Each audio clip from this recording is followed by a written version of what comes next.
Okay, everyone, welcome to another Studio Mega Presents Death Stranding Director's Cut. This voice coming to you right now is Lucky, and over there, he hasn't said anything yet, is Omega. Beginning scan. Yep. Bridges ID. Right down the road. Verifying ID. Him. Yes, right down the road. We were doing that again before we started. Departure.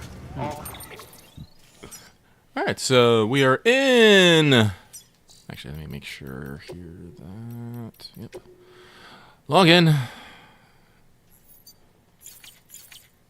see what's for here.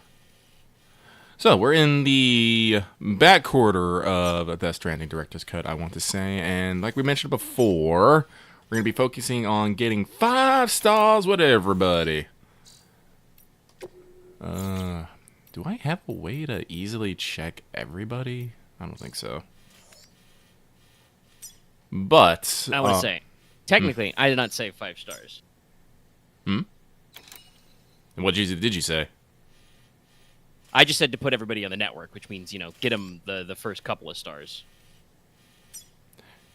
Yeah, Omega. If you want to go for 5 stars, I'm okay with that.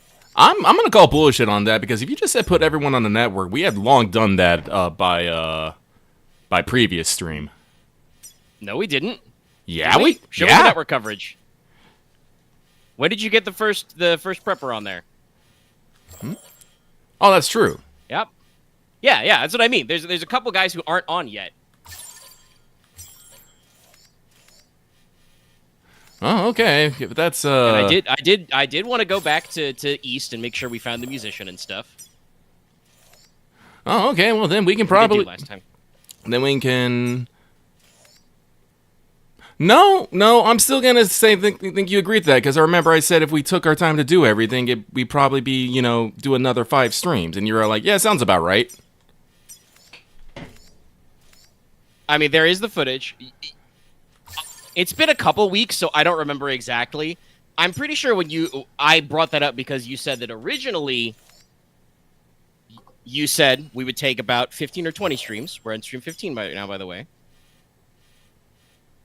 And Spiritualist. when you estimated how it would take for everybody to go, that, you know, that would sound about correct with the 15 to 20 marker, because we were on 14. Welcome, Sam Porter Bridges. I do not believe the words, "I want you to 5-star everybody," came out of my mouth. That I am sure of. Beginning scan. Have a pleasant journey. Well, I'll figure it out later. But we do still got 2 guys to get on the map. Don't give up. Yeah, that for sure. Weapons So- And if anybody doesn't know, yes, there is a blank spot for Peter Englert.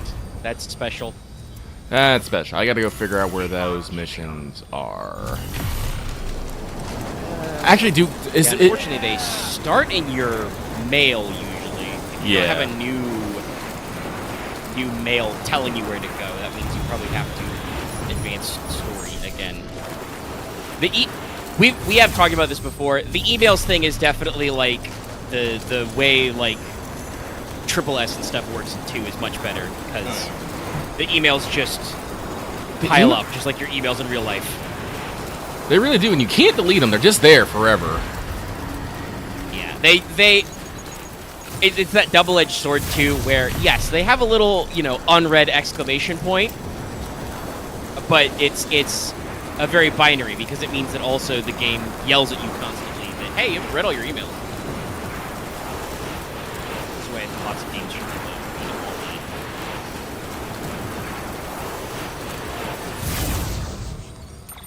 Actually, let's take a moment here. Let's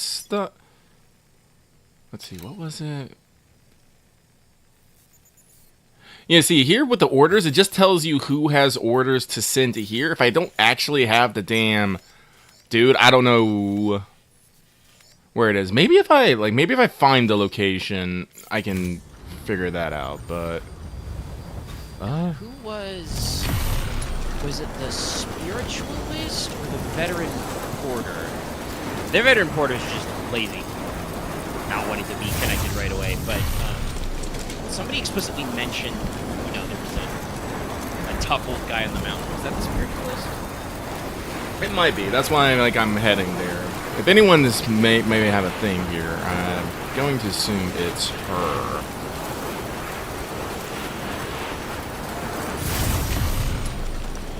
Zip and go round at the speed of sound.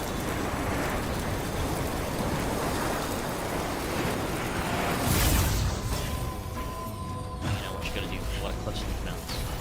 It's true. Scanning bridges ID. Verifying ID. Clear. All weapons will remain. Alright, let's see here. That's that. Carol Artist, Mountaineer. That's down and up. That's down. No, okay. So nothing here. So I think what we're gonna have to just wander around the fucking mountain and see what we can see. This will be a pain in the dick, but it is what it is. That is an unfortunate. I almost want to say byproduct. Maybe that's not the right word. Sorry, Chad. I'm a little gooping. I'm not feeling my greatest. Been a little like stiff and yeah today.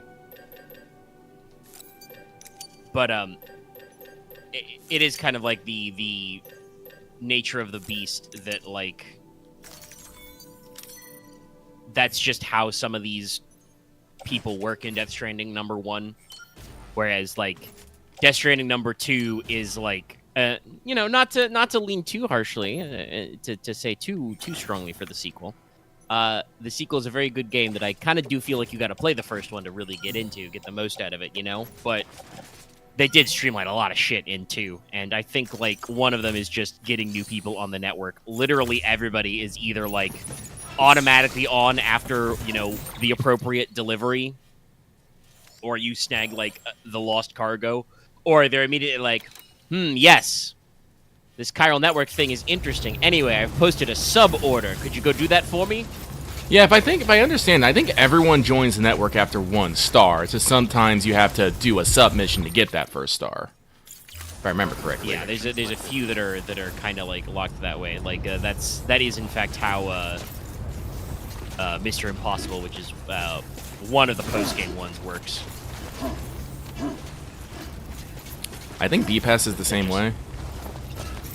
But I think B-Pass's sub order is actually way easier than Mr. Impossible's, though.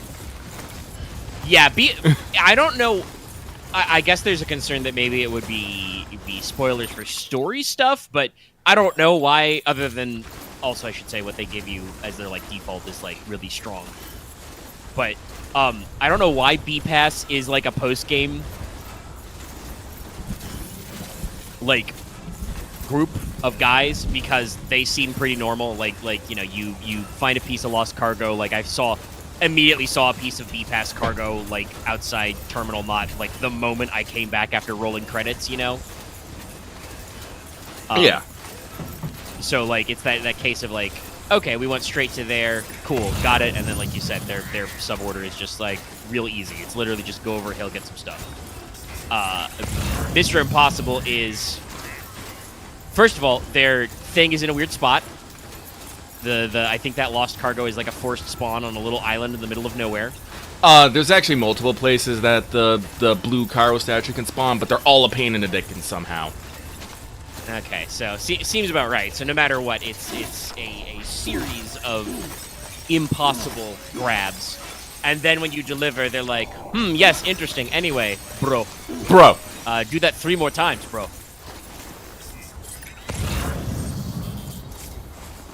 I will say, that one I not the actual grabs, but I cheesed that one a little bit because first time around, I accidentally completely obliterated the cargo by bumping into a rock twice going down a hill in a truck. Because, of course, the statues are fucking fragile and truck physics. I have actually I've removed electrical defenses from my trucks in Death Stranding 2 and just put more anti-gravity. It gets a little ridiculous how high you can jump with 3 anti-gravities. I'm somewhat tempted to put on 6 and just see what the fuck happens. I should try that just to see if, especially if that does also have the same like scaling of what you call it, impact negation. Yeah, no, that's the like, other reason. The fragile. We have talked about this before. Fragile cargo in 2 feels way more fragile than in 1. Like, you do anything, and that shit starts breaking. And fuck container damage, you know. It's all just straight to the cargo. Which sucks a little bit. But, yeah, no.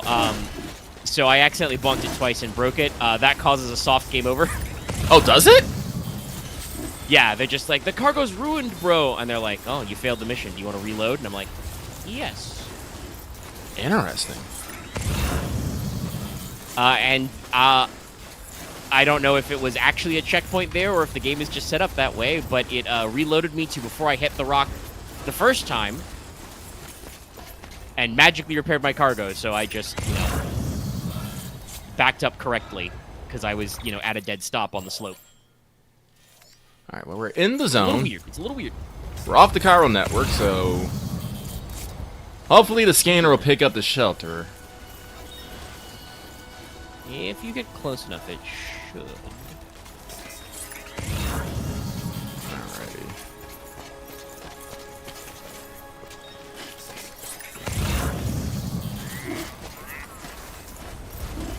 But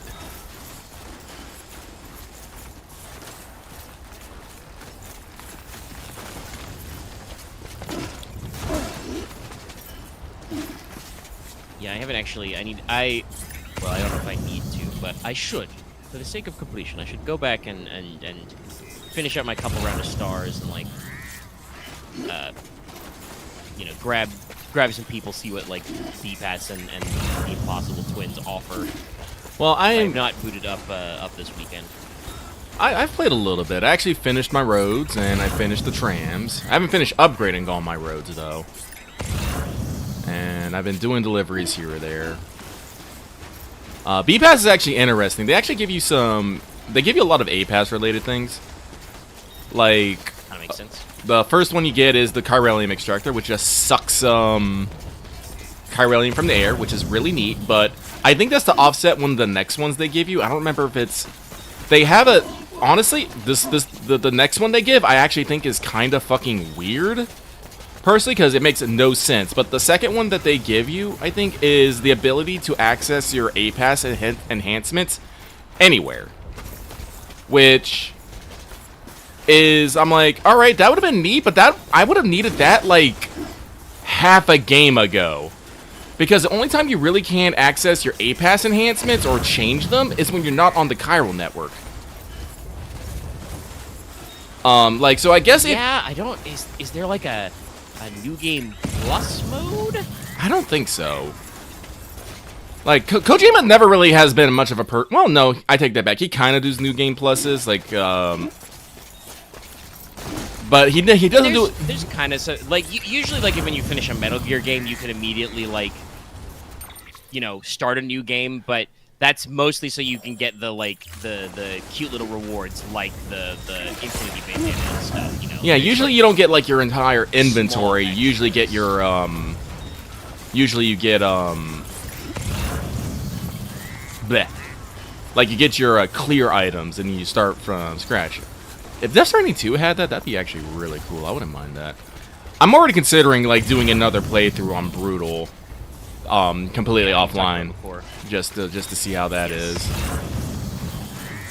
Which I don't think, especially after having played the whole game the first time, will probably not be that hard, but may lead to, you know, depending on what exactly the tweaks are in Brutal, may lead to some interesting stuff. But you know, certainly, I mean, the game will definitely be. Oh yeah, no.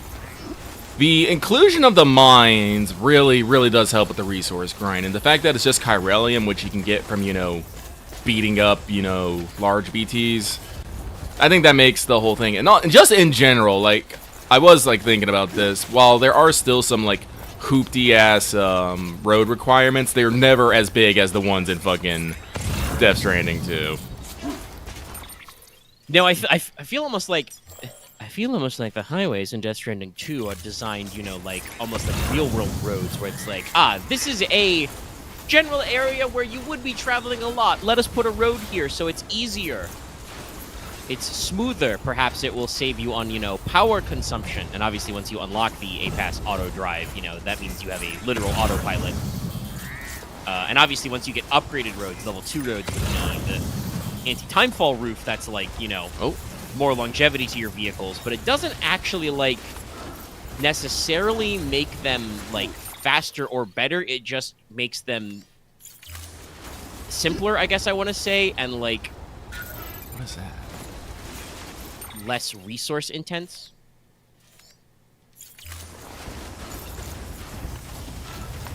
Well, I see something down there. On a scanner. That looks like a road paver. Yeah, but why would a road pit? Is this the path to the mountain? I thought it would like start like over here and go through there. Are we doing some weird ass road? Well, you could probably. Oh, well, you can't do it right now because you're sliding. But if you stop sliding before we check it, yeah, it definitely looks like a road paver though. Could also go first person mode and eyeball it, but this also works. Who doesn't? Yeah, like I feel like the roads in Death Stranding 2 are built to be a convenience. Yeah, that's a road paver, but not necessary. Okay. Whereas in 1, several of the roads are like, hey, if you want to get your truck through this terrain, you need the road. You must build the road. Otherwise, you're gonna have to go through 4 rivers and 2 mountains. Okay, so that's road paver.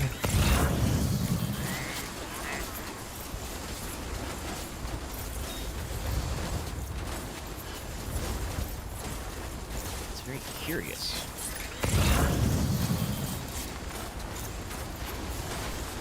Oh, thank you, all-terrain skeleton. But we are already at half battery. Actually, one of the reasons why we're losing fucking battery, because I still have I have the oxygen main. This ain't Death Stranding 2, where I can like negate some of that with fucking the solar generator. I need to take that off. No, yeah, like I think I can count the amount of times I ran out of battery as Sam on like one hand and 2 between the A-Pass upgrade for Timefall generator and the solar battery pack. It just you don't need to worry about it much. I did finally was able to try out the final level of stabilizer with the thrusters. That's very neat. That's very fun. Especially when you get to double jump and you just go all over the place. Kind of wish it's very fun, but it's one of those things like I do wish I kind of had it like a new game plus so I could like try some of these things earlier before I had all this infrastructure to support me.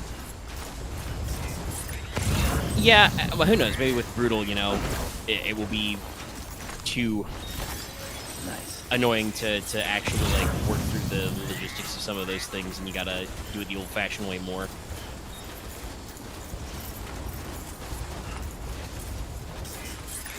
Where is your house? Why are you hiding? Got a paver up there. And we've talked about this before to remind people, because again, it's been a while. All the pavers like up in through the mountains are new. It's not in the original version of Death Stranding 1.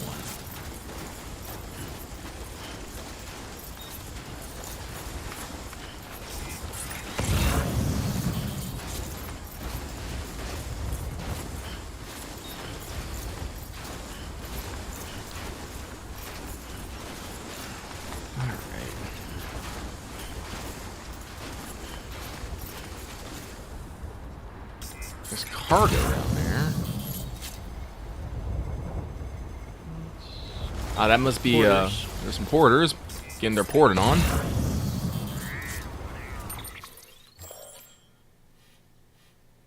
Yeah, if we can tag them, then...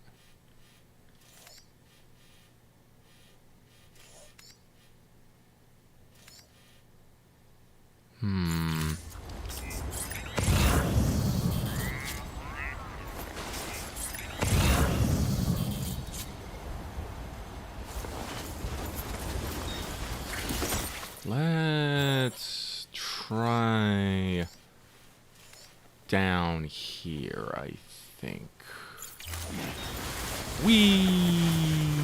Yeah, this is the other thing we talked about, I almost said last week, that's not correct.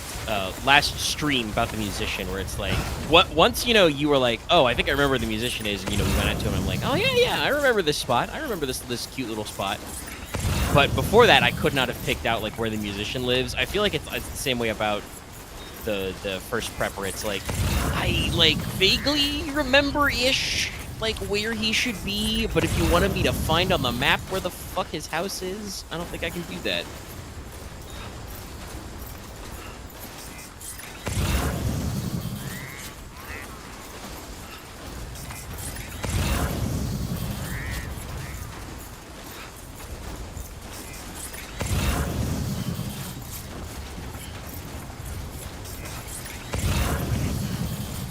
Let's see here. Where are we? He's probably not down here. Maybe up in this clusterfuck of rock. Oh, Mega, speaking of Death Stranding 2, there's something interesting I've noticed about it once you're in the post-game. I think once you're in the post-game, the game starts actually spawning lost cargo in a very specific circumstance. They'll put, like, 3 extra large cargos to a person, like, right next to each other. And they'll each be, like, 200 to 300 likes a piece, so you can just grab 3 pieces of cargo and get, like, 600 likes. I think it's to help... Yes, actually. Yeah, so I think it's... I think that's something they've done so you can... to help you, you know, close off...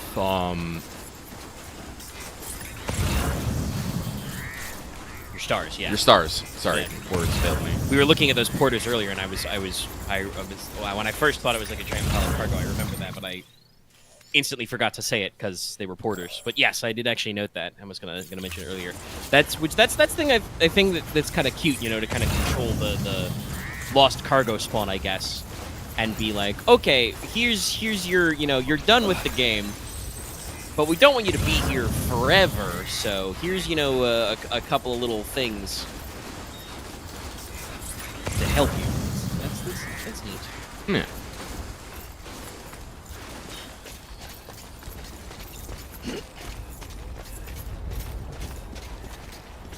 Like, I do still have plans to move on to Lies of P next, and while I have it installed, I have not booted it up yet.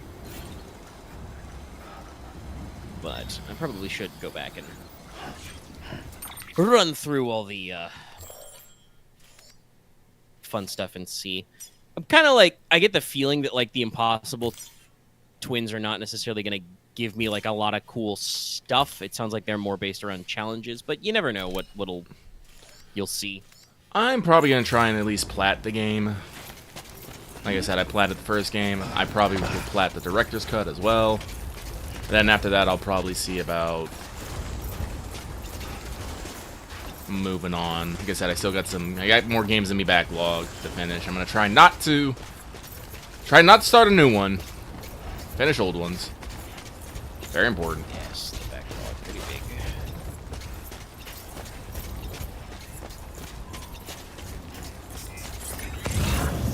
Where's this old man?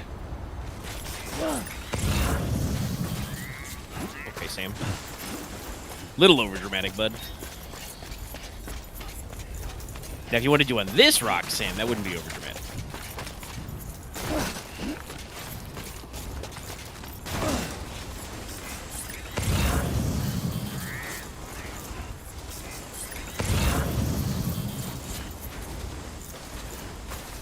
There's the whoop. Nope. None of that, Sam. Alright, Sam, calm down. The ground, it hungers. There's some black strands on a rainbow. Is that a BT zone? Yeah, no, this is the zone between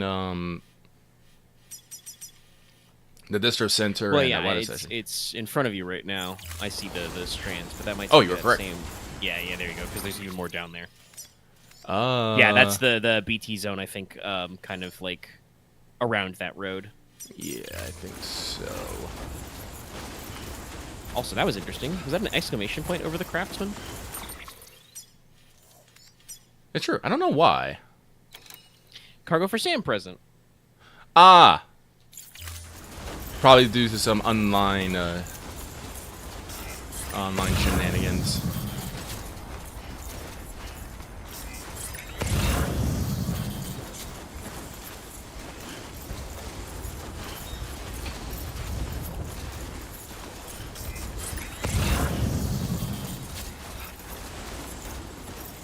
You know, I don't know if the armor is actually draining battery right now, but let's just put it in the bag just in case.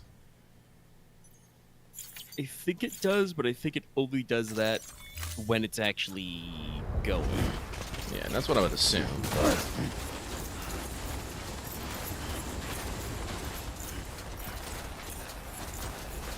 Alright, we're gonna have to go back up to the spiritualist. We're gonna have to go recharge our batteries.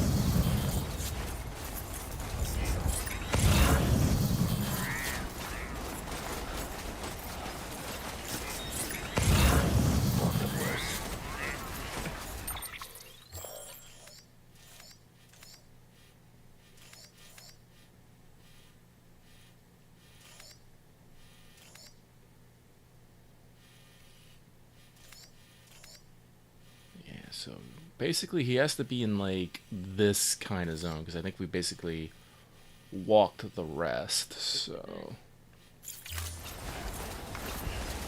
One rock formation is a little like rounded up there, but it's hard to tell. This is another one we've talked about before, but the map in 2 is a little better with like topography and stuff. Though I admit I had absolutely no idea into where Mr. Impossible's shelter was, but also those fuckers camouflaged it. no, I guess I saw it on the map. I didn't know it was them there until I actually picked up some. They don't. Yeah, I don't even know. Sometimes when you get close, like again, talking about how it's a little odd that like B Pass is like not available until the post game. That one I just like saw because they're literally over the ridge from the adventurer, and their shelter is not only normal colored, I'd guess, but also like has like some graffiti and stuff on the side. See, that's funny. I didn't actually find B-Pass until I actually got some cargo for them to locate them. Well, I guess that means they both shelters worked and didn't work. Yeah. That's one of those things that makes you wonder, like, is the intention that you see Mr. Impossible and B-Pass and go, oh, gee, I wonder who those guys are. And you get some cargo or what? There were a couple of guys in 2 that I, like, kind of stumbled upon without cargo for them. And then, you can access their terminal but can't do anything. But I don't really remember if it was, like, I think it was just, like, normal wandering. Ah. Let's see here. If I remember, the optional ones are the Lone Commander, but you get a mission to him from Mr. Oz, or then it's the Inventor, who you can find cargo for on the shore aside from his island. I don't think there's actually like a mission to him though, not that I know of. No, I don't remember there being one. Then after that, it's the Architect, but you can get a mission to go to him from the Pizza Chef. The Pioneer is optional, but you get an SSS post from the Dowser saying that there's lost cargo for him near the Motherhood, I believe. Yeah. Ghost Hunter is also optional, but you get a order from the not the metagenomicist, the chronobiologist. Damn, Kojima, we're making up some fucking scientific fields here, buddy. Yeah, let's. He used all the. Not that it stopped him because he reused the musician, I think, in both games, but the name musician, I should say. I was gonna joke. He used all the normal scientist names in Death Stranding 1. Probably. When you've got the geologist, the paleontologist, and the Evo-Devo, who is evolutionary and development, I think, is supposed to be their field. Yeah. But let's see here. So yeah, there's the Ghost Hunter. After that, Metanemesis. Yeah, I don't think there's anyone optional. Is there anyone optional besides the Ghost Hunter before you get to there? I think like all throughout the. Oh, Tar Therapist. That's another True. one. And that's another one where you immediately get an order from the Phantom Smith, though. Yeah. He's like, you might like my friend the Tar Therapist. Oh, and then the Aeronautical Engineer. He's also optional. Oh, yeah. The Environmental Center. So there's a decent number, but almost always they're not, like, hidden. I think Mr. Impossible and B-Pass are basically the only, like, hidden guys, because almost always you either get a submission or are told where to go for lost cargo. Yeah. Like, probably the closest is the Inventor, but even then, like we said, you're gonna see his lost cargo once it becomes available pretty easily, and if you build the monorails, you will, like, monorail directly over his fucking shelter. So he's real hard to miss.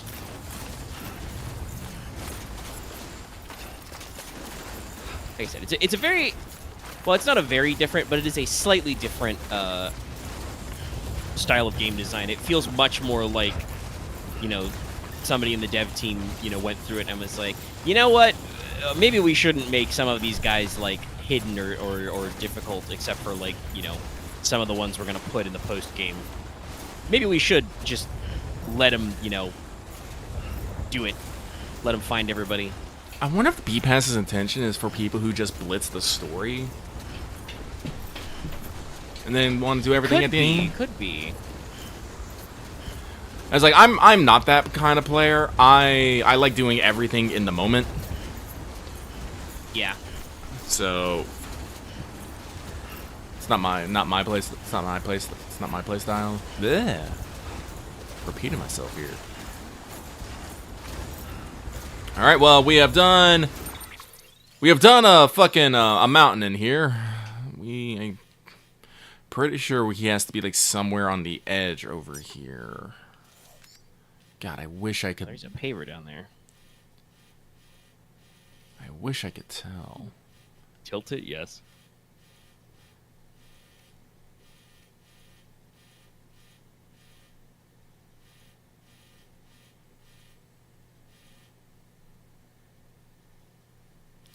This square is very square right here. I'm a little curious about that. Square. We're gonna put a note on that. Ah, okay. So I was double checking. Yes, I believe the way the first prepper works is you gotta find his house. He's that kind of guy. Okay.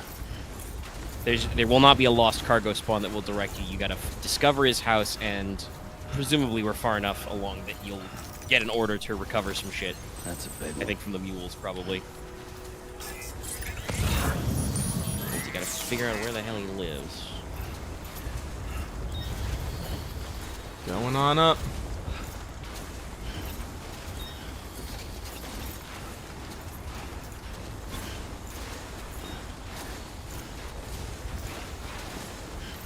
Completely out of battery here.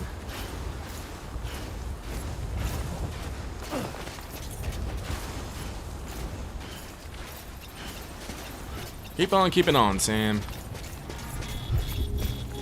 Keep on, keep on.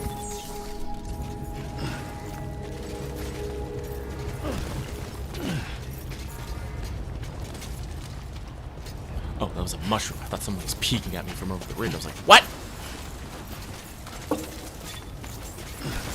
That's funny.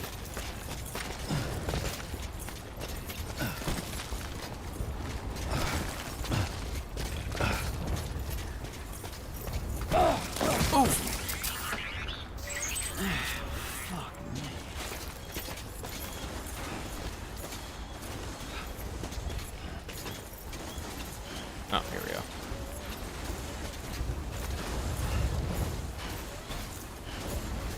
Oh, I should probably see if there's anything I can bring back to the spiritualist while I'm at it, because I'm gonna have to be running around here anyway. Let's see here. Distro Center, Cosplayer, Junk Dealer, Way Station, Distro Center, Mountain Knot. I think I've probably done all these. Probably. Knowing me.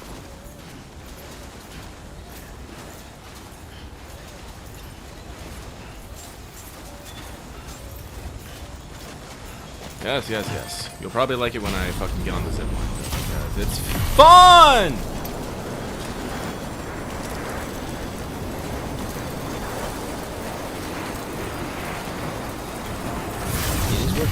Whee!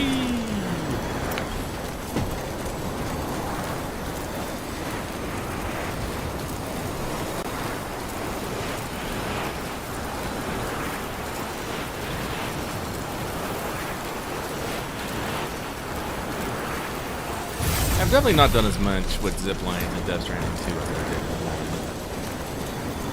did. Given my truck's sloped tires covers a multitude of fucking sins. Yeah, it's one of those things of like they're not nearly as essential. Like I built a couple, but once, like honestly, and I mean I probably should have tried it more because you can see that the Tri-Cruiser does kind of do like a weird slope tire shovel wheel thing. Yeah. But when you said that you didn't have too much trouble going over snow in the Tri-Cruiser, I switched to that for a while, and that made most of my zipline plans between like the Ghost Hunter and the chronobiologist and stuff around there mostly redundant anyway. I think the only like the big zippers I actually kept is I did build a little bit of a zipline network to basically shortcut cross over the ridge from the environmental observatory to the aeronautics engineer.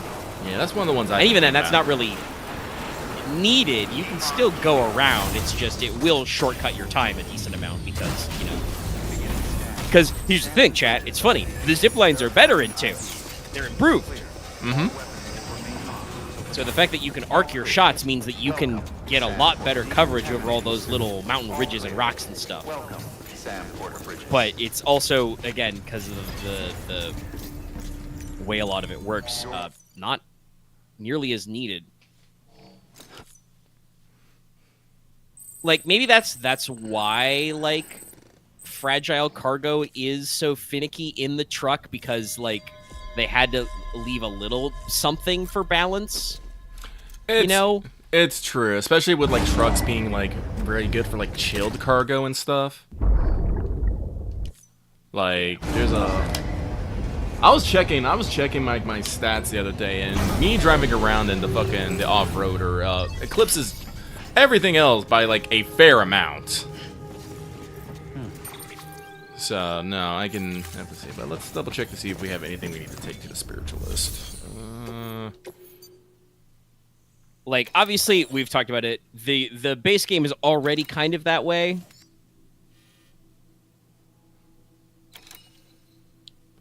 But this one's very weird. I kind of wonder... Yeah. I wonder if the first prepper is, like, in this, like, little zone. And by, like, getting in here... No. He'd be too close. He'd be too close to the road. I think he might be up in this zone. No, I'll do that. Let's see here. Do we have anything to the spiritualist?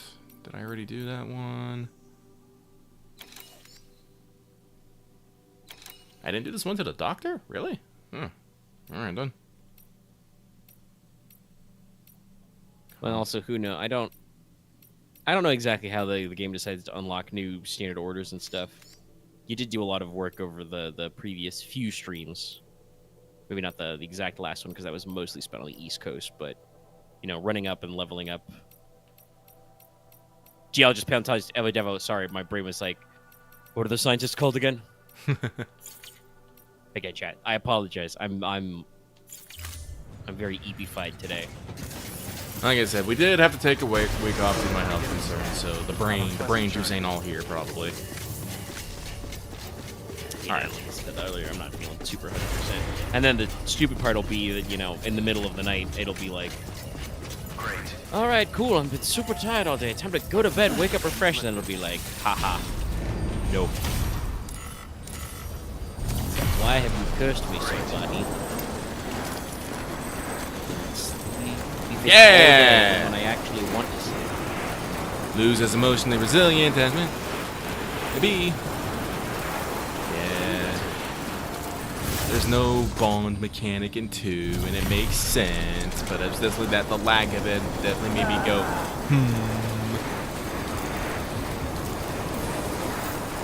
Dolman bond mechanic. That would have been good, yeah. Unlock new abilities with Dahlman? That'd be great.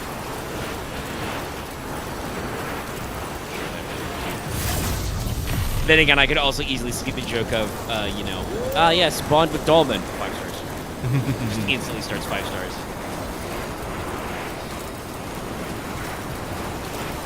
I do kind of wish there was like a star system for like the rest of the PHP Magellan. Yeah, that is something I myself felt a little odd about because, like, you earn likes from them, and so on for doing certain like deliveries. You know, a lot of the story missions are like that. Yeah. And so it's like it's technically tracking them, but it's definitely not like ever capitalized on. And I do kind of agree that I was kind of missing that feeling of like, oh, yeah, they could have done something here.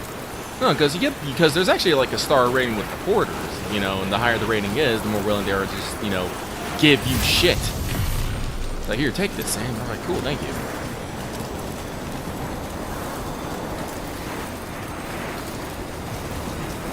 The other such things.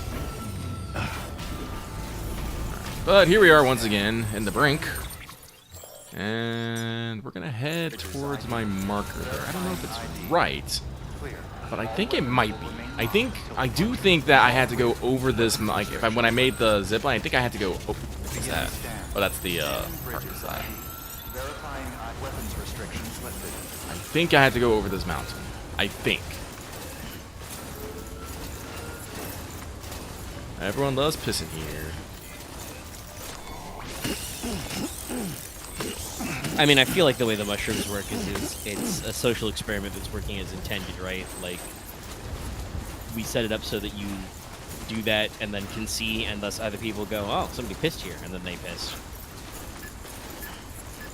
The pissing is such a strange mechanic. I don't know what. This is, like, I've heard a couple people talk about this with some stuff, like, even back as far as, like, Metal Gear, but, like,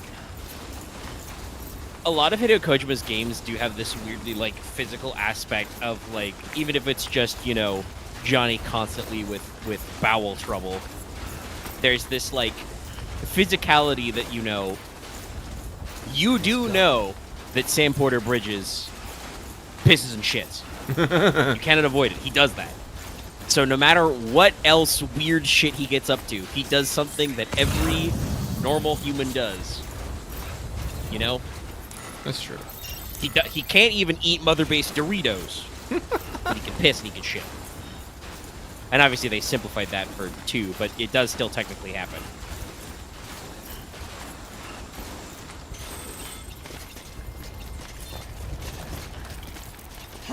Oh. Well, I was right about the mountain. I was completely off about my guess, though. Oh, I wasn't completely off. Okay. No, you were close. Huh, so that was I swear the to God, that looked like a rock earlier. I could have sworn we looked at that and it was like a rock, and then there's just a weird. Genuinely, it looks like Sam just has a dead pixel aspect. Like that square looks like. But the strategy worked, I guess. I guess. Like, yeah, no, like I just had that moment. I looked at the mountain. I was all like, going over this mountain feels familiar. Like, I'm pretty sure I had to go over this mountain. And I was right. Because he's right fucking here. Scanning bridges ID. Fragile Express ID verified. All weapons will remain locked until departure. All clear. Welcome, Sam Porter Bridges.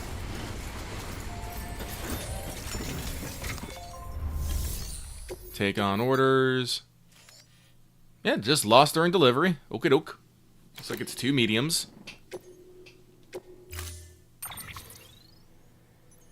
Me too troublesome. Now I've already been trekking all over this map, and I'm pretty good on battery, actually. Not having the armor plates or the oxygen mask on is quite useful. Again, I'm gonna talk about this. I feel like the oxygen mask, while it is definitely more used into, I still feel like it is not utilized enough. Having the oxygen, the high altitude, stuff is good, but I let that stuff. It takes you a while to fucking pass out.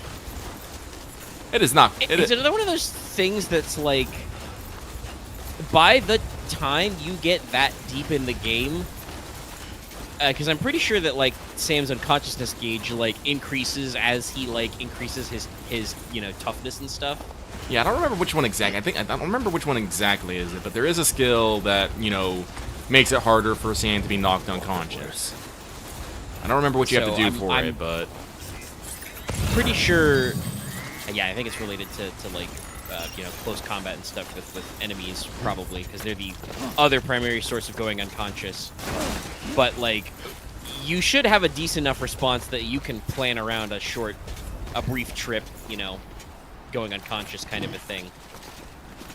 And if the main thing is just that the oxygen mask, I feel like doesn't do enough else, right? Like it's better in this one because for one, the oxygen mask is mostly to protect you if going into the Vogue, which is like way more situational, but way more needed to have a tool for that. Yeah. Because if I remember rightly, the Vogue will knock your ass out fast. Yeah, and that's and there is Vogue, like there are like Vogue containers and stuff, but I don't think there's actually any Vogue zones in Death Stranding 2. Like I don't think I've run into any. I don't remember there being any volcanic activity. Which like, I don't know. Maybe there's like smoke with brush fires, but I don't think so. I think mostly you just get set on fire. I'm actually trying to remember. I've only been in a brush fire twice. Once was for story reason, and the second one was for quest reasons. I gotta figure out how to get back up the fucking mountain. That. So no, I think like Death Stranding 2 could have benefited from like some more Vogue zones where the oxygen mask would have been helpful. Probably in like the southern part of the map. I'm pretty sure there was like some areas we could have like just said, yes, no, Vogue has settled down here and stuff. Like that area between the distro center and Terminal Knot. That's there are like a couple hazards there that spawn during the story mission to go there, but that's about it, right? Like it's a one and done kind of hazard.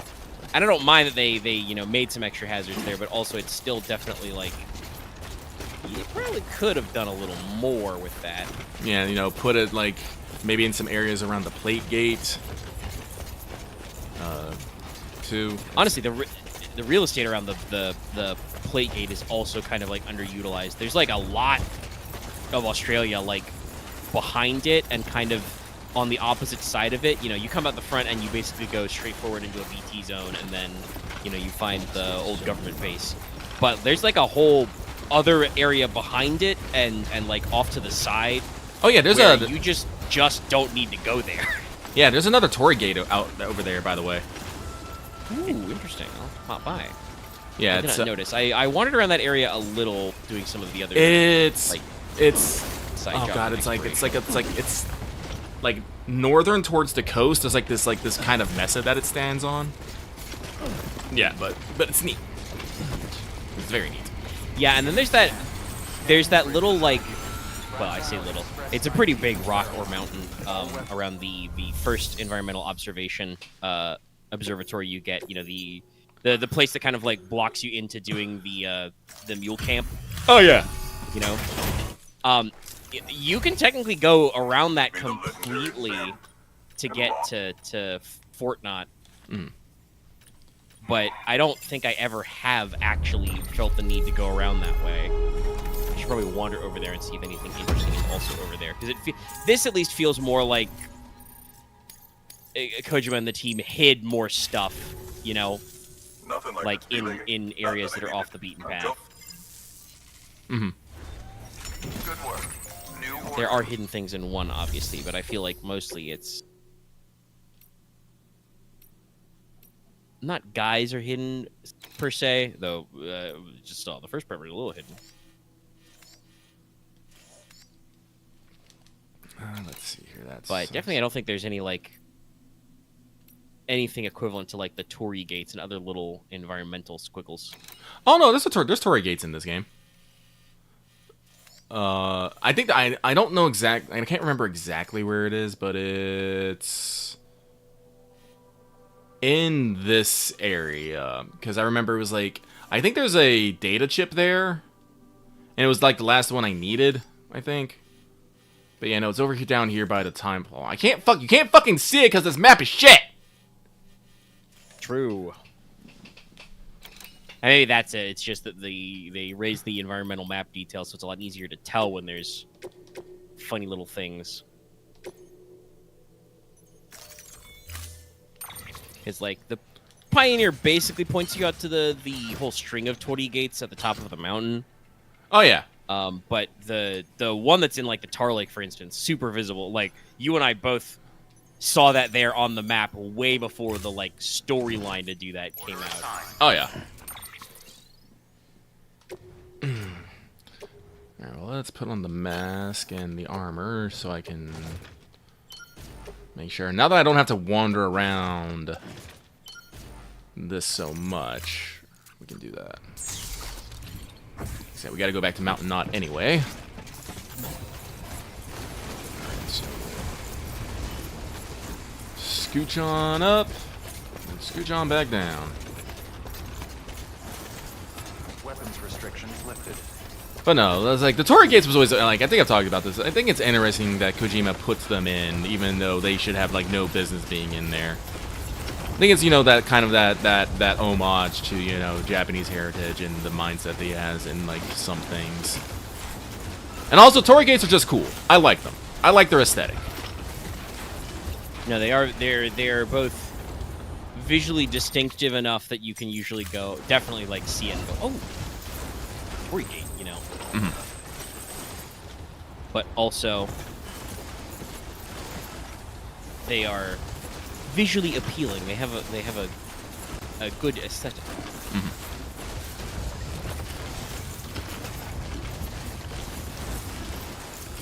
So we gotta stop by Mountaineer and Mountain Knot. Oh, actually, hang on. What I should do. So I should do this now to see who has it. So it's. We got some boy. Well, I guess I could run down to the weather station. I guess I could. I really don't want to, though. Looks like the doctor has one. I do feel like I remember this guy being a bit in the pain in the ass to get on the network.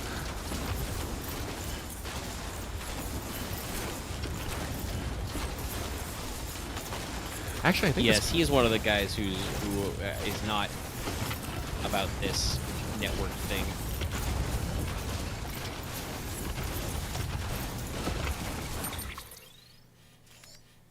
And you and I have both talked about that, but that's something that feels way better in 2, is that, like, nobody is a huge asshole to you about the network. Even B-Pass was just all like, we're not sure about this thing. We're going to make up a backup plan. One stop. Put us on, Sam! Yeah, they're like, we're making some sort of plan B, some sort of B pass. And you show up and you're like, oh shit, well I guess put us on, fam. It's really weird, especially since this is the post game when you've already got a fucking, solution to fucking A pass. I'm just all like, you're a little late, guys. Like, I don't get it.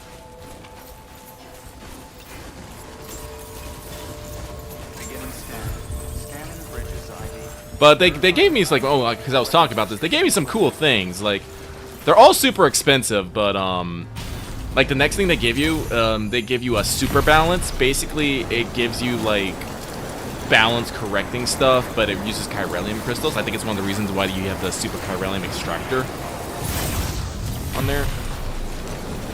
And, the 4-star? Yeah, the 4-star one that I got was a super aim assistant, which, improves your auto aim, which I guess would be good, but yeah, I don't know. I mean, I guess that's the kind of thing that, like, again, not that you super need it, but it's the kind of stuff that, like, can help you really speed through, like, some of your non-story deliveries and, like, getting some of your legend markers. Yeah.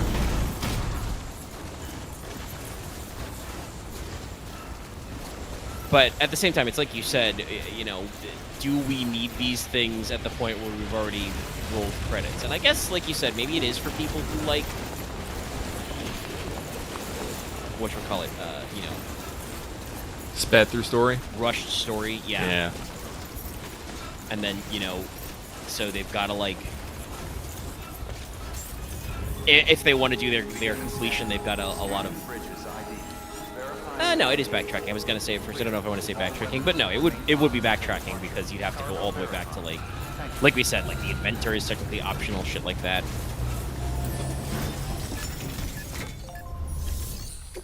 All right, take this.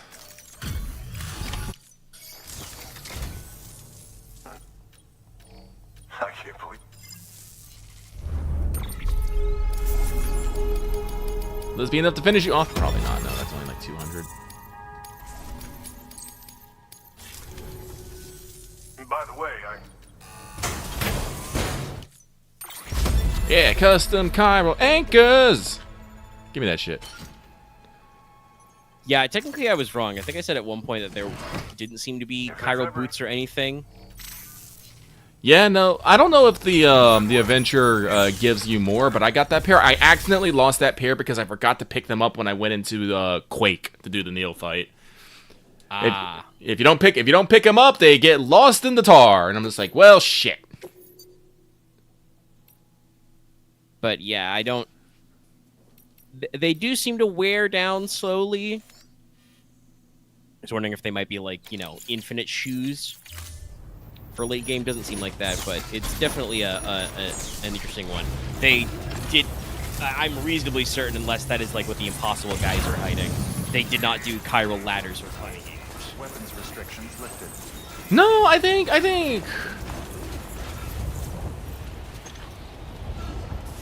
Oh, there's a lot of shit out here. Where am I going? Where's my? Oh, it's over there. Duh, I'm an idiot. No, I think like the basic upgrades they did for like anchors and ladders is good. Just being able to combine two ladders and getting the auto move on them is fucking great. Like, you don't even have to climb the ladders you put down. You just, you know, get on the ascender and just go up or down. And the fact that you can quick rappel down climbing anchors is good too. It's just good. And I think they also did a decent job. Like, it felt at first, right, like that after a while it was like, oh well, I don't really need ladders anymore, you know, for swimming legs. But then they do stuff like there's that one aid request in the was it southern or western, the last environmental observatory. It's just like, ah, yes, I need to recover lost cargo. The lost cargo's on his fucking roof. Yeah, Mr. Impossible's like that. Yeah. A couple of the aid requests, like from the data analyst, where, you know, that cargo is in that very specific place, or you got to go get a koala from a tree. Yeah, they have little things, but like I think like in your general like exploration, you really don't need them, but they still make it so that you might need one in like very specific circumstances, like getting the emu on top of, you know, the motherhood base. Yeah. Otherwise, that guy's just stuck up there. Technically, the emo's actually always stuck up there because it respawns. But yeah, no, like, because actually the first dark chiral statue I found, I got with the chiral anchor, because it was on a cliffside. But I also figured out that I could also use the sticky gun to get it. I just had to get in a very awkward position to do it. So again, like, climbing anchors and ladders are definitely just one of those things that, you know, it's like, if that's your tool of choice, it's like, it's perfectly valid. Yeah, there was another one. It was actually a standard order that I used a climbing anchor for in the post game. It was recover like animal bones washed ashore or something, and like technically yes, I like started to scout it out. I could have like driven my truck the long way around to like hook up to this like beach that's like down a cliff. But it was a hell of a lot easier to just go climbing anchor, climb down cliff, grab cargo, go back up cliff, put in truck. I think I coffin boarded that one. That would also probably work. I didn't have one built at the time, so it was shorter and less resource intense. But coffin boarding, just going around the ocean, also completely works. If I like, you're never forced to do anything. Like I said, I could have driven my truck the long way around if I really wanted to. It's just, you know, your various tools and things make it to be that little moment of just like, you know, stroke your chin. Oh, I could do this quicker. Yeah. Order available. Please access delivery terminal. I am accessing the delivery terminal. Shut up.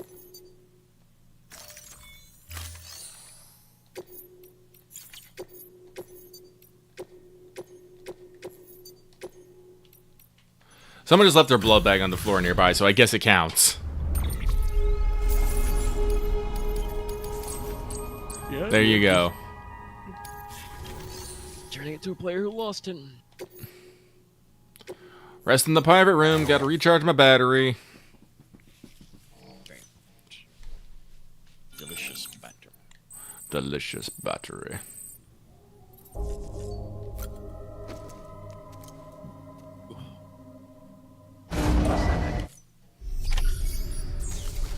Okay, dokie.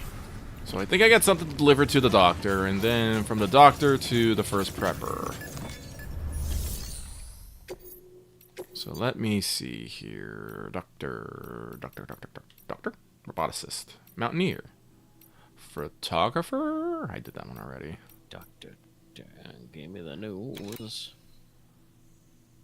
All right, this is just one large delivery, fragile. Okay.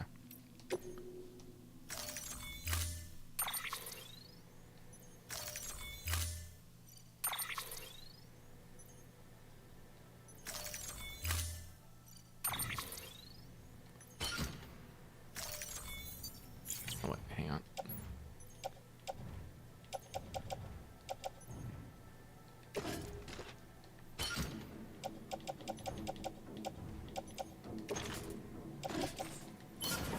There we go.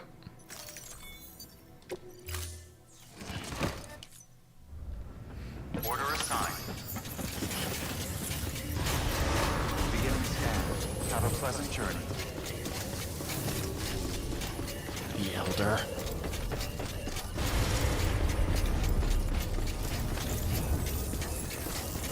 Yeah, that was a Don't give up. weird pull. Restrictions lifted. I do think at some point in this story, the Elder, like, quote-unquote, dies, I think. His deliveries get weird, and I think that was kind of like some callback to some things. Like, I'm sorry, Sam, I didn't actually die. I was getting myself smuggled as a corpse. Or something. Yeah, there is an odd subplot with the Elder that can happen here. But again, I don't know how you trigger that stuff. But there is a point where like he like stops being around at his shelter to receive All deliveries. weapons will remain locked until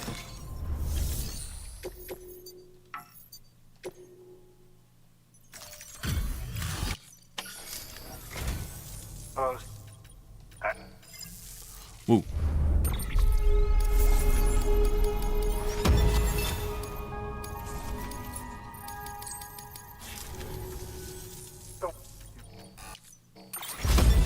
I'll take it.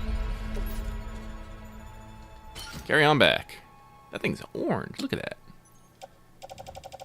Actually, am I... Oh, I don't have any blood bags equipped at all. Shit, okay. Uh-oh. Actually, that makes sense, right? You teleported back Yeah. do remember. from the east. Yeah, so everything's probably back still at Mountain Knots. But that's okay. Let's see here. Did that one. Haven't done that one because it's 1,000 kilograms. Yeah, it's gonna need some planning and some trucks probably. Mm-hmm. That's some mule camp stuff. I really don't need to do that. There's the first prepper. That's 90. It's 6 mediums. Easy peasy lemon squeezy. That one is time-based. All those ones are done. Okay. So, first prepper. Here we go. Premium delivery. It says 25 minutes. Should be able to do that. I gotta go all the way. I just gotta get all the way to the survivalist and just truck up over that cliff. But that should give me some good ass likes.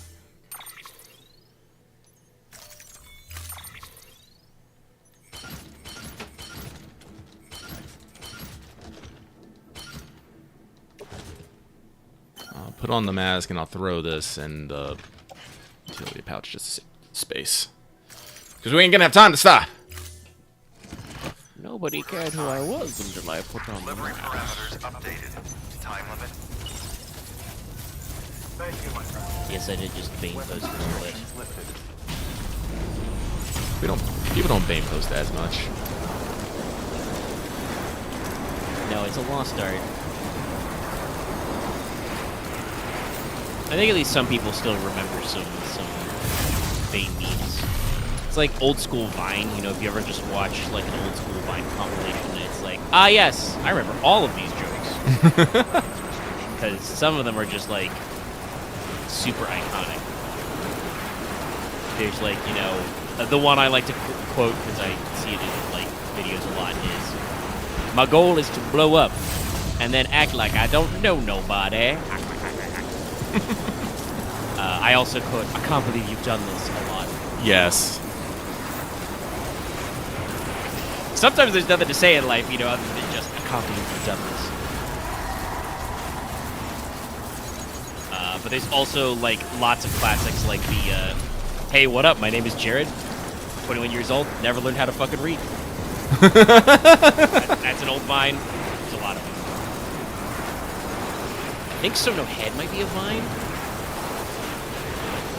Somewhere the guy's on a phone and he's holding a skateboard and he says, so no head, he throws the skateboard on the floor, jumps on it, breaks it in half, and the video ends instantly. Yeah. I remember that one.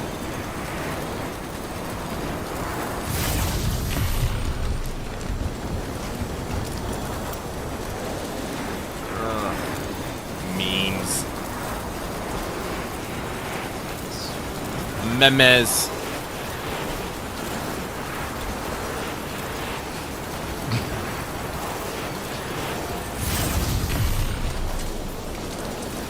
Alright, let's get over that rock.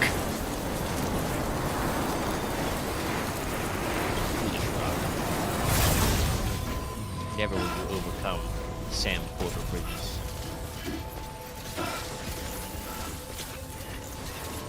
Probably more than the engine can take, but it would be funny if in a future game Sam or some other player character could terraform more. Just be like, oh, this rocket my way? No, it's not. You can do a little bit of it when you make your trails, but it's always very weird which rocks will vanish and which ones will not. Yeah. Some rocks don't move. They're load-bearing rocks. I despise low-bearing trees. Yeah, I mean, most of the trees also you can just fucking knock down, but that's dangerous. I don't have a gun, so I should grab that. Your gun? My gun.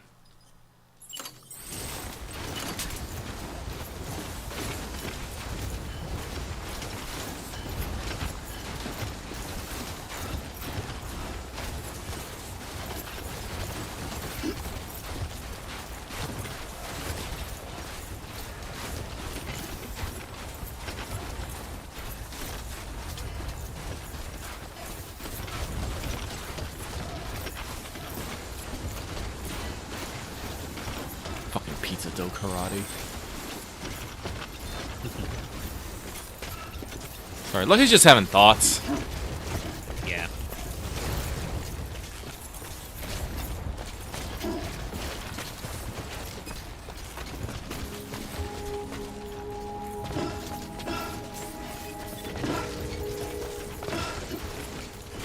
Beginning scan.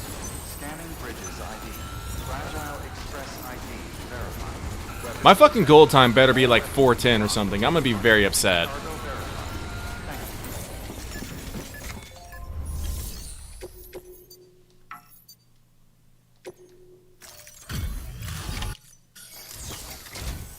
you. Welcome. Yeah, that's pretty fast. It's gonna be A. Son of a bitch. Oh, hey! It's an S. Damn it! Ugh.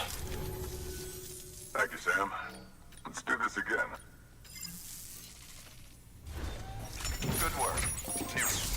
Alright.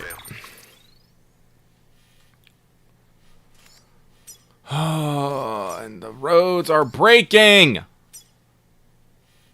Yeah, it's another one. I mean, I get the symbolism and like the cold hard logic of it. I wish they wouldn't do that. I wish they would deteriorate at a much slower rate. I feel like every couple hours I have to go like grab a truck full of materials and just run them down the line.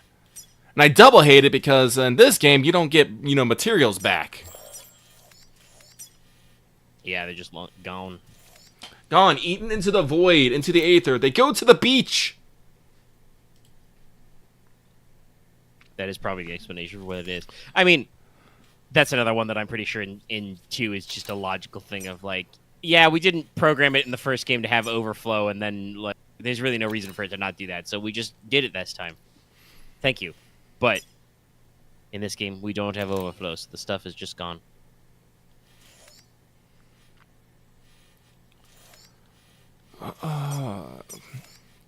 What does my materials storage look like?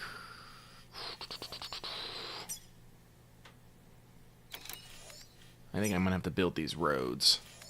Also, I want to know what's going on with this road right here. I swear to fucking God, if we go, I'm gonna be so fucking pissed. I don't know if that makes, because there's like 2 right there. It feels like those should line up, but the roads do sometimes do very silly things. But no, let's make it back to Mountain Knot. Grab some materials along the way. Yeah, look at all these ceramics you got just in your back pocket. How dare! Give me that shit. Access That's delivery because terminal. we're leveling that guy up. It's true. But I'm gonna need, if I want to actually like get some good stuff, I'm gonna need the fucking mountain road to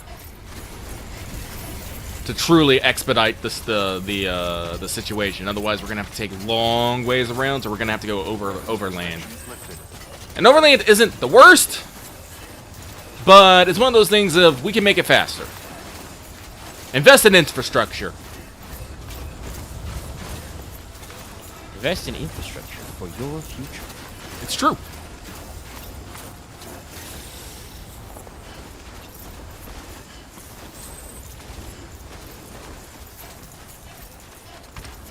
Let's see. So I'll grab 2 ceramics from her, and then grab 2 ceramics from the Mountaineer on the way back. Because I think I can carry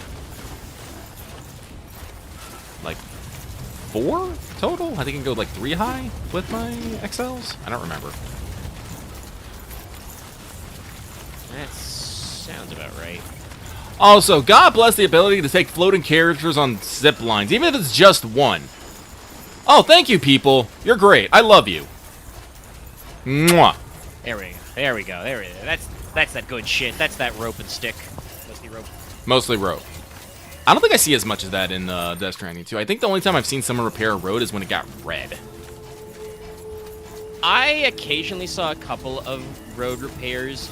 Beginning stand. Normally what I saw a lot of, and it's why some of them lasted, was people contributing to structures. Like, the architect takes care of most of that for you, which is great, by the way. I love that that is actually a feature. It's very helpful. But Very. there are a decent number, like, there was a generator and a bridge, like, I left back in Mexico, which I constantly got notifications about. And hey, it worked. When I had to go back there for, you know, the mandatory return to start thing, they were both still there. Oh, actually, I don't know if I'll be able to carry them. I forgot. In this game, we can just fucking stuff. Oh, hey, we have lightweight chemicals here. Why do we have lightweight chemicals here? Whatever. Somebody probably gave you some lightweight chemicals near here. Oh, that's probably That's one her. that I'm glad we've done away with the like lightweight and high density stuff. I kind of wish there was more efficient ways to like pack materials.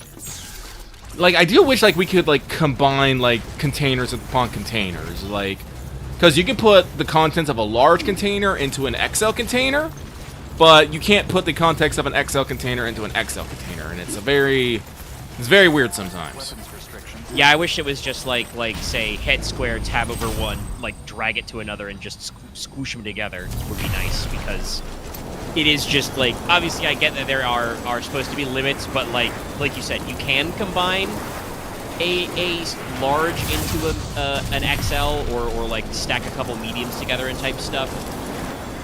So you can get more than the amount you're allowed to take out in a single container.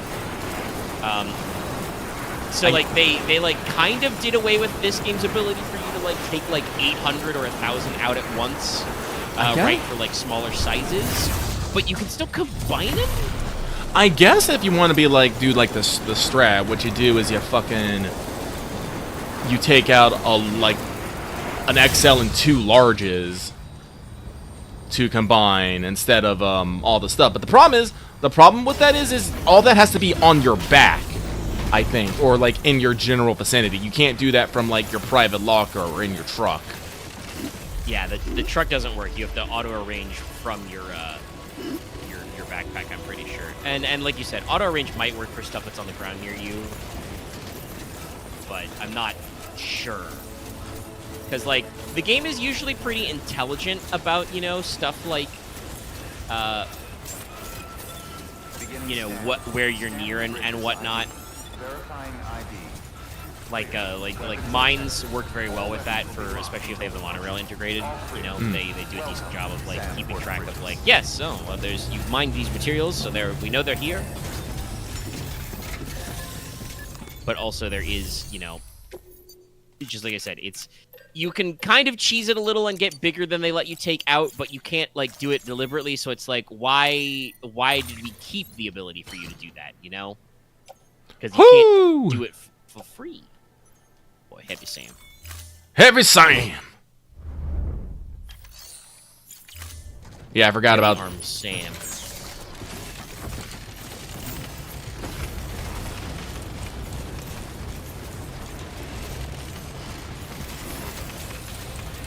Come on, Sam. Fight that wind.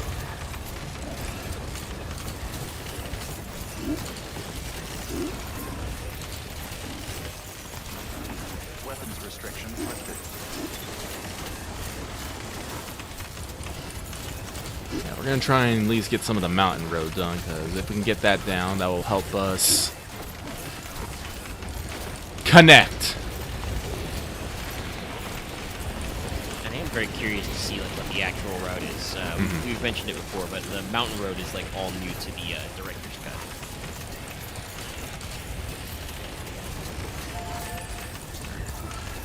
It's a funny little thing they add.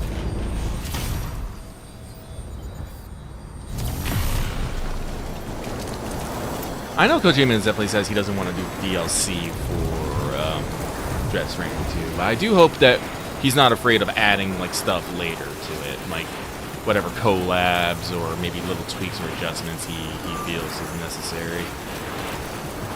Like I don't know his post game plans. Yeah, he did say. I think there was a recent round of talking about like if what is Fizzant, you know, because I think he said recently that it's still like basically in pre-pro. I think he has the rough idea, but it's not, you know, complete yet what the project is. And that they are still working on OD, but he said that because he's still doing like press and stuff, that he felt like whatchamacallit, like Death Stranding is not like done yet. Mm-hmm. So I definitely think there's room for, if he's thinking that that's kind of still in progress, that, you know, there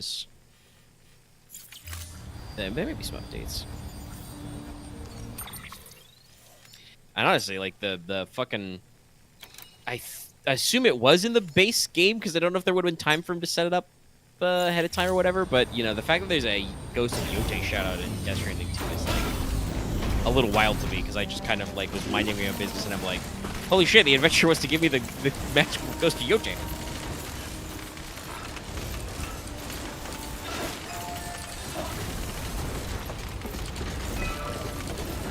throw this in here just to get it started. Fuck. All right, so Camaro crystals, and then just one, because I am trying not to overspend. Ceramics are hard to get.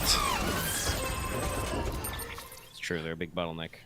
Something I am slightly upset about Death Stranding 2, though, is that for some odd reason we have 2 big resin mines and no big chemical mine. I'm just like, why?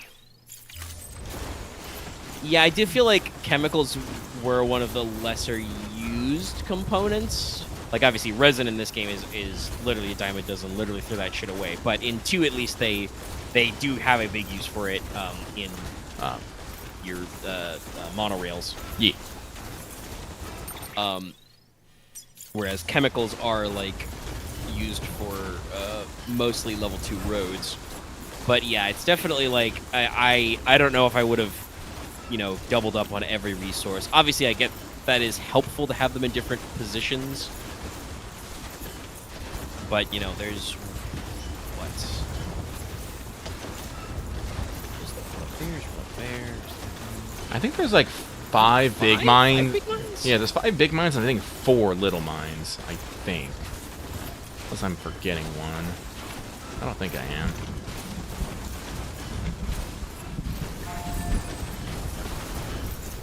No, I can't think of a 5th little mine. I'm not gonna say that means that there isn't. No, I think Well, I think I got the milestone for all the mines, and I think there's only 4 little mines, I think. Because there's the ceramic one, then there's the chemical one. Then there's the I think it's the metal one by past the it's over by the Ghost Hunter kind of area. Yeah. And then there's the southern one, the south one, over there by Terminal Knot. So I think. Oh wait, No, I that's think it's all the ones I know of. Jesus.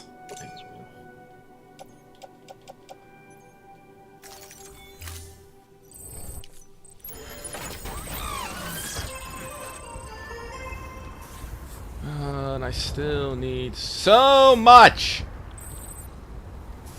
Alright, let's see here. Well, now that I'm light again, I can at least run at my... Oh god, my battery's like almost half out again. Fuck.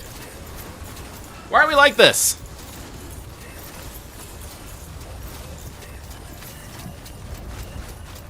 Alright, there's my zipline.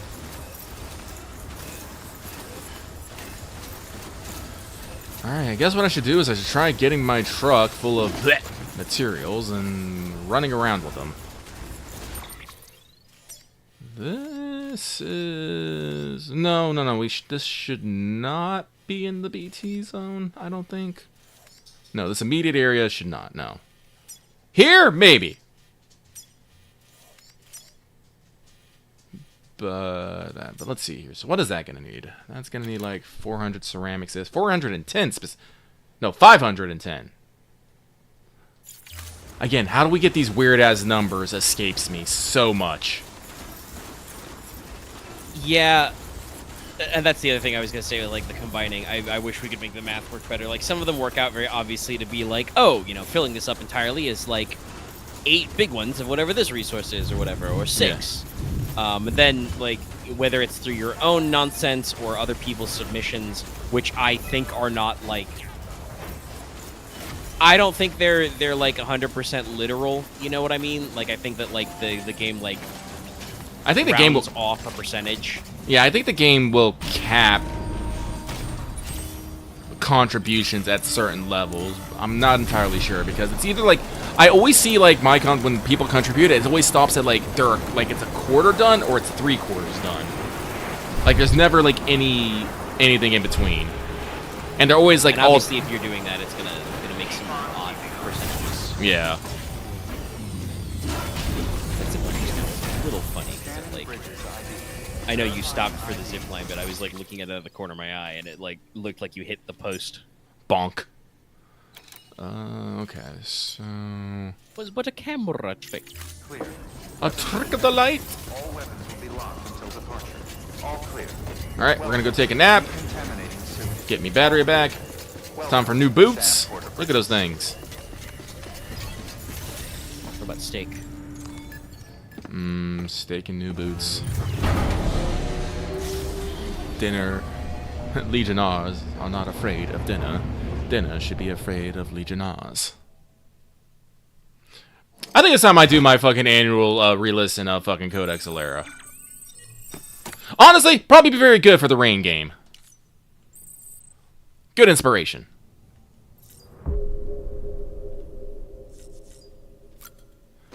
Yes, I realized I was just nodding, to myself. Like some kind of fool. I'll actually recommend it to our Secret Tabletop Cabal too.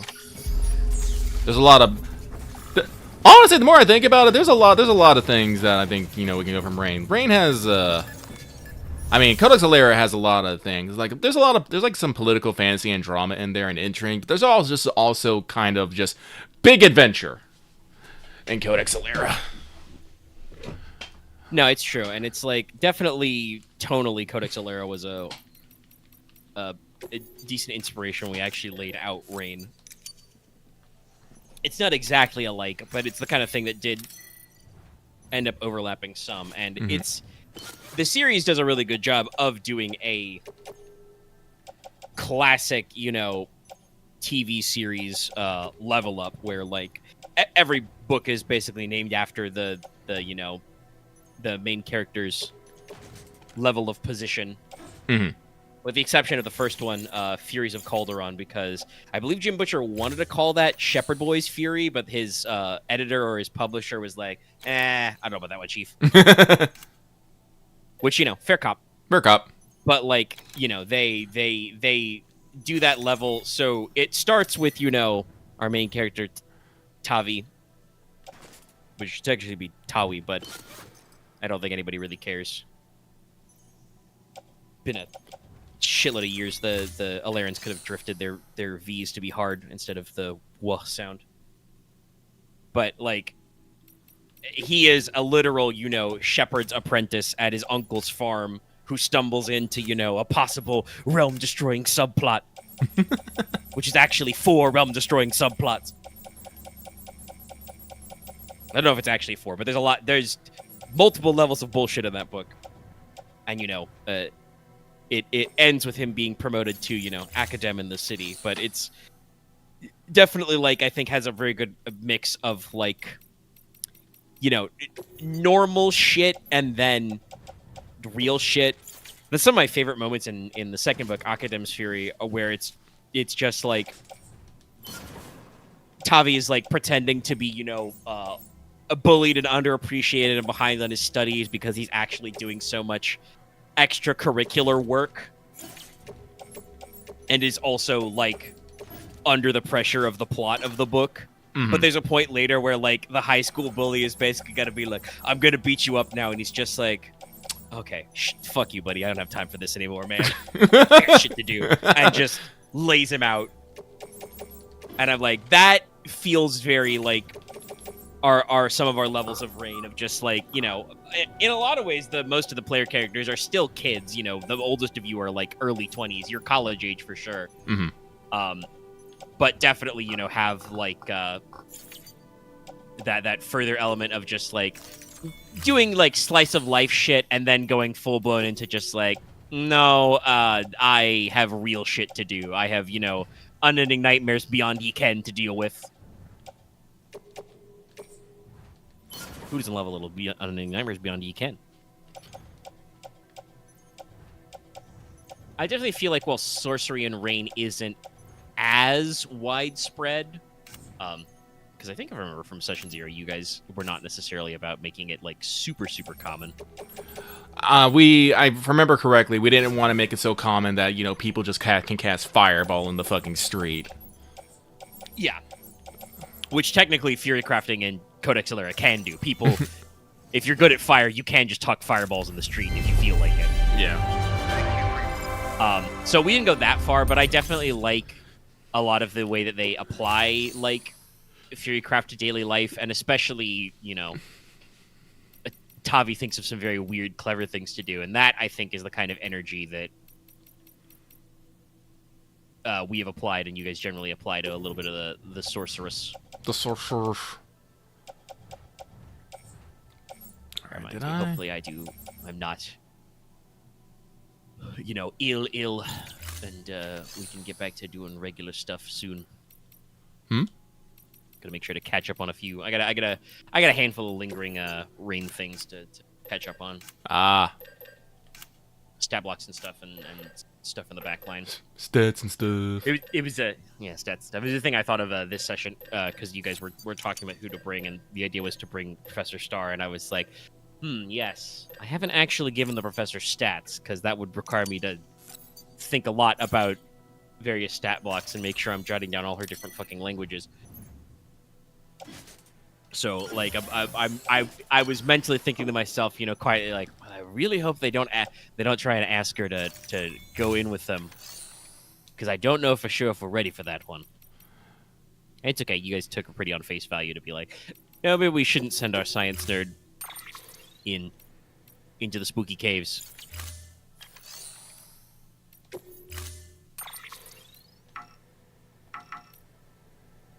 Oh, I have to selectively. No, I want to make. No, that's fabricate. I'm an idiot. That's right. We're weird here.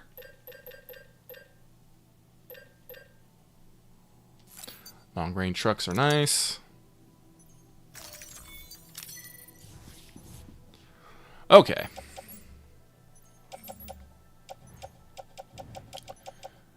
So the name of the game now is I need to start putting materials where they need to go. Bully. So let's see here. First things first, we're going to break that down just so we can have that number done.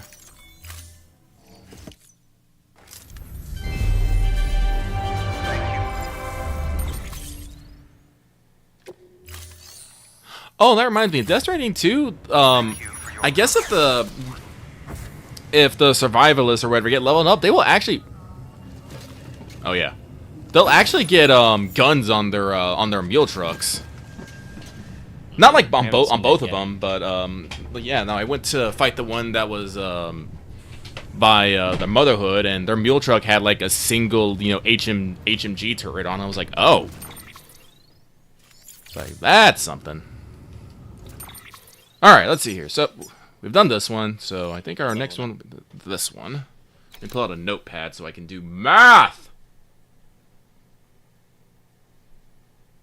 I'm actually thinking of doing, like, what you kind of do. I might get me, like, a big-ass notebook that I can just keep on my desk with some writing utensils so I can just write things as it is. Normally, I just, like I said, I pull up my notepad on my computer, but sometimes I think it'd feel faster if I just scribble it. Yeah, no, I have a couple of, legal-sized pads by my desk at all times. You buy them in bulk every few years, and just, I have a pen. And then if I suddenly feel the need to scribble notes, it's good for scratch math, for video games, for other stuff that I might need to remember, and that, yeah, some stuff I could just type in a notepad and reference back later, but then I would have to, All right, be on my computer and remember where I put it to open it up. Oh, no, that's 680 metals, excuse me.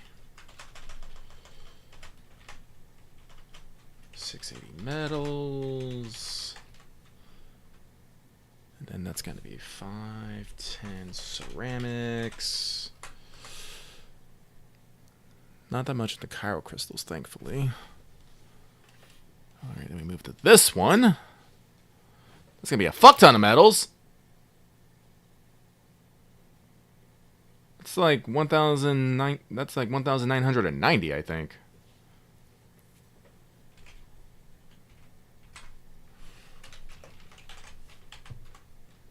And then 420. No, 440. No, wait. Brain. Yeah, 440 ceramics. Okay. This I cannot help you with. I'm way too brain cooked already to. I'm not good at snap math anyway. And I'm definitely like way too EP to do that. Brains are weird. I can sometimes do snap math, but not all the time. There's 20, some 120. stuff like there's some things, some forms of like multiplication and division that like, much as I'm loath to admit, repeating the fucking tables over and over again in like, you know, elementary, middle school does mean that my brain just like jumps to the end, you know? Mm-hmm. But other stuff is definitely like takes me a second. Even sometimes simple addition and subtraction, like, you know, you do like odds versus evens, you know, and you go outside around numbers, and I'm just like, nope, I don't remember, you know. I've tried to think of a simple one, but all of them are way too simple to do as an example. But you know what I mean? And Yeah. it's like, I have to like start, you know, pull out the old fingies and be like, hold on, doing some mental math. But then, you know, and I know some people who think it's they find it odd or funny that, you know, I cannot do quick math despite the fact that I am intelligent in other areas. But that's why I said brains are weird, because like I can watch like, you know, streamers or other people do shit like a lot of the, like the Jackbox games that have like trivia elements, like Trivia Murder Party and stuff like that. Mm-hmm. And like some people are bad at that, bro. Like they've just never looked something up, or they're not wired for like the factual recall to remember trivia facts. Whereas not literally every time, but I'm pretty sure when we did play Jackbox games and did do some Trivia Murder Party, I think I have a pretty good record at that game, because that is what I'm wired for. You give me little factoids, little nuggets of discrete information, and you, God help you show me in a multiple choice format, I'm killer at that, baby. You know, my brain's very good at going, yes, 3 of these answers, clearly bullshit. Therefore, it's got to be this 4th one.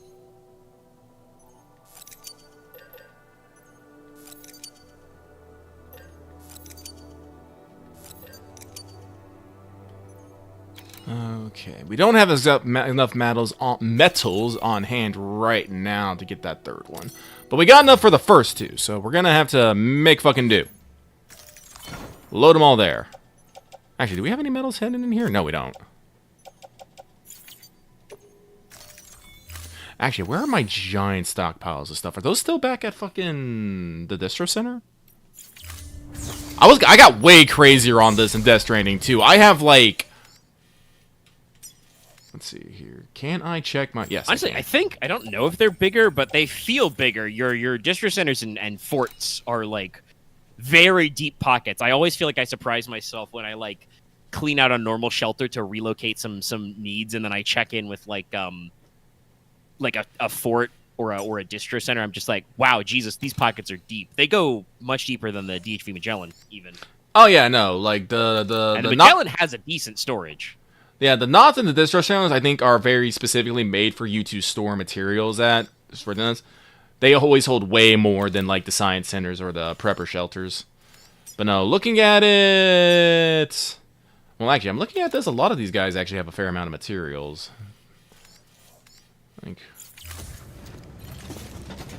I probably haven't been really touching them because I've been focusing more on,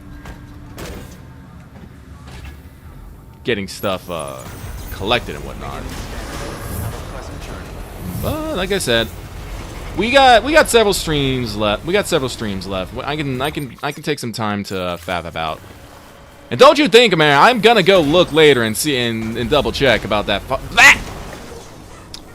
I tried to get upset at Omega and I immediately paid for my sins. It's okay. Who hasn't hit a few rocks? I mean, listen. Like I said, I'm tired today. I'm trying to reverse. I'm hitting reverse. I am going forward. What is happening? Game? There. Wait. Is it because? Okay. I think the game was confused, and because the camera was reverse, hitting reverse meant go forward. Very weird. That is the like the number one thing about this engine that is still weird is like braking and reversing in the truck can be very odd. Also, you do that sometimes. No, what I was gonna say is, like, listen, I am tired. If I am chatting shit, that's on me. It was 2 weeks ago, and I am, like I said, like, super tired, like, slightly sick feeling. Yeah. These fucking bugs. They're looking bug dust. Because I'm pretty sure we talked about it at the beginning of the fucking stream, so it shouldn't be too hard to figure out. And if it turns out I'm wrong, I'll be on next year and be like, Mia fucking culpa, I just talk shit. Honestly, it could just be kind of like the classic problem of, what's the phrase I want to say it, like talking past each other. Like, I don't think I meant it to be like, oh, you know, max everybody out at 5 stars. If you took it to meant that, and then, like, I didn't go out of my way to correct you, that it's like, well, then we just, like, you know, talk past each other. Move past each other, yeah. So it's like, well, then we're just in the situation.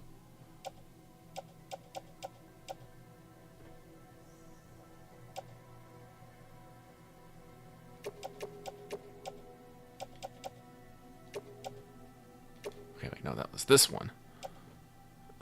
And then, what was it? 1440? Oh, yeah. Oh, that was actually perfect. Okay, cool.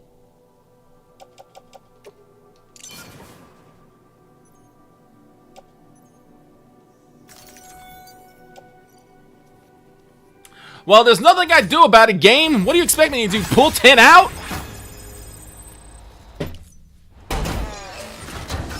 True. I mean, that's... So I want to say, the fact that you can overflow in Death Stranding 2, great, good, love it, not bad. But, it's definitely one of those things where, like, it is so fun, the, like, weird fucking, whatchamacallit, like, numbers you can get that way that are just, like, so annoying to get, like, oh no, I blew over this amount of ceramics by 20. Now I just have a small container of 20 ceramics, and it was all left over, so I can't smoosh it. And like you said, you can't smoosh it if all the rest of the ceramics are in your truck anyway, which they probably are. You'd have to take them out of the truck.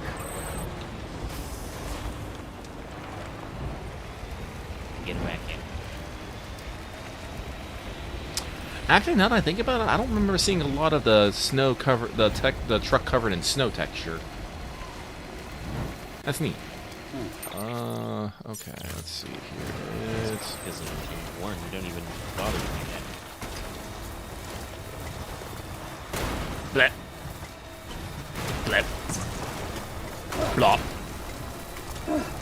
Blep. A blepis, a blingus. Did the truck curve? Well, I was getting... What?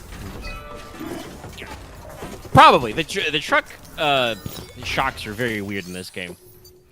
Alright, so all of this should do that. And then add materials. Add chiral crystals.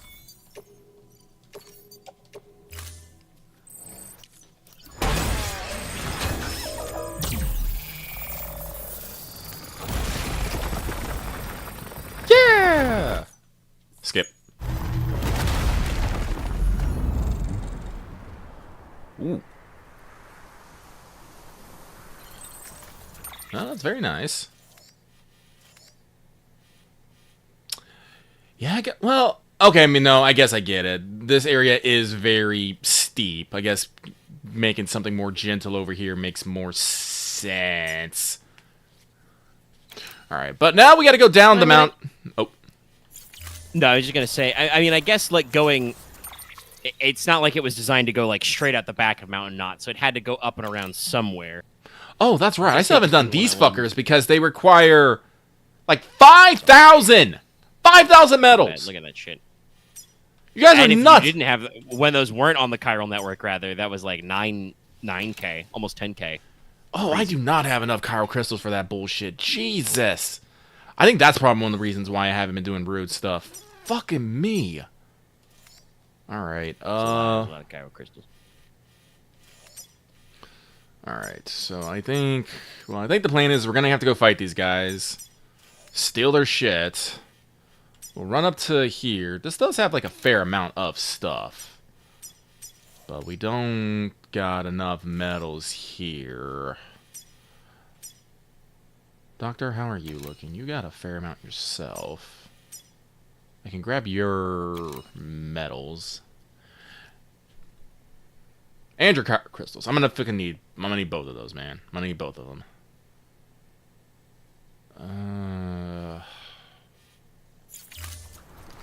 Character's just another one that's very, very. I felt funny into kind of like. I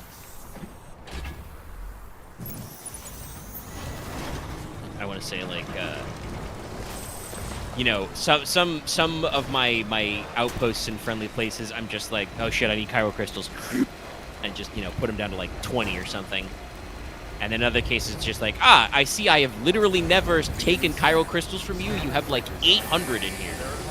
No, I think I'm just gonna like slurp up all the Kyro crystals because I think that if you do not have enough for whatever reason, you can just recycle them straight from your like inventory with a couple of extra boxes. So there's no reason to actually keep them all in the thing because I haven't Sam like doesn't have a cap. I'm pretty sure. All right, so let's go to the doctor. We're gonna slurp up some of his materials, and we gotta actually start taking it down the mountain. Doing the mountain road is important, but I also need to finish the fucking mountain road down there. I guess you'll never be able to do the whole line. Yeah. Keep on keeping on. I will. Keep on keeping on. Punch my zipline for luck.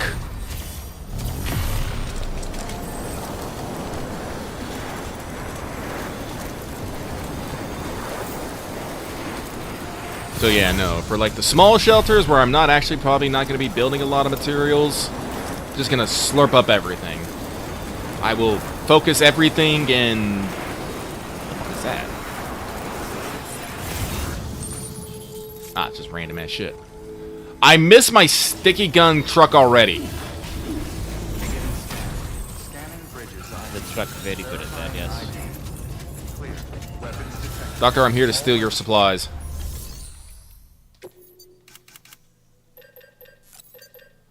Audio metal. Oh yeah, I can't actually carry 300. Okay. Audio metal belong to us.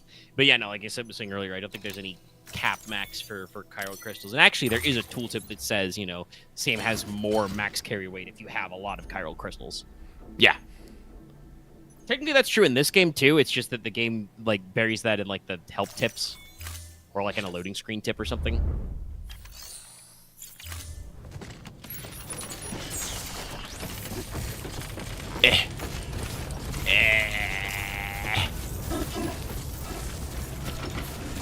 I wonder if I can make a bridge over there.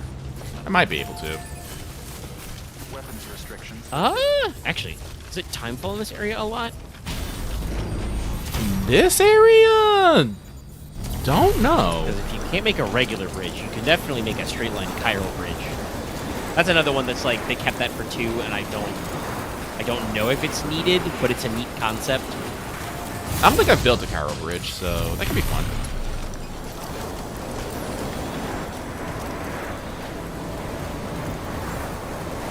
Or I could build a jump ramp. That'd be hilarious. That is pretty sick, and I need to try actually because that's an aid request in 2 that has the mechanic. You build one for him so he can do 6 stunts. But then later, one of the upgrades that the aeronautics engineer is, he says it makes them go farther, and I should actually try that out, that jump sometime. Decontaminating suit. All clear. Welcome, Sam Porter Bridges.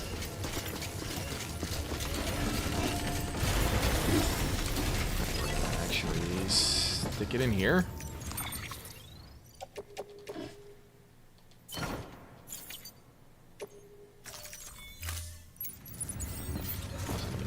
I keep forgetting. Gotta break down these boots. Gotta break down these boots.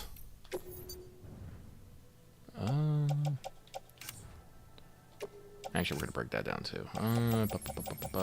Break that down.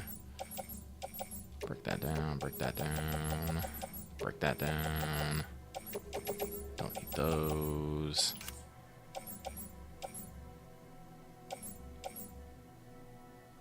Yeah, we'll leave those alone for now.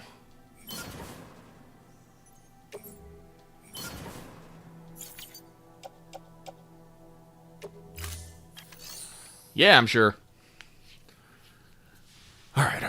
So, claim materials. Metal, 1,000. Ceramics, 2,400. Because I already know we're going to need some big-ass numbers on this bullshit. It's true. Alright, well, like it doesn't matter. I'm going to step away for a second. Chat. I'll be right back.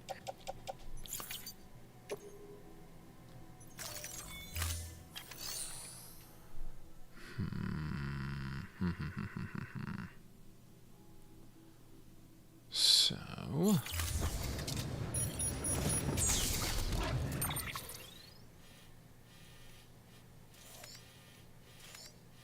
So we're up to there.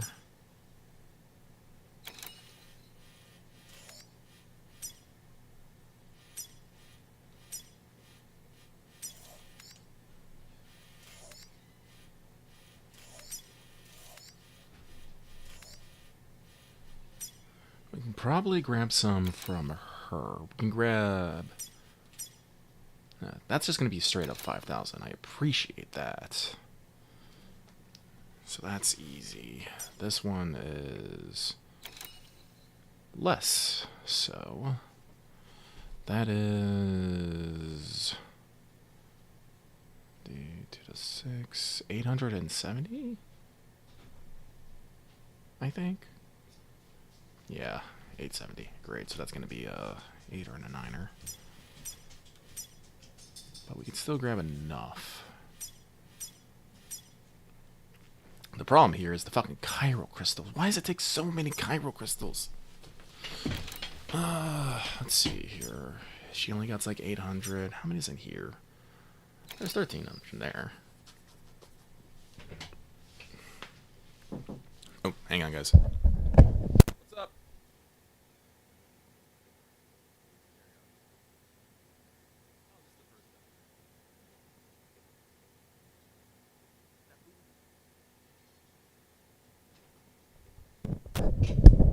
So now the question is, where else can I slurp up some chiral crystals? Don't forget to stretch, chat. There's some there. And there's some there. I could... There's a lot of materials. I could probably just drive back and just slurp up things as needed. And probably fix some roads. I'm going to be getting enough metal to probably do it, but...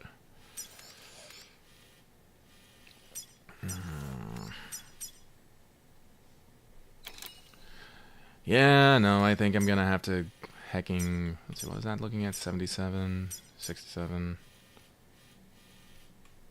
My road to the film director is gone, and my back road here is gone. You guys are asshats.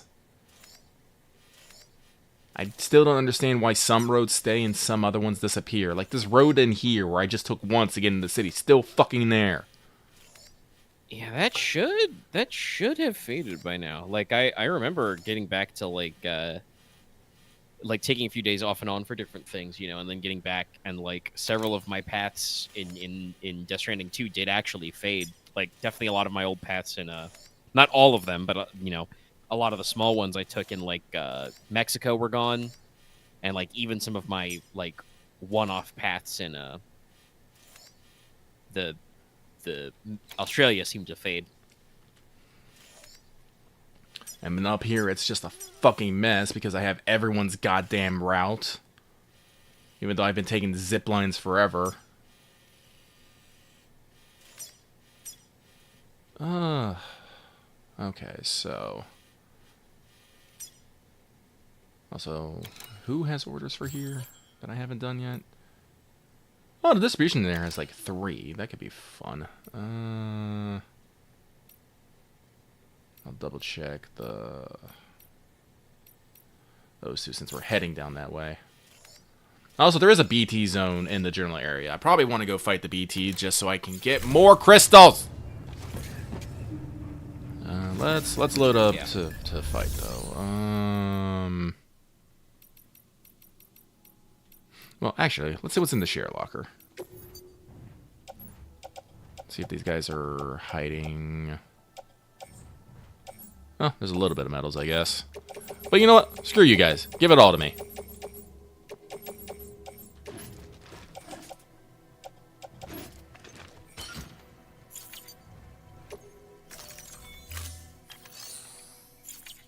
Then recycle.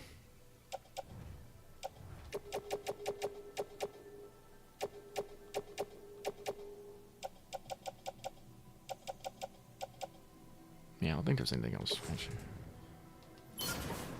There we go.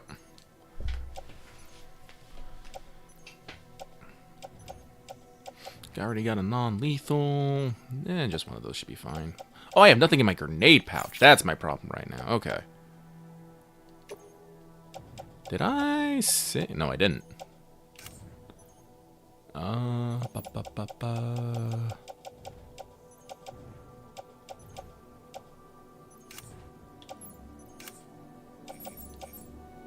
So we'll. Oh wait, we're in recycling. Whoops. Private locker. We'll grab this. Carry. Oh, I fuck.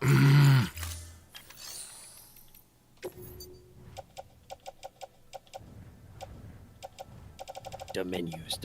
What the menus?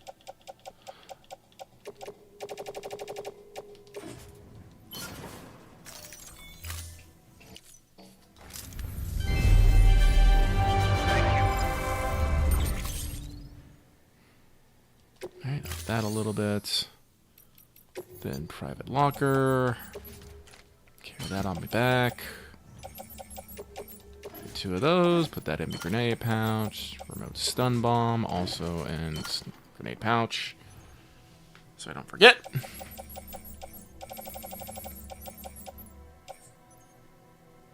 Should be okay. Now let's double check. Oh, wait, no, that's not it. That's the way station. No. That's it. It's the Mountaineer. That's the Roboticist. And all the other ones are done, so... I do believe in this one you cannot just spam the same missions over and over for likes. If I remember correctly. I could be wrong, but I think that's how it works. So we're gonna head down the mountain. I believe there's a reset timer on that stuff.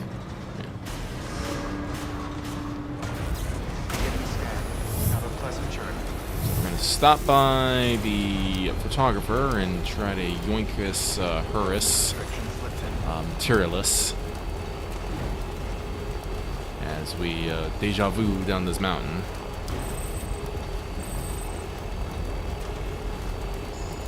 We're gonna have to incapacitate the Demon's camp right there because trying to build goddamn road right there will be hard if I have dudes shooting at me.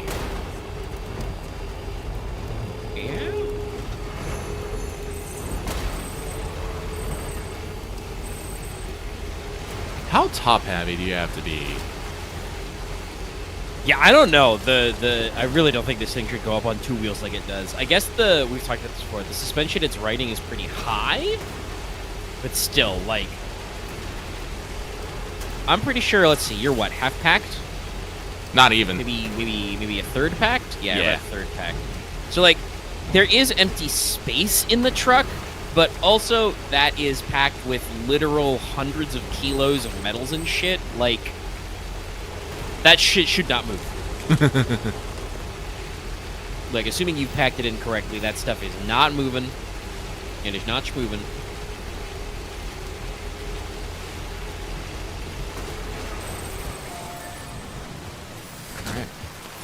moment here.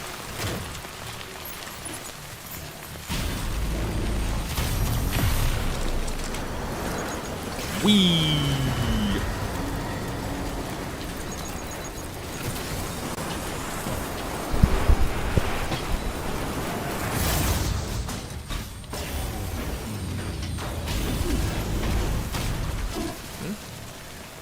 Power gloves, gold from Ultron Man.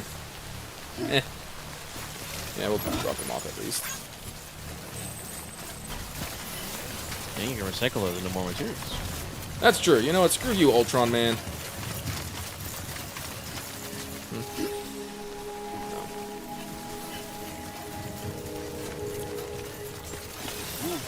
I missed.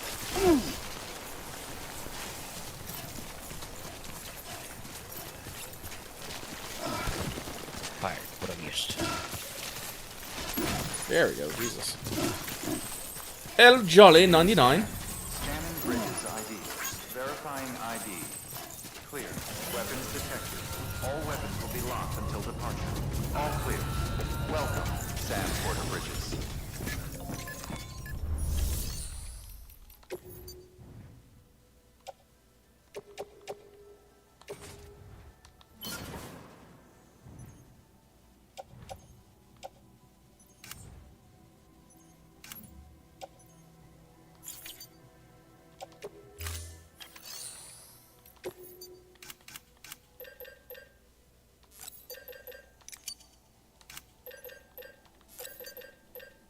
Yeah, I mentioned that I did not, over the weekend, do much Death Stranding 2, you know, even though I finished the game to polish it up. Because I did clock some time in the Battlefield 6 beta. Oh, that's true. Yeah. About 6 or 7 hours. I mean, I had fun, obviously, playing it, you know, because I put the time in. But it's Battlefield. Like, I think it's, like, there probably are quality of life, but I think it mostly feels and plays basically how I remember Battlefield like 3 and 4 from when I was much younger playing. And that seems to be good because that seems to be what a lot of people want. Yeah. Like, you know, you got the 4 classes, you got the kits. I think you still got some room for some of the like, you know, more unlocks and stuff. They get a decent amount of weapon selection in the beta. With unlockable, you know, upgrades and attachments and stuff, so it seems to be a decent showing.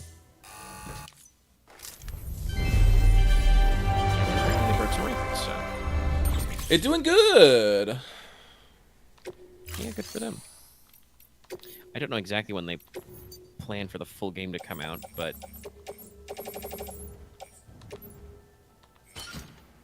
I'll keep an eye on it. I did sometimes feel like the classic first-person shooter problem. Why enemy bullet kill, my bullet no kill?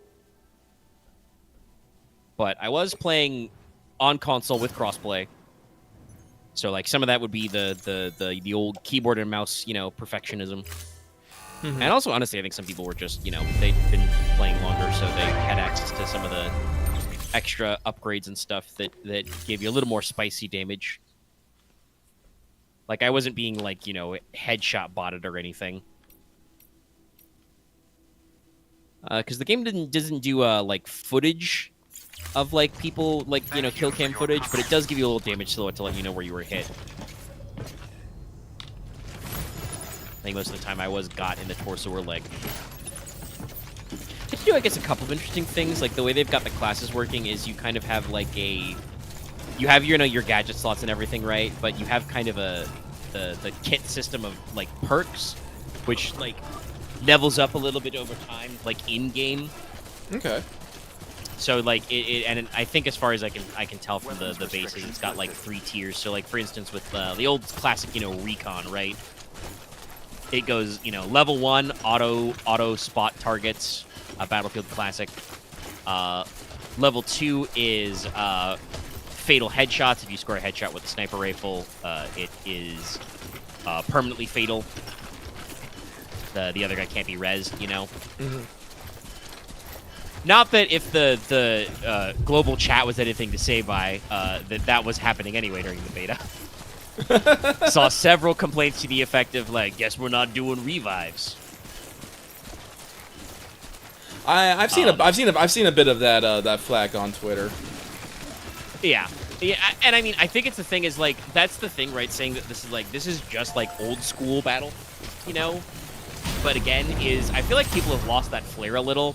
Like, I'm sure you've also seen the memes, because our Discord has posted them a little, like, people realizing that, like, you know, yeah, there's a little bit of expanded movement, you can, like, power slide and stuff, but, like, people call it COD movement, which I feel like that's like, I mean, it's not technically, like, retconning the narrative, but it's kind of retconning the narrative. I'm like, no, you mean Titanfall movement. Titanfall made those movements first, and then Activision put that shit. They stole it. They stole the movement. Moved it back in. Well, that's because COD keeps getting games, and we don't have Titanfall 3. It's true. It's true. But like the Titanfall was the really revolutionary from COD went, oh, I guess that's just what FPSs are doing. But, like, you've seen the memes that are like, you know, COD movement when they you know, eat 120 millimeter from a T-14 or an M1 Abrams, and it's like, yeah, no, that is what happens in the game, and that's how I remember Battlefield being. You can, like, genuinely. So, slight Milsim style talk. Main battle tanks are pretty good. I don't actually think that you can, like, take out, like, an M1 Abrams or a T-14 by just, like, hitting them, you know, once in the rear with an RPG. Like unguided rockets are something that their armor systems are designed to be resilient against for a while. Perfect, there's not a lot you can do about it, but the real thing is, like javelins and other modern anti-tank missiles are, like, designed to, like, you know, go up and over and, like, strike from the top down, you know, so that they hit, like, where the armor is weakest, kind of a thing. But, you know, the point of Battlefield is you're supposed to have specialists with anti-tank who can, like, ambush vehicles, but if you just waltz right in front of a tank gun, you die, which is fairly true to real life.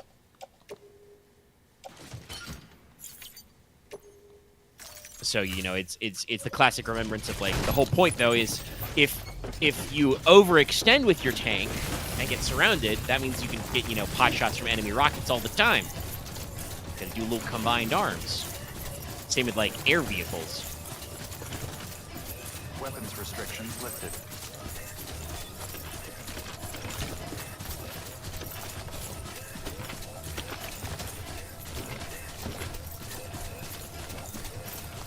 But like I said, it was fun. And they had a little, you know, the kit thing. Oh, I should say the level 3 of Recon that's when you get your, like, quote unquote ultimate ability. You know, you push 2 buttons. For Recon, it's like you get a UAV which just auto rotates and spot enemies inside the radius around you. Yeah, I figured it'd be it. I was expecting the UAV. I was all like, drone tech. So support is they call it aid station. It's just without throwing supplies, you automatically heal and resupply allies near you. Engineer gets the super torch. You repair super fast for a limited time. Assault is weird. They get super adrenaline, which is like you get these adrenaline shots as assault anyway to, like, make yourself move faster and be more resistant to explosives. It also says it boosts your ability to hear enemy movement sounds, you know? Huh. So the super adrenaline is, like, its special power is it visualizes sounds made by enemies for a short period. You're supposed to, like, get kills to extend it, though, so naturally I never got to play around with that because my ability to guarantee making a bunch of kills to extend my kill streak bonus is, like, not good. I'm okay at first-person shooters, but like I said, they had a little bit of this dynamicism, a little bit of fun stuff. They did have a decent number of, like, unlocks, and they have a decent number of, like, different weapon categories. Like, they actually split DMRs and sniper rifles. Rad. And there is a game mode where you can people can choose to play with, like, class-locked weapons. So, you know, Recon can only use sniper rifles. Assault can only use ARs. Supports can only use LMGs. Engineer, you know, is SMG. But normally you're not restricted to that kind of like thing, so you can totally go, which I did, which was like, you know, playing like support medic is like, okay, I don't want an LMG with this class. I want a carbine. I want to stay loose and mobile while I'm, you know, sprinting across the battlefield, defibbing people, which still works. That's again, it's still like old school Battlefield. It's very funny to watch a guy, you know, rubbing the paddles together and do a leaping dive to get you. You know, and like I said, I think this is why it's popular. Is people played the closed beta, and like they did a smart thing where they gave like creator codes for the open beta like a day early so people could stream it and take video of it. It still is very classically old school Battlefield shit. So much stuff explodes and gets everywhere. It's all over the place. It's very funny. Like tanks are very powerful, but they steer so goofily. I cannot tell you. You know, you talk about like how the truck does the up on two wheels. I've put some IFVs and some tanks up on one tread. Which you're not. I'm pretty sure they're way too heavy to do that, but you know, it's a video game. You got to do a little simulation-y. Honestly, like the thing I would complain about is like I was in performance mode. Was like sometimes I felt like just like it was too graphically high graphic fidelity. Sometimes there's just too much smoke and dust and shit in the air. Well, but that's that realism, baby. Like, yeah, and it's like I can't see shit. I'm like, man, is Battlefield normally known for thermals? I'd like some thermals in this game. Maybe see through some stuff. That and like there were times when I was like, man, I wish there was a Call of Duty style like drone strike or airstrike call in, because like I don't know, man. Sometimes you're on a capture point and you're like, okay, I know there's 4 enemy guys in this capture point. I'm pretty sure I can't kill them all myself. And none of the vehicles we have are good for like, you know, area bombing. No, that's why I think like COD is very much an individual game. From what I understand, Battlefield is much more a squad game. You want to stick with your boys. You don't want to necessarily go, you know, herring off on your own. That's how you get got. Sure. And the game does have a couple of, I think they've been in previous games, but they did keep some of that where like your squad leader or even like the game will randomly assign like, hey, this capture point, capture this point. And, you know, draw, like, lines from, like, where your squad members are to it so you can, like, see where you have to go and stuff. Mm-hmm. And sometimes people follow, sometimes they don't. But you do get, like, extra, like, personal progression points if you do that kind of a thing. That is one of those things that I think that, you know, often turns me off from, like, playing multiplayer games is much more people are focused on their KDA rather than, you know, getting objectives done. So, and I have heard like some multiplayer games trying to do things to incentivize people to actually complete objectives. But it's still I think Battlefield has always been a little objective based. There did feel like some games in the beta where I was just like, okay, clearly it's just like playing Frontlines, right? It's like clearly we're not coordinated and people are just kind of like oozing everywhere. But then there were other beta games where it was like, okay, clearly like without even saying anything. Because like I had my, you know, default controller mic muted, and I did not see a lot of other people using voice, even though I didn't like default mute anybody.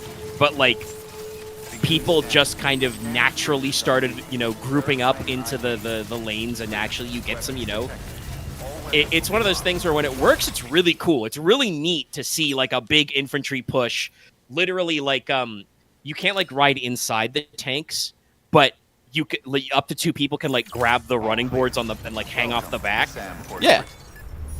So like, you know, it was pretty cool to like, you know, see like an infantry push of like, you know, 10 guys out on foot, and then a couple guys, you know, riding on the back of the tank, all push together into the point and take it and stuff like that.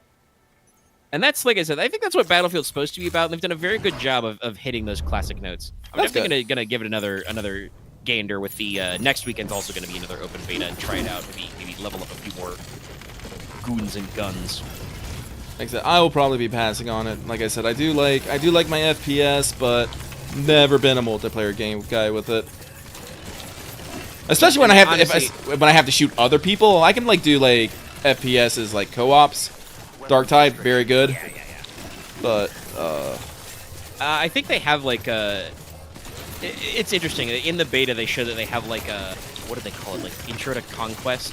They have like a like starter playlist where they're like, okay, it's the Conquest game mode, but we've populated it with extra bots so that you can get a feel for the game, and it's like supposed to be only accessible for like I think like the first like 10 or 20 career ranks kind of a thing, you know? So like they've got like an onboarding process that's interesting. No, what if I ever needed to get us back into like shooter type stuff, what I should do is I should like I own Arma 3, is I should just reinstall it and figure it out, and like whenever there's a sale, percolate it to you guys and like start Zeusing. Start making our own ops. Yeah, I'm sure with like get like 4 of us. I'm pretty sure Arma being a milsim game, it's decently hardcore. I played a little bit of it, but it was on the previous potato machine, so it did not run very well. So I need to like reinstall it on the new PC, the quote unquote new PC. I've had this thing for almost 2 years now, I think. But you know, it's that gradual process of you don't always reinstall all your shit right away. I have so many fucking Steam games. But like I think from watching other people do content in Arma for, God, Arma 3 is like over 10 years old. It might be almost 20 years old at this point. Like around 15, 20. They are working on their next game, Arma Reforger, which interestingly enough, it and several other games are getting like dedicated console ports. Interesting. Like Arma Reforger's in early access, and they have a console version. I'd probably still play Arma on PC. I just feel like it'd be better.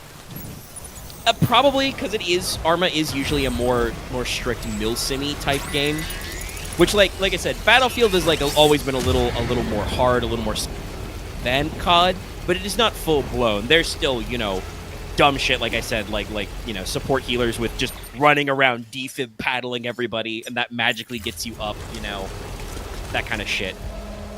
Or the fact that like your tank can be blown the fuck up, the turret will go sky high, fly 1,000,000 miles into the air, but you're still resable, Your body gets catapulted out of the flaming wreck and can still be picked up.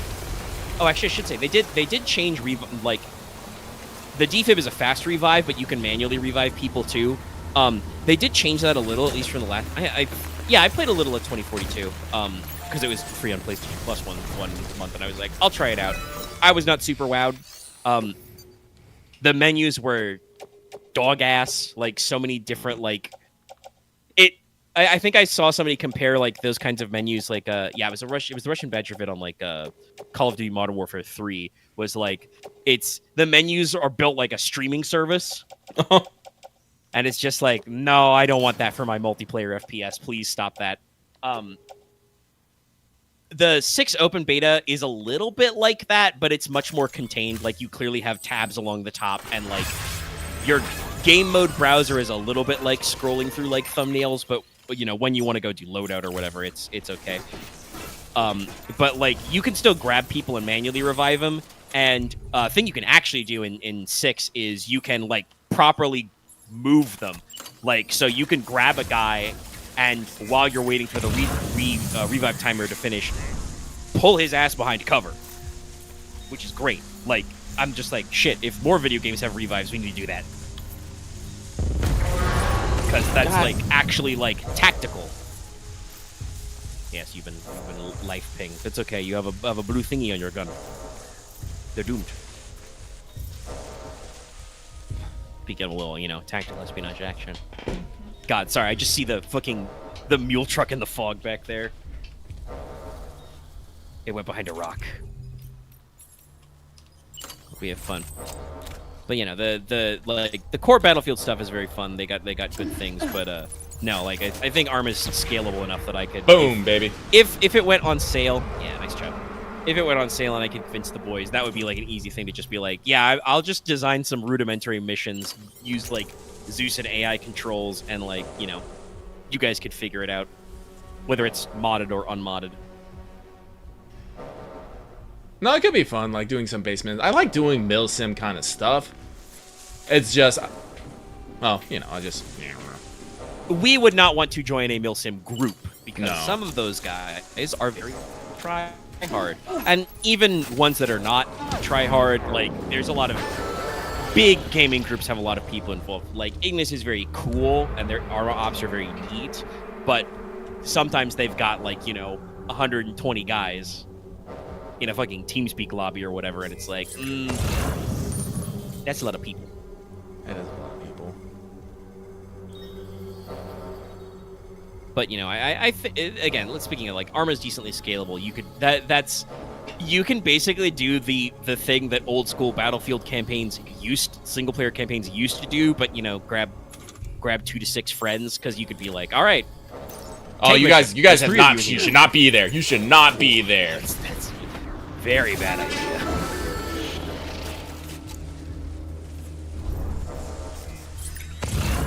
The old conga line goofus. Got some more guys? Okay, yeah.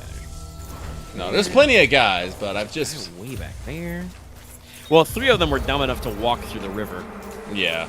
And I think all 3 of them were standing on the opposite side and saw you throw an electric bomb at their truck. Well, they didn't see shit. Object permanence. Just trying to get to the next cover because I would like to not get shot. No, getting shot is bad.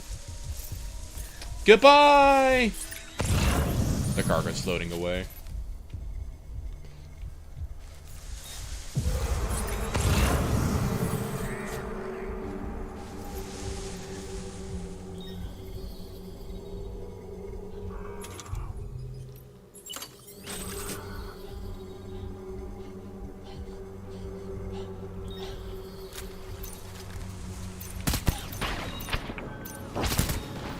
Oh, nope, he's down. Blah, blah, blah. Goodbye! Look at this corpse reservoir.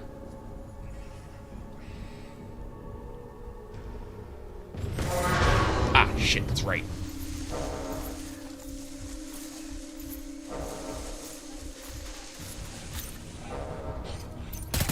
Shit.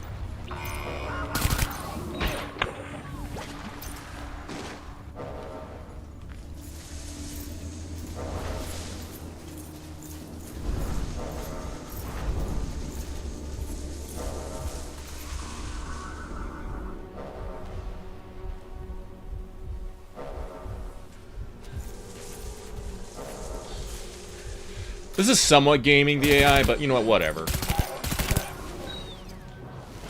Isn't there ammo demons? You don't need to play softball with them. They're a little smart. They're like, that guy just got! The fuck? And they do cheat. It's something I think that's again very interesting about the changes in game design. And 2, like enemy camps don't do like sensor pulls at all. Whoops. Like they do have tricks to detect you, but there's no like scanning field shit you gotta like duck. It's like, nah. If they don't see you, they don't see you, man. Just all these dudes in the river.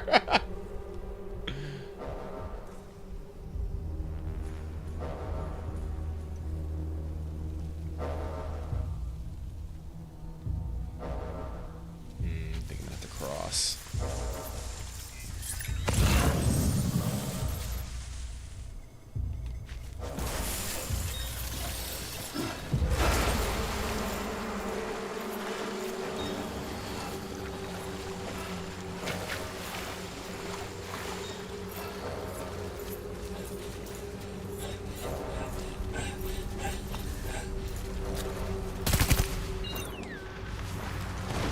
Good night.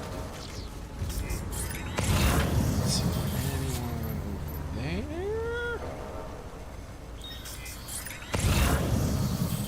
No one really here. Let me go grab those remote stun bombs, because I've been hucking a few. Load the rifle.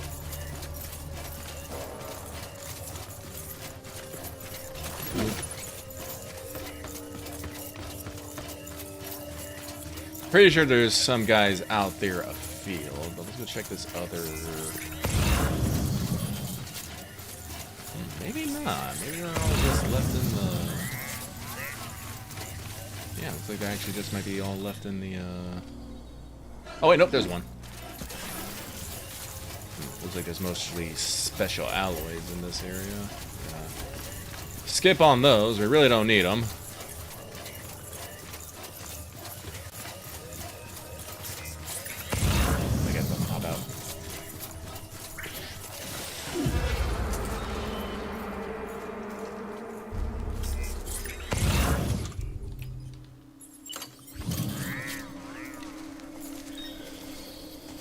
Oh, you want to play like that?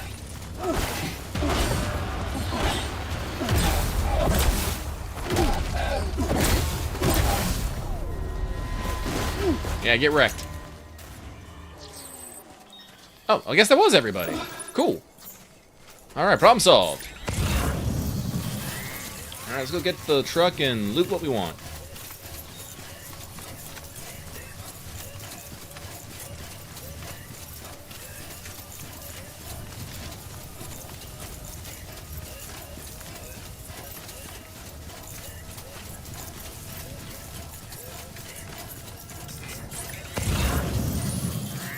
Blood bags, special alloys. Yeah, I need those.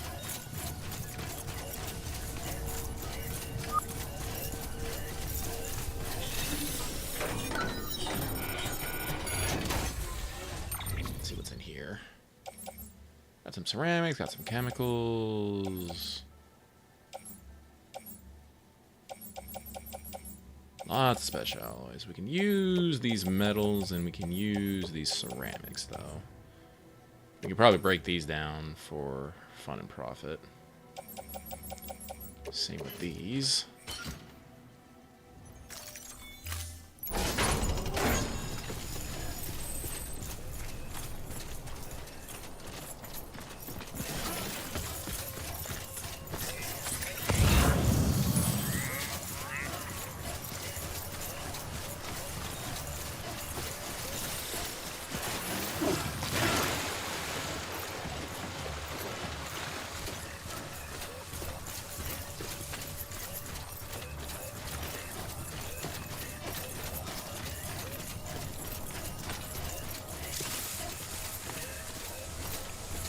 Well, luckily, I don't need to hide. Thanks for the tip, game, but don't worry about it.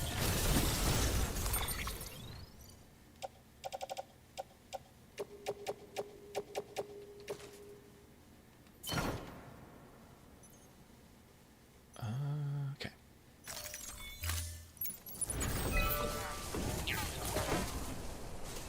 Well, actually, don't we need, like, can we fit another 800 ceramics in there? I think we can.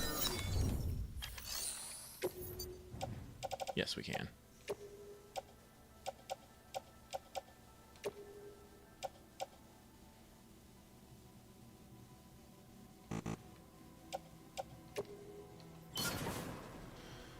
Oh, boy, oh boy, oh boy, oh boy. That's gonna need... Oh, that's just gonna need straight 80 ceramics. That'll be easy. What's not easy is I'm already out of fucking Cairo crystals. Literally have 0. And this is just one of the roads. Yeah, I do not know. I know that, like, I did feel like some of the roads in 2 were kind of, like, big jumps compared to previous roads. I don't think any of them are as big as some of 1's roads. No. Like, I never feel like any of 2's roads are, like, insurmountable, like, tasks. It's just like, oh, I'm just gonna have to go go beat up a fucking, thing to get the mine going, or something like that. Especially since... Or, you know, like, some of them will be like, let's see, this is all the way over here, that means I gotta take a big trip from the mine, kind of a thing. Yeah. A lot more logistics of how you're gonna get your supplies there, rather than getting the supplies in the first place.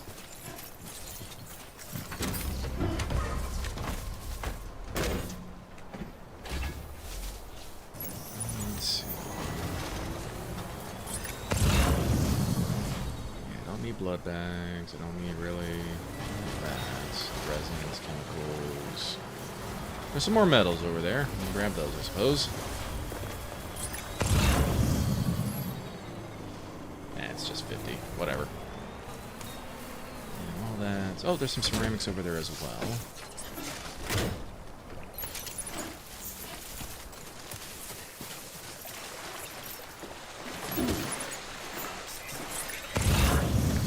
Slurp.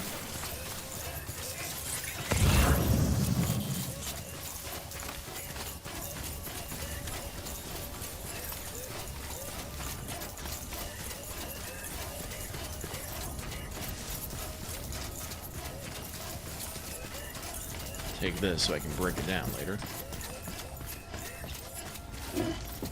Said I'll take this so I can break it down later.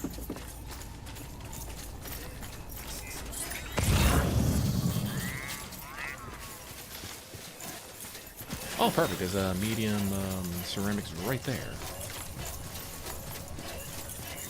Exactly what I need.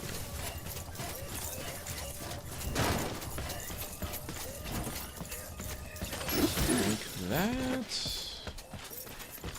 Where's the metals? Up there. Or ceramics, rather.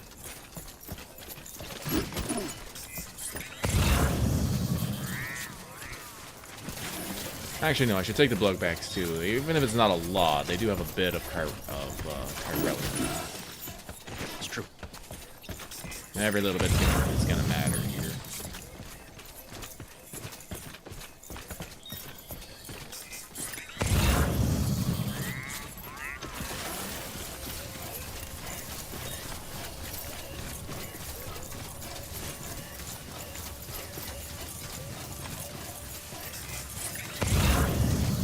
Break it all down once we get to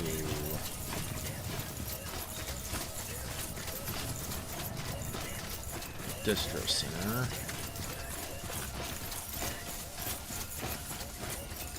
Where are the damn things here? Are there only 2 here? There are only 2 here. Okay, that's why I was confused. I was like, I feel like there's another mule box right here, but there's not.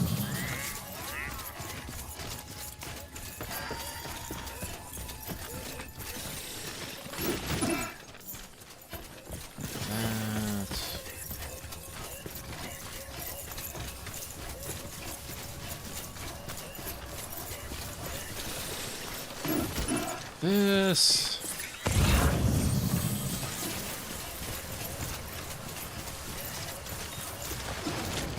Cross the water once more.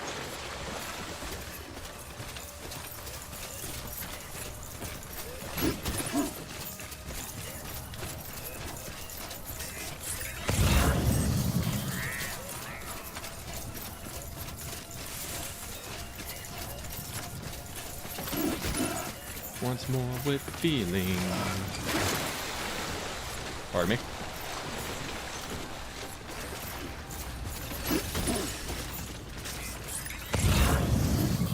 Yep, alright, let's go to that other meal post box, see what's there, and get everything fixed at fucking the Mountain Nut Distro. Yeah.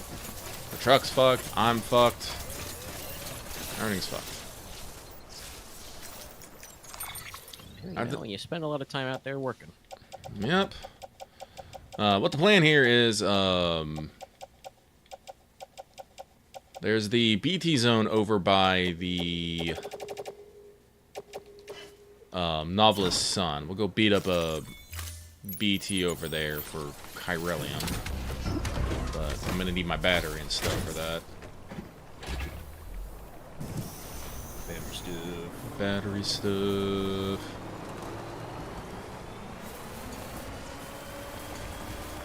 Also, we do got a couple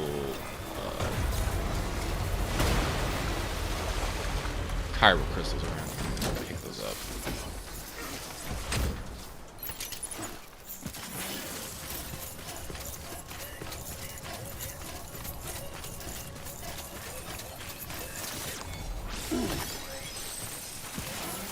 $26 total. 26. Yep.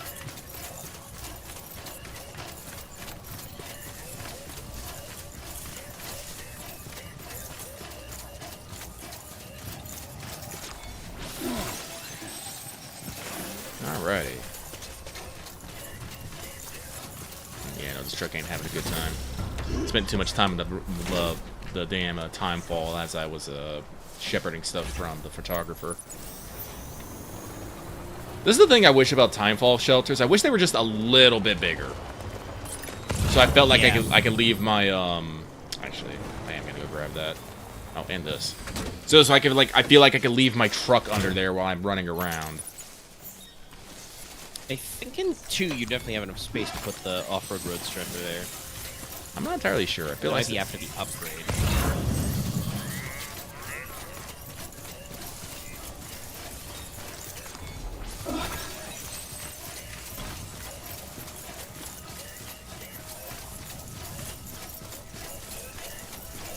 Mysterious pin.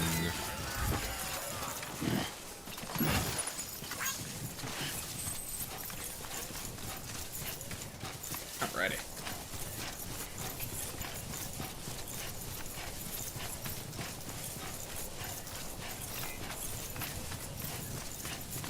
So with that, well, I need to bring it closer so I can put the.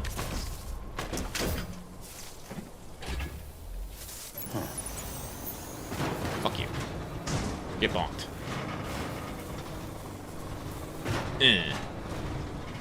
I want to let you know, I am not trying to go that far up. Oh, you don't gotta go that far up.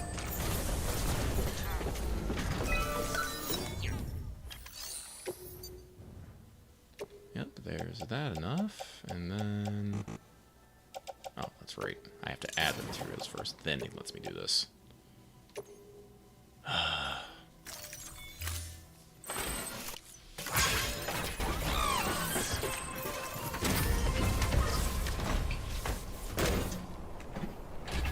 Ugh, such a rust bucket. Alright, where is it? It's over there? Okay.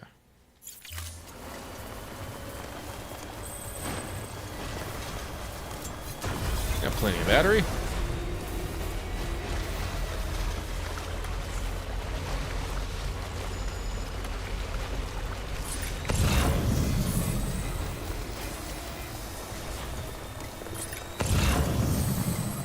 Where's that damn thing?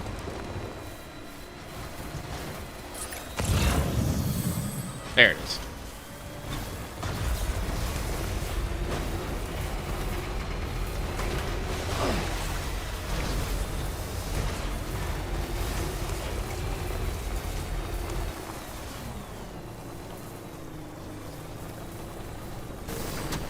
Okay.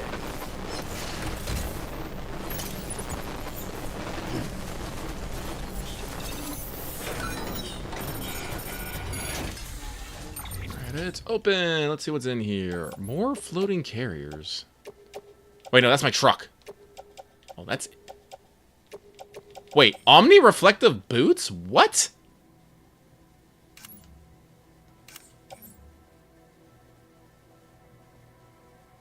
Oh, are these like some... I guess these are like the Cairo... Are these like Cairo boots? Weird. Materials that cannot be fabricated using current technology. Status is quintessential collector's items. Huh. Special. I think I remember there is a thing in 2 that's Omni Reflector. I don't think they were boots though. What was it? It was like a cosmetic thing I found. But Oh. then I didn't remember. Weird. Well, let's go stop by the thing and drop off what materials I can. This way. It's right there. Mistaken potatoes. People use ones are wild.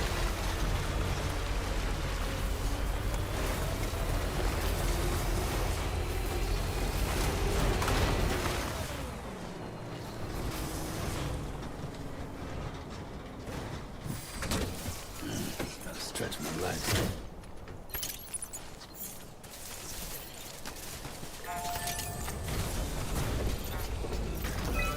Alright, pop it open. Rebuild roads. That's a big overshot. I really don't want to do that. Oh, we'll hold on to it then.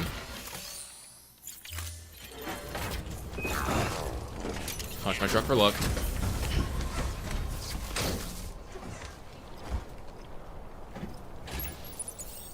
Right on.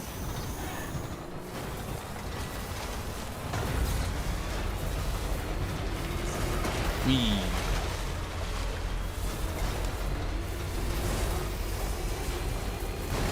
Car tentacles.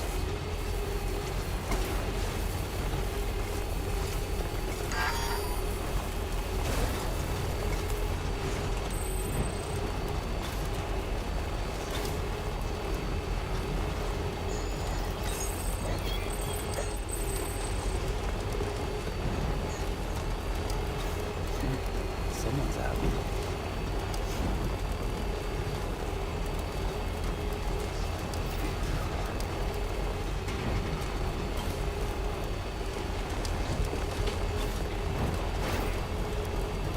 there's the distro center. We're gonna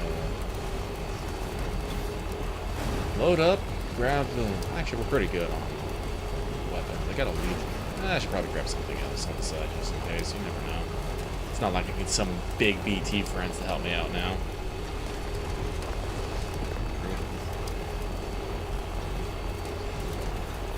Beginning scan. Scanning bridges ID. Verifying ID. Clear. Weapons detected. All weapons will be locked until departure. All clear. Decontaminating soon. Battery low. Please charge vehicle.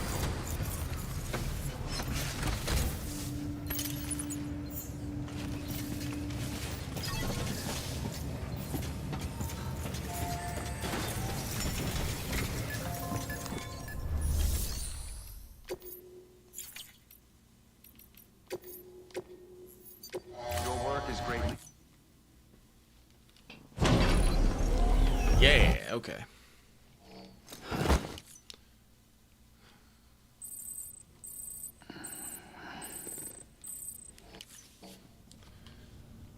Alright. Leave private room. We don't got time for this. We have shit to do. Alright. So, with that, let us consider. Unfortunately, the big thing is Kyro crystals. There's nothing I can do about that. Except go beat up BTs and pick up shit off the ground. Woo. So, we'll do that. All your Kyro crystals, they belong to me now.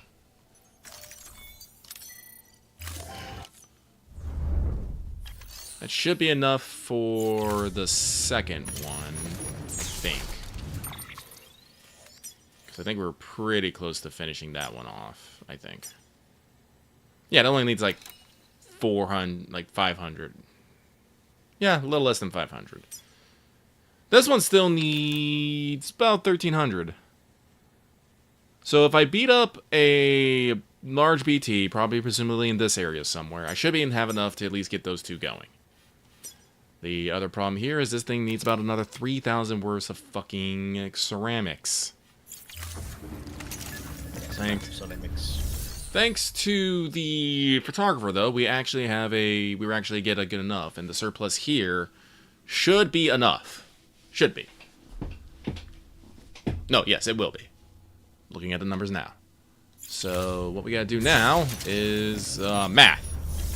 So let me recycle the small stuff in there, and the rest of the stuff, actually.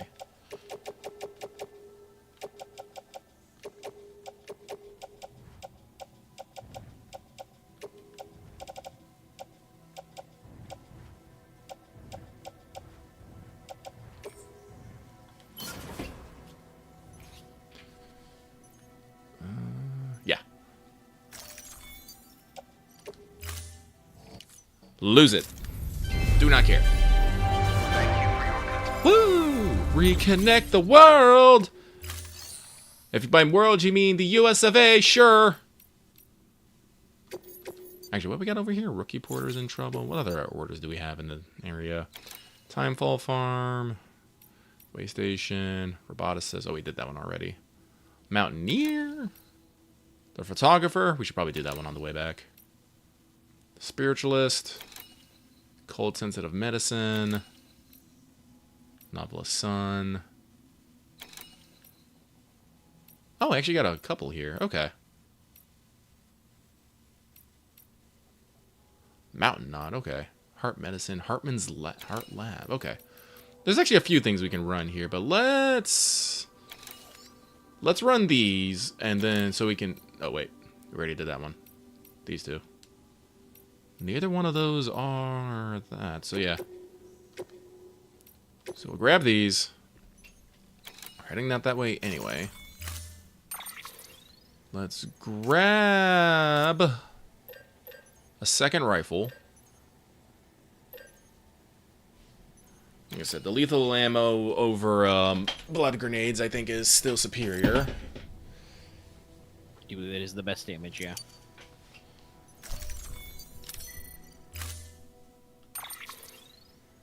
I have a lot of trucks here. Too many trucks. Too many trucks. Too many trucks. I mean, I don't remember too many cooks. There's no swim bits.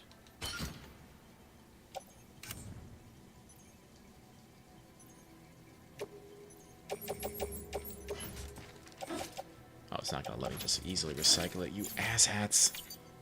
No, let them be done. Figure out this out in post. Thank you for your comment.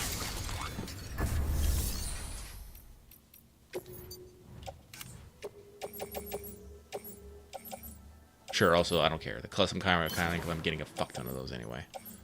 Oh yeah, I also want to break these down. I don't care about the boots. They're only better than level 2 boots. Got both my guns there. Got enough hematic grenades. Should be okay. Okay.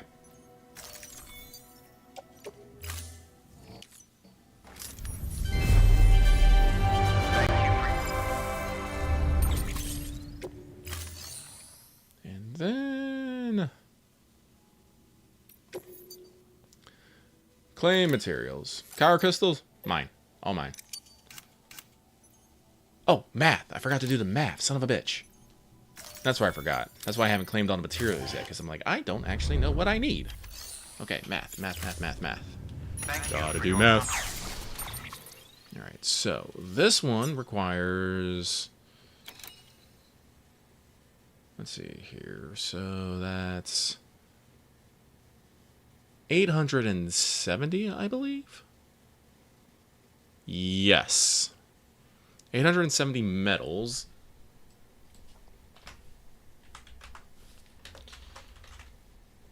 Not 970, you fool. 870 metal. Then, let's see here. That is a lot of ceramics. God, that is a lot of ceramics. Why so much ceramics? Okay, so...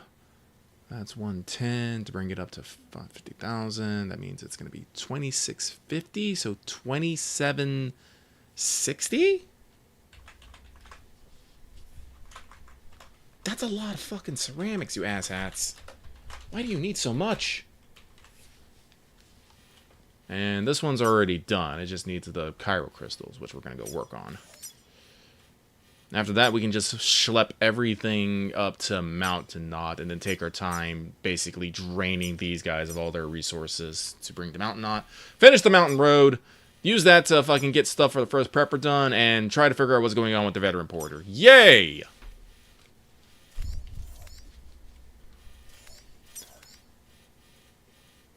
What time is it? Oh, it's almost 7. Okay. Since the manga is probably pretty out of it, we could probably stop at 8 tonight so we can rest. Wake up a little earlier, yes. Chillax. I don't go crazy style on rain yet, because you guys have a dungeon next. A dungeon crawl. I'm not gonna be super useful, but I'll do okay. I mean, you say that, but you've been in fights, have been, you know, Well, used yeah, to doing some lockdown stuff. Like, I know you readjusted how many ranks of your chain you have, but I think you still have the, because like 2 or 3 is you get to use chain instead of commodity grapple. yeah, it's true. But the thing about the grapple rules is, unless I get the 3rd level, which I did not have, precursor up, I have to still go down to the ground with them, and I don't feel like wrestling with fishmen. That's fair. That's fair. But you guys have a few different guys for some different crowd control stuff. This is kind of a type of hazard you guys haven't run into a lot, so it'll be interesting to see. No, I got like no, Enos is still like a effective chain user, but like I said, we kind of nerfed the chain range, and while the weapons are very deadly, Enos will just be, you know, kind of another combatant. He won't be able to cleave them in twain, much like Conrad True. or I mean, in a pinch, you know, it's not perfect because it is touch ranged, but you know, you can just start death touching guys if you get overwhelmed. no, like if I like literally did not care about just doing nothing but casting spells, I would just be casting Infernal Command and fucking Shatter the Soul everywhere. But at the same time, it's just one of those things. I don't want to rely on that because I want them when I use certain spells. I want it to have meaning. you know, kind of a thing. Well, and not to mention, like, Infernal Command, I think it's still one target at a time. Oh, okay, it can actually target minion groups. I don't remember what the one, but yes, it can target minion groups, but because I remember there's a line in it saying that if it does not get them all, you know, there might be like infighting and stuff. Yes. But again, it's just one of those things that's like, you know, using it the season before, it was just like one of those things like, you know, keep this a secret and stuff. I used it because it was a giant ass crab and stuff, And and you didn't want to fight the crab. the crab. Also, it's another one of those things, like, we're fighting the Sea Devils, like, I don't think I can, you know, do Inferno Command and tell, you know, Sea Devils to fucking kill themselves. I don't think that's how that works. Because technically it only gives them a mission to follow. So it's not like, you know, undying loyalty. They just think, hey, it'd be a really good idea if I listen to this guy. Yeah. So, and if I tell them to run away, well, then I've just had the Sea Devils run away. We have not, you know, solved that problem. Yeah, it's one of those things where, like, we were talking about earlier, we didn't want it to be a case of, like, you can use sorcery for everything. It is supposed to be, you know, special, mystical, semi-religious. Oh, ooh, excuse me. That's 24. I need 360. No scope. Okay, that should be all of it. It's like, I am excited for whenever I do start figuring out the secret Soulcraft story, because I do believe you have mentioned that does have more offensive leanings on it, and I'm like, that's cool. I'm excited for that, but at the same It should have time, a few tricks, and I mean, it should have some stuff that, like, we've already talked about. Like at one point, you just said, like, man, wouldn't it be cool if I could just summon chains from the ground? And I was like, let me put a pun in that. Let me put that in my back pocket for later. yeah, no. So it's just like, well, it doesn't have to be like straight damage, but, you know, more like, you know, combat options. Like, I have a few curses, but again, like, Terrify and Call of the Grave are very non-damaging, and, you know, it makes guys run away or stuff like that. So it's like, I like Soulcraft. I enjoy using it. It's just its combat applications are very limited. So, and, you know, that is kind of by design. You know, yes. I mentioned earlier we talked about stuff, but, like, the way a lot of these, you know, sorceries and bits were designed is, you know, intentionally to be like, okay, this, you know, does this does that thing, and it's not so much that they are.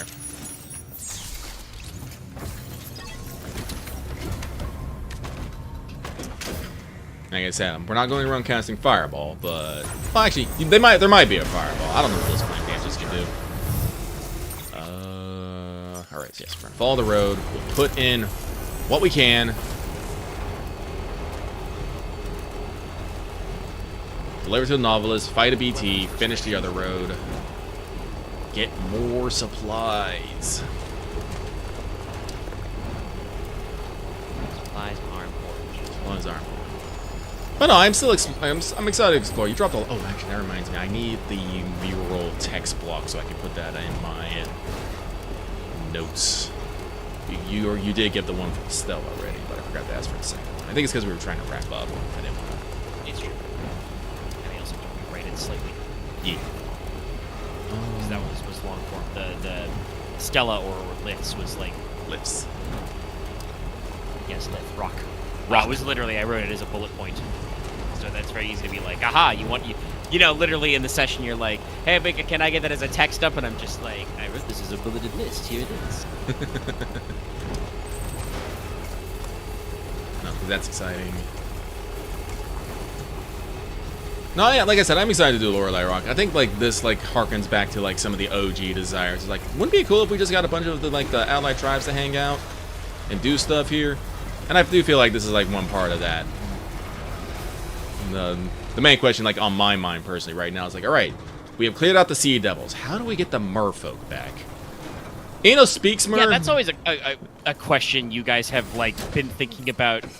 Like, I think, honestly, you weren't even originally planning on doing Lorelei Rock quite so soon. It's just that it so happened that, you know, I kind of funneled you guys into it by, like, comment was like, hey, where would be a I mentioned there's a castle, and he's like, oh, there's a abandoned castle. So, like setting up these points where it works out really well to do your interaction. But that has always been the question, right? Is how the fuck do we get the mer people involved in this? Yeah. And it's like I was hoping for some I was hoping for some clues in on the tomb of like how they like maybe established communication, but mostly it's just like, no, they were here, they did stuff, and I was like, this is cool, this is interesting. We know it happened, and there's like the whole thing of like the fucking wave riders and the wave witches, as we are horribly naming them for right now. Like and stuff, so something was there, but it's just one of those things that I'm like, Of course, finding an answer is never directly given. It's like, I'm like, I see. So again, yeah, kind of that factor of like, because like, yeah, asking the history of like, how did this happen? Well, it was, I won't say easy, but it was at the time it was pretty straightforward of just like, well, he just. They were here, so he went there, and spoke to them. And now you're like, oh shit. Yeah, they're no Where do longer. I find them to speak to them.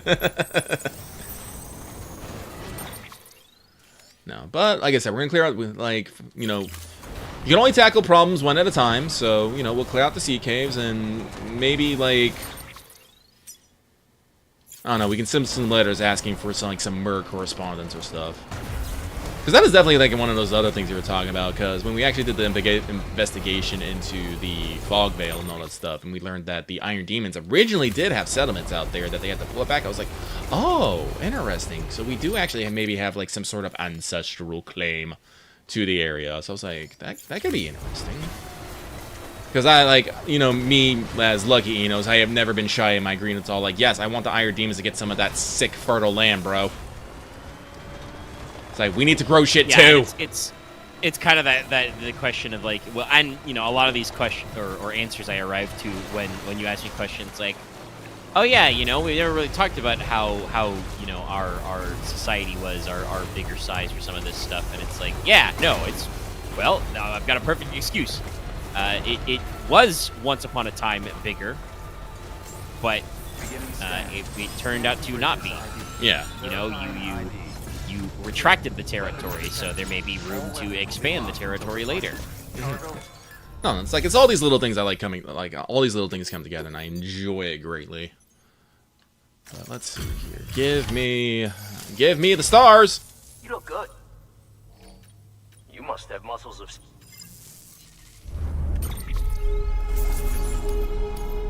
Come on, give me 2 stars. I'm greedy. Come on. Ah, son of a bitch. Only give me like 1.5. Damn, Okay. so little. Yeah, well, they were very easy. I just tell you and that's that, right? Yeah, here you go, fam. Well, now we're juicing them up. Give them the juice. Juice center. Okay, so many things to do. Honestly, I think I am going to be quite glad once the summer court's behind us. I feel like this has been this overlooming thing that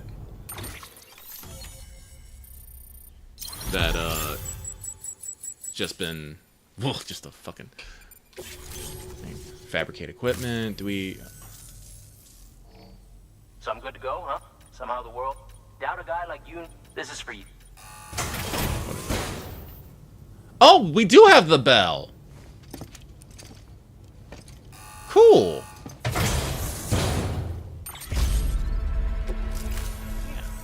Take care now. I mean, in Death Stranding 2, once I got that bell, I have never taken it off.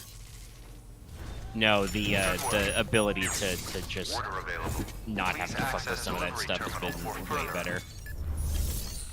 Let's see what you got available here. You got that. Counterclockwise watches. Interesting. All the way to Lake Knot, huh? That's another one that's very funny, is just like,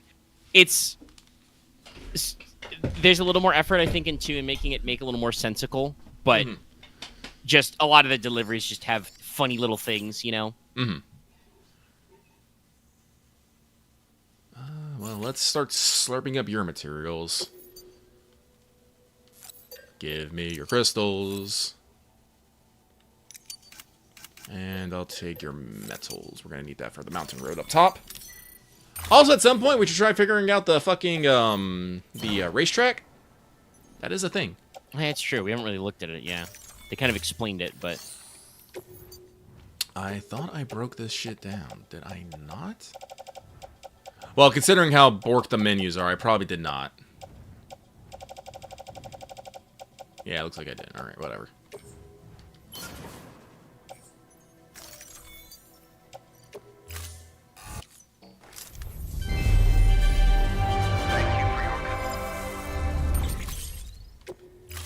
Oh, that's another 1,000 metals, so we'll take it.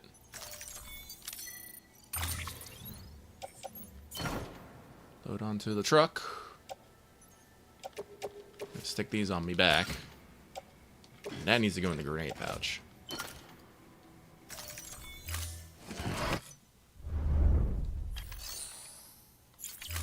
Alright. Thank you for your...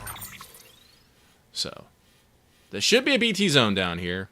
So we go there, fight the BT, finish this off. Actually, I might have enough. Nope. Wait, no, yeah, I do. But we're still gonna go fight a BT because we need goddamn more Chiral crystals. Well, yeah, you'll need more later.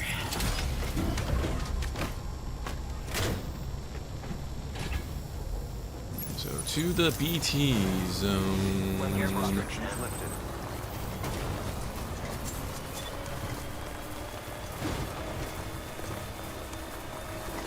Big ass rainbow. The reverse bow. Look at that upside down shit. Yeah, Kojima and the team had a lot of fun with the visual language of Death Stranding. We get to do a lot of fun little stuff like the reverse rainbow, the kind of the silhouettes of people. Obviously, you have, you know, the rope, but also umbilical cord thing. Oh yeah. Hot spring. Actually, that's another one that I don't know for sure if I've finished all of them on. No, I think there's The Spring of Foresight, and then so that was like 13. Because there's the Chiralium, the Metallic, and the Foresight, and that's the only ones I know about. the recharging one. That's the one over by the Phantom Smith.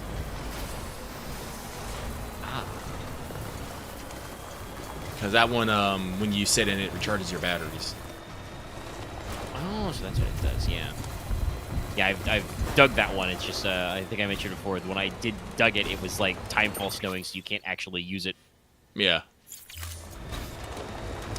I think I have somehow shown up here with there's no BTs in the zone.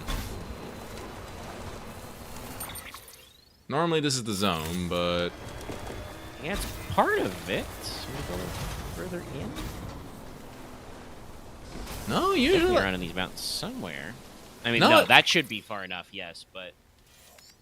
I don't know. Well, I'm pretty sure the zone, up north at the top of the mountain is, fucking permanently fucking time falling, so I'll just go get drug around in the snow for a bit. Like I said, thankfully, by slurping all the other ones, I have enough, materials to finish, this one off. Which will complete this road. Thankfully.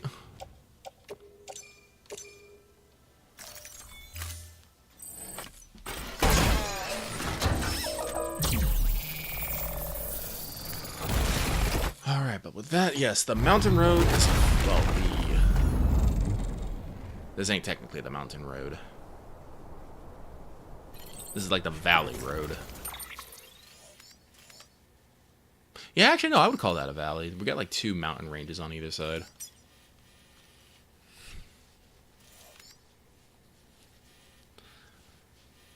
So... yeah, let's head... well, actually, no, let's head back to, the distro center, because they had some, They had some orders I could take up.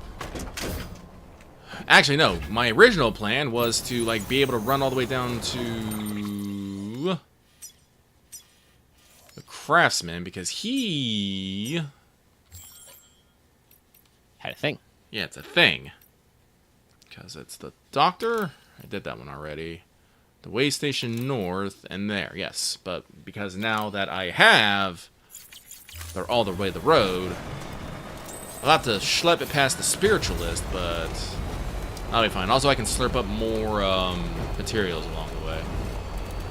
At least from the way station and the craftsman, at the very least. I miss auto drive already. Yeah. Auto drive, put on my music player and just chill.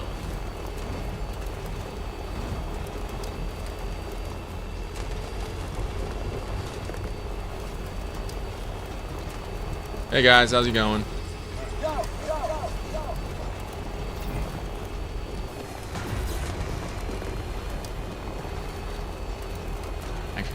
Well, actually, no, it doesn't matter. I'll just fucking see what's at the way station and the craftsman.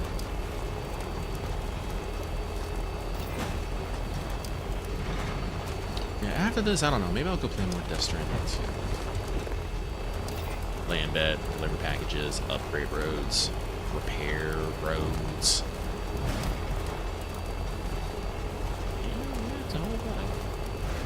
Yeah, I think who's left on my star list? I think it's both. It's the East and South Science Center. B-Pass, Verifying ID. Mr. Impossible, Weapons detected. All weapons will be locked. South Knot, Terminal Knot. Welcome. North Sanford Distro. weapons restrictions lifted. Yeah, I still got a few to do.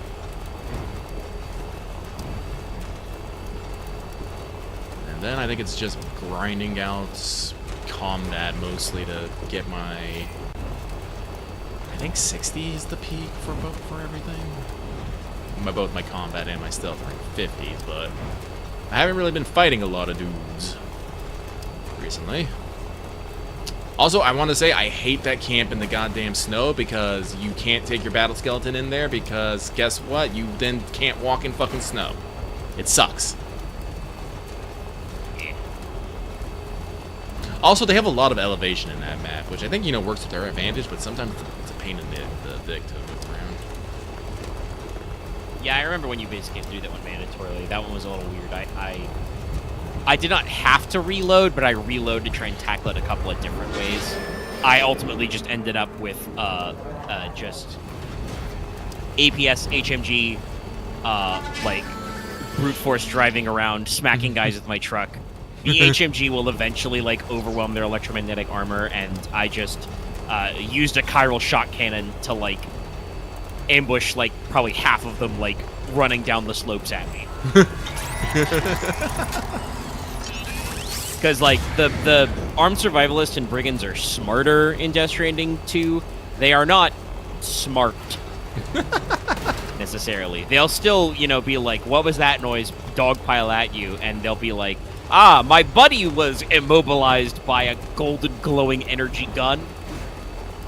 I could take him. Nah, I'd win.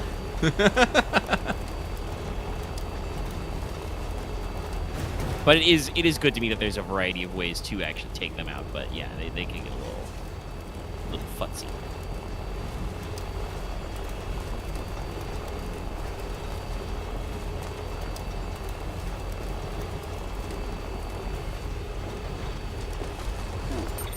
How are the roads over here? Anything really? Nah, everything's fine up to the Craftsman.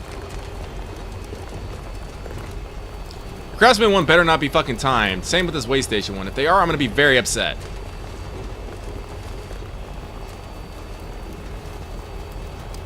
I'm not doing any timed runs right now. Although it does look like that's a fairly wide zone, but again, in the Death Stranding 1, we do not have the joy that is sloped tires. Yeah, I don't really... I just remember not trying to do slope stuff with the truck in one. Mostly because you just fucking can't, because there's so many rocky cliffs. Yep. Like, there are some very, very big, like, mountain slopes that are covered in snow you can go on, but they're usually still interrupted by lots of rocks. You know what? Fuck you. Howdy, be on the grid.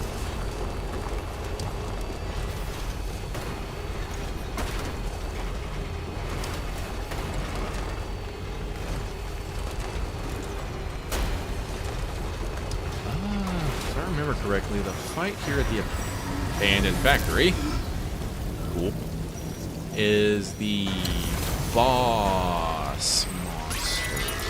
But I'm online, so if I run out of ammo, I'll have convenient guys give me more. It's just, again, it's one of the problems. I don't like leaving my truck out because I swear it fucking, degrades faster when I leave it alone for a little bit. Oh, I definitely think it, like, maybe not from leaving alone, but definitely for, like, the tar and stuff. Well, that's what I'm trying to get away from, because I don't want it to get...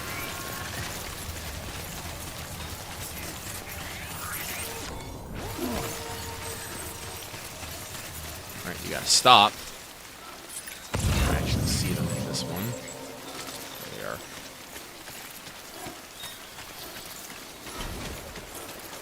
Did I just get a yellow flash?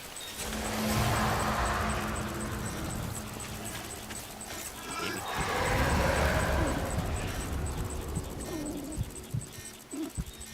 There should be some, like, golden boys occasionally who are a little sparklier than normal.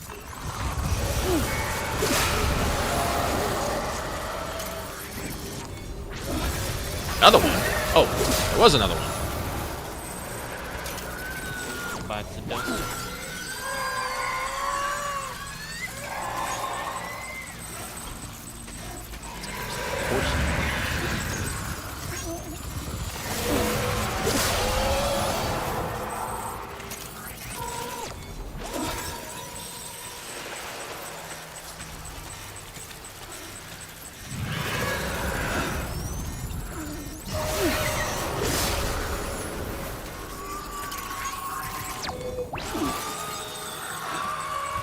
Trying to take out a few of these guys because, like I said, it gives me... Every time you take one out, they do a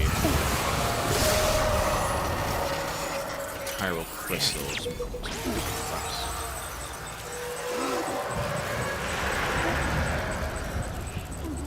Because while fighting the big one does, give me a lot. At that point, everything vanishes for a little while, so...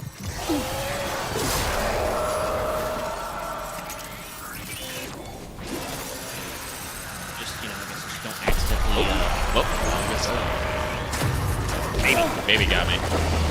Oh, we're going down. They're tricksy. They are tricksy. Ah! Yeah. Oh, here we go. Ah, tar on my face. Ah! Oh, they ran me straight into the fucking building corner. You guys are assholes. Jesus, are we okay? Hello? There we go. No, like I said, we do a bit. This is a big ass dude, so. Let's make sure we set these kind of to a big lethal. Is... This is the octopus. This is the first boss. I'm pretty sure it's an octopoid type.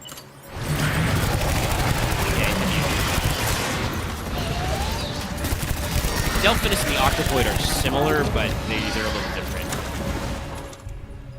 The octopoid has extra tentacles.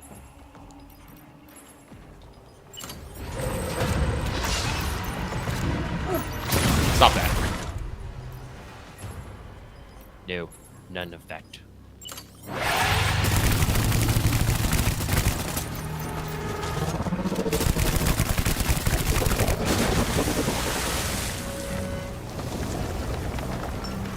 I like how the octopus detective was like looking around and stuff, like, where'd he go?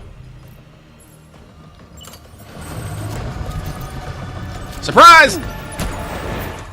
They're like, oh, right in the maw! Oh, I actually have an indicator telling me how many reloads I have. That's good. I just realized that. God, I wish that was in the fucking other game. I don't know how many reloads I got, especially since the fucking, is it over there? Yes. Yeah, there's definitely like a... You have extra reloads, but you don't know how many you got. Kind of there.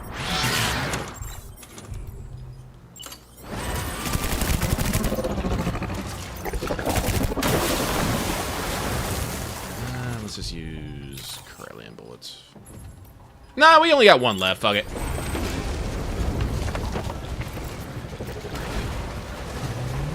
There. You came in. Oh, wait. You're actually still red. Ooh.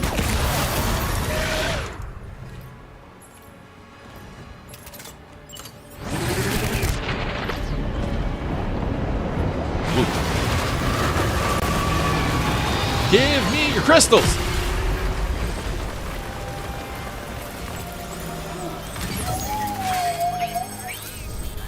I think one of my favorite things in Death Stranding 2 is when you beat a Kier. I don't know if it's like every time you beat him or if you just do the capture, but it does a thumbs up at you before it shatters.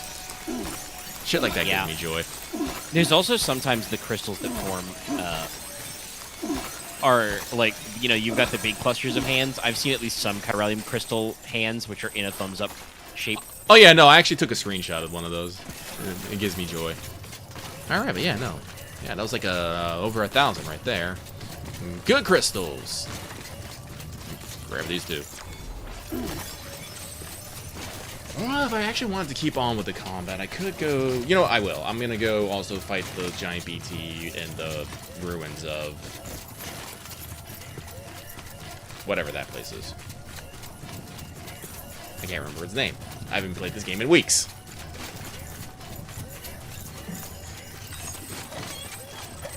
Yeah, we sprinting.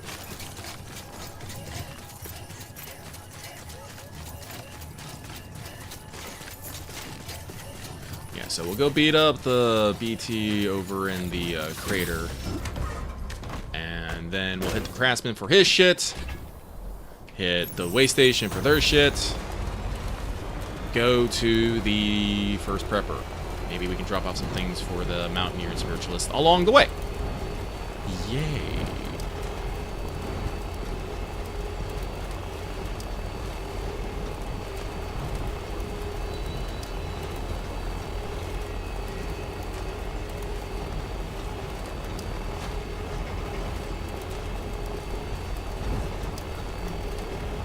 You have to forgive Lucky, he's a little distracted. I ate like 3,000 calories yesterday, and I have like forbidden myself from eating today to kind of offset it.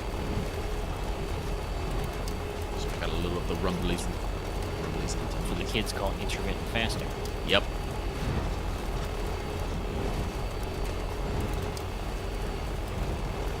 Tomorrow I'll go back to my regular food. Let's see.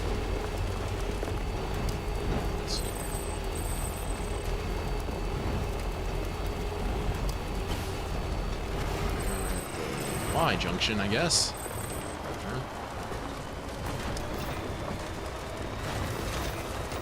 Left, right. Beginning scan. Scanning bridges ID. Verifying ID. Clear. Weapons detected. Oh, there's a sign there. Weapons will be locked until departure. All clear. Welcome. That's the first time I've noticed that. Weapons restrictions lifted. Oh, unfortunately, Lucky is not the most observant.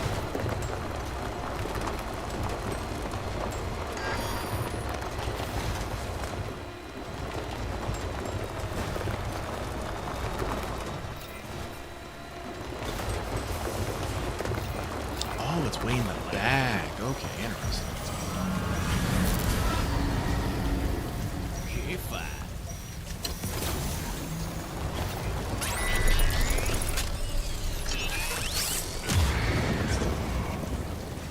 Put my truck in here at least. See if I can squeeze past.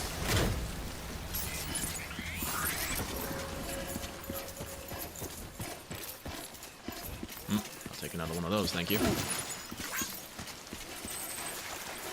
Yeah, again, I find it weird, but I think I am pretty sure that I have destroyed all the fucking BTs in, like, this little corridor, and they just have not come back. Yeah, like, this zone respawns, I think because it has to. You know, it is kind of a mandated BT zone. But, yeah, it is that some of them do appear to be permanently kaput. No, like, I have to run, like, all the way over here. Like, all the ones, like, out here just... Because I was in here doing stuff, and I was like, I don't want to fight the BT, I'll just do normal stuff. And I think I, like, only left the ones, like, over here. And they just have not come... The other ones have not come back, so I'm just like, huh. Like, I don't think that's how it works in 2, because, I think they actually straight up say, like, I think once you do the thing with the Cupid that they might not respawn, but before that, they definitely do. Yeah, they definitely keep respawning. I mean, it would make sense that they respawn. Yeah.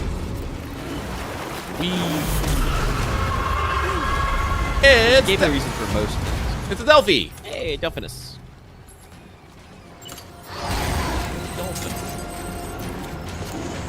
Bonk.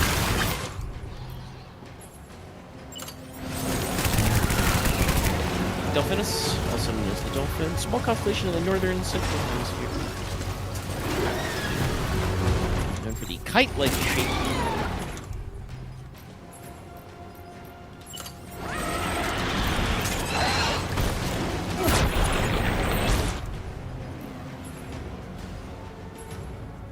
Oh. Chinese astronomy, the stars of Delphinus are contained within the Black Tortoise. Oh, neat.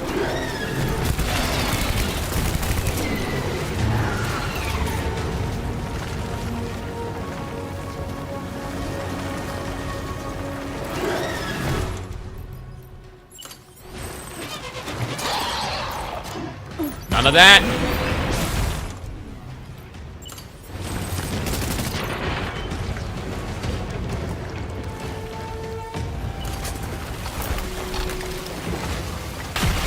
Just seeing the fucking condo just sitting in the ground. Jesus. Alrighty.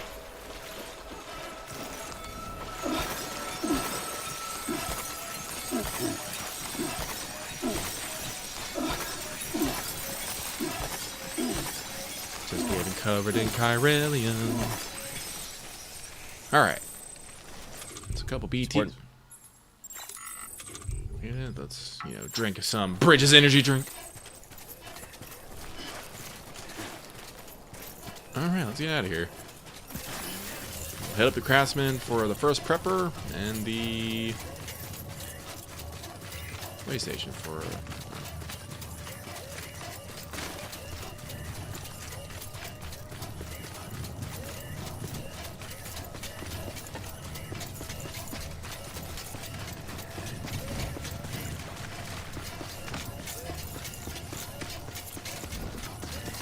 a collector.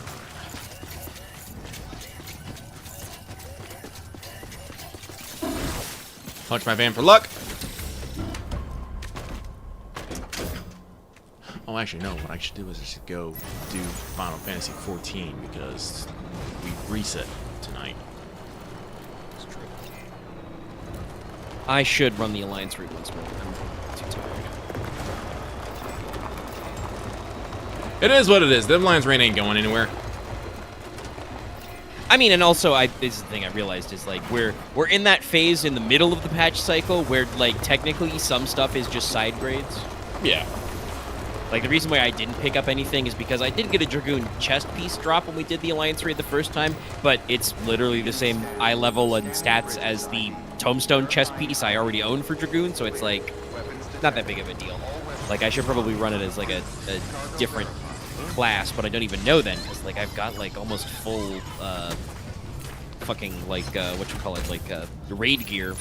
Mm-hmm. You know, I've got the middle tier raids on, like, healer and fending. I guess that means I should run it as, like, red? Get some casting gear? But yeah, it's just one of the weird phases. I think I mentioned this when we the patch dropped. I kind of wish that they undid or reduced some of the restrictions on loot like a couple of weeks before the new patch, at least for these middle ones, because there are times when it feels like it's not like a required upgrade. But it's definitely like running them weekly, like so many early, it gets to be like a slog. You know, sucks the juice out of you Yeah. to do it so many times for every job. But then once the new patch actually drops, there's usually like brand new shit. But don't. I'm sure we'll get a new weekly run of the Alliance raid in next stream. That's gonna be fun. I'm so glad you come through it as well, and I'm so glad apparently the thing with the fucking stack and the queen has already become a meme. Basically, spoilers. It's not even the final fight. Well, one of the fights in the raids has a mechanic where the party gets a stack marker and the boss does a half room cleave, basically. And we noticed when we did it the first time off stream that unfortunately stack man has a bad habit of standing inside the room cleave. And we're just kills you. You die. You die, and we're just all like, no. And like, as far as I could tell, nobody was really noticing. I mean, it's not like it's obvious which side. Like, you have to look at the boss a little bit to figure it out, but it's still one of those. All right, like very funny things. To the way station. I hope you're ready for us to yell about colors, Chad. Yeah. Oh! Dude, you dived into... Bro! Oh, he's only knocked out. Okay. Yeah, I've had that. Yeah, no, he didn't. They don't. I think you have to repeatedly hit people with a truck to kill him. But yeah, no, I've had that happen before in 2. He dived right in front of me. You saw that. Yeah, no, that's on stream. I caught that shit on 4K. It's on the dash cam. Yes, I've had that happen before in Death Stranding 2 as well, because I think they still have a very similar model. But yeah, no, they're usually smart about it, but sometimes they'll get a little freaked out. Well, he can't have my insurance information. Fuck him.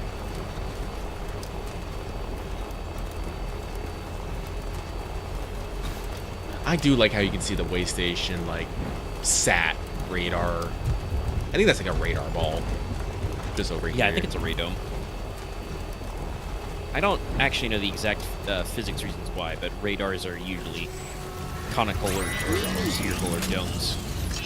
Probably. Because it's the different area you can emit the radio waves from. Yeah, I always assumed that was because so they could, you know, emit the radio waves evenly or something. Also, why there's a bunch of big ones that are kind of disc shaped, like you see that on AWACS birds a lot.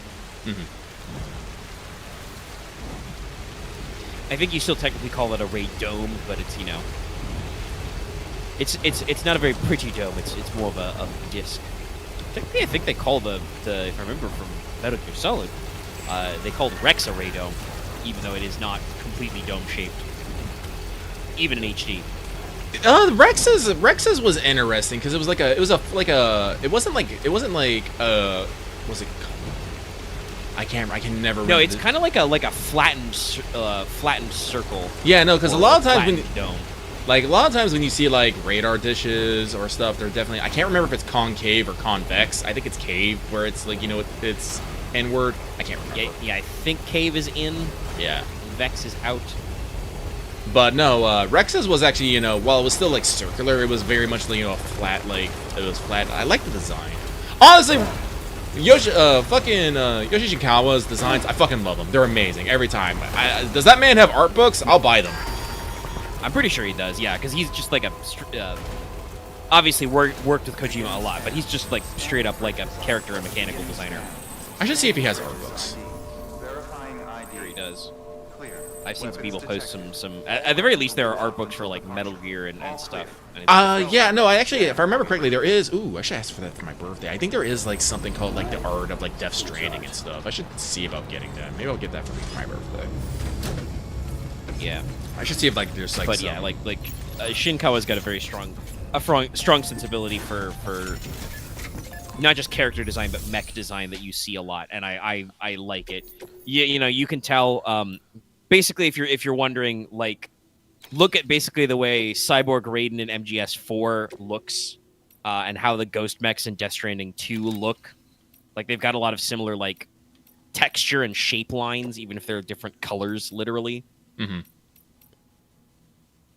Okay, so these three. Now I'm thinking about, like, I wonder if that's like a you know, a funny Hideo Kojima thing of, like, because the Ghost Mechs bleed like tar, and then, you know, there was the android blood that was white in Metal Gear Solid 4. Probably. On the one hand, that also means that, you know, not that I think he cares too much, because there's always been a decent amount of blood in Metal Gear games, but God knows Metal Gear 1, you know, was Had that holy in. with the cyborg game, very bloody. But it kind of, like, lets you get away with some different, you know, visual tropes. Well, I think If anything else, you can say it looks a little odd. Well, yeah, like I said, I was about to say he probably did it for the non-human factor. Yeah. You know, that's my assumption. Not quite Uncanny Valley, but, you know, enough to be like, that's different. Yeah. All right, we have raided more materials. We'll take them up to. We'll take him up to Mountain Knot and figure that out there. But let's go drop by the distro center and the photographer just to make sure we don't have anything else going up the mountain.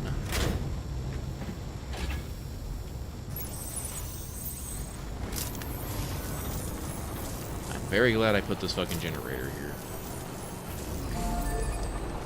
I am very much glad I codified my generator placement at Death Stranding too. Basically, if the fucking Magellan can't get there, fucking generator.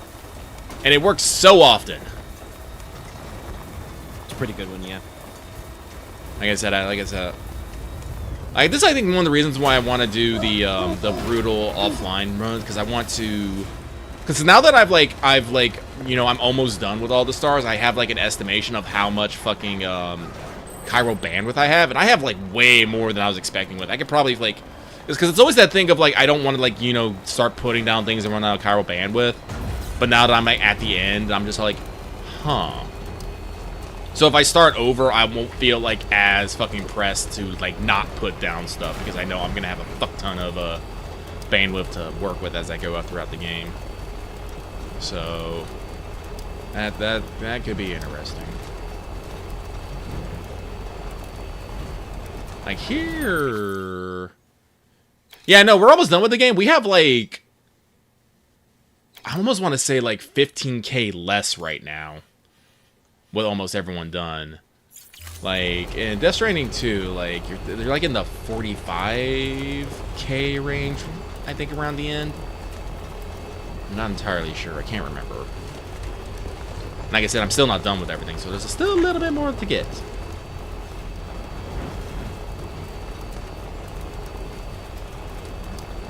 Yeah, I think we've been having a somewhat productive stream. We have about a half hour left. We completed the road to Mountain Knot. Good job, us. Kicked some BT ass. Good job, us. We found the first prepper. That took a fucking minute. Good job, us. Yeah, that did require actually a little bit of work. Mm-hmm. And you got what's his face, Novelist's son, I think, on the network, and he was yeah, hooked up yet? Contractor. Yeah, he was only provisional. We got him fully on there. I don't know, like, if this what we got, but we will see. Wait, did I check the way station? Yeah, I did, because he has a bunch of. Yeah, Alright, so we're gonna have to load up a bunch of stuff on me back. Because I don't think I can put the floating carrier on the zipline in one.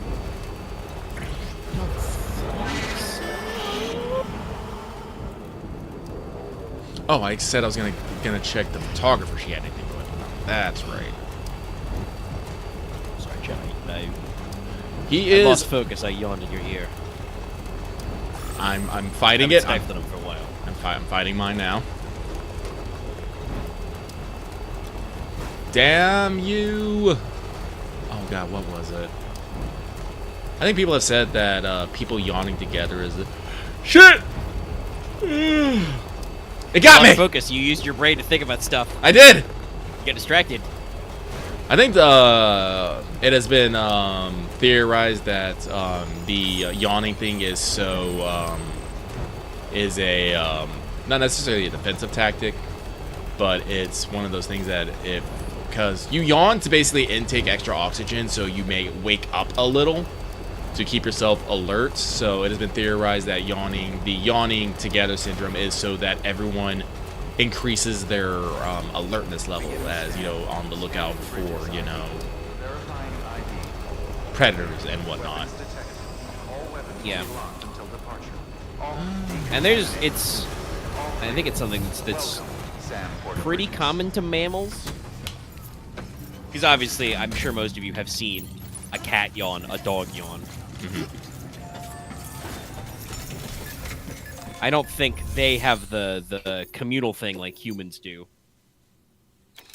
All right, that's that. Timefall, way station. Not the roboticist. The mountaineer.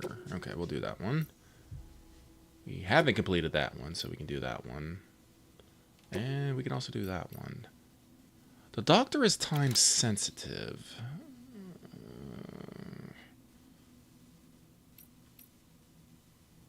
Oh, but we also have this one going to the novelist's son. No, this one is actually very simple, so we'll actually skip on that one. Grab that one to get maybe another star in there. Distro Center, that's that. Mountain Knot. These guys still might... Oh, wait, no, that's like 580. How many fucking... That's what, like 20-something? Yeah. We might be able to do that. Hartman, that's... We can probably do that, yeah. Select premium. Yep.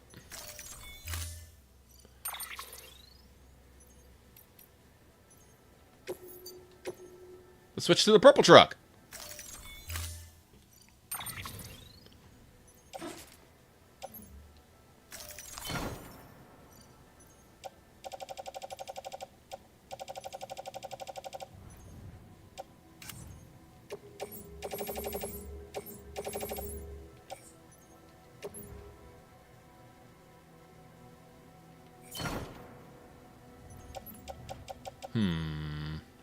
Are we gonna have enough space? I don't know. That one's always a little harder to tell. Even in 2, it's not perfect because there's like a percentage wheel. You know, if I remember correctly, each indicator should be enough for 3 larges or 2 XLs. So let's see, 1, 2, 3, 4, 5, 6, 7, 21. And that doesn't, and yeah, no. If I pick up nothing else, or at least I get rid of some stuff along the way, I can probably do it. This means I have to leave the materials here, but we're probably not actually going to get really far on the road building anyway. So that'll be fine. We can go pick them up later. Order assigned. Also, while I'm at it, since I'm not going to be doing any combat, at least not a lot of it, let's drop off some of this other stuff. Oh, that stuff is... I should probably get rid of that. So drop off that. Drop off all of this. To make space for things if I want to put it on my back. Because that is...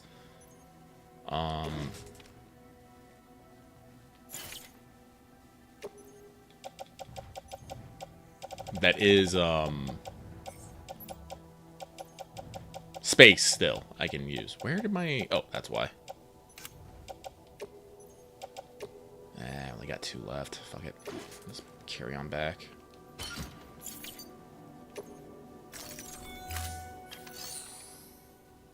And we'll recycle that stuff.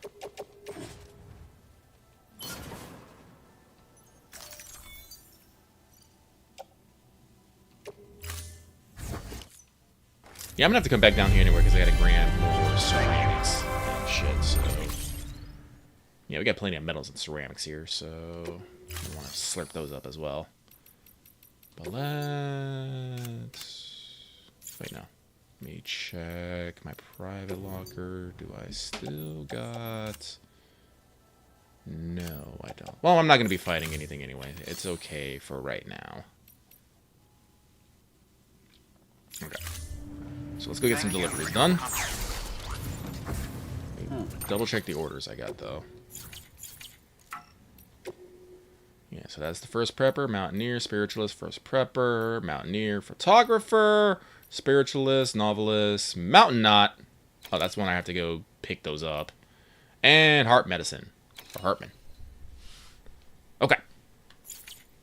So, we go to... the specifics for Hartman. So, we're going to go to Novelist Sun. We'll go see what's going on there. And we'll swing by the Demon's Camp. Hopefully they're still unconscious in the river. I can just go pick up everything. If not, well, I'm going to have to go shoot a bitch. Also, I love the... God, truck. I love the absurdity, though, of you having the oxygen mask on and you climbing into the cab of the truck and shutting the door like a normal man while you're wearing your fucking spaceman helmet. Yeah, it's a little good. Like, I do think I like that. Obviously, I get also that there's balance reasons for it, you know, making me more exposed out there and stuff. But I do kind of like the vibes of the way the off-roadster works with the open cockpit. I just wish... I can't imagine why we... Like, I can understand, like, the open sides and stuff. I still think we need a fucking roof over it, though. There is no legitimate reason to expose anyone to timefall. It's true. I mean, we talked about it with, like, the trike and other stuff in this game. The way that, like, outfits designed about timefall exist versus, like, how they practically work is, like... definitely flawed. It's you know, for TV.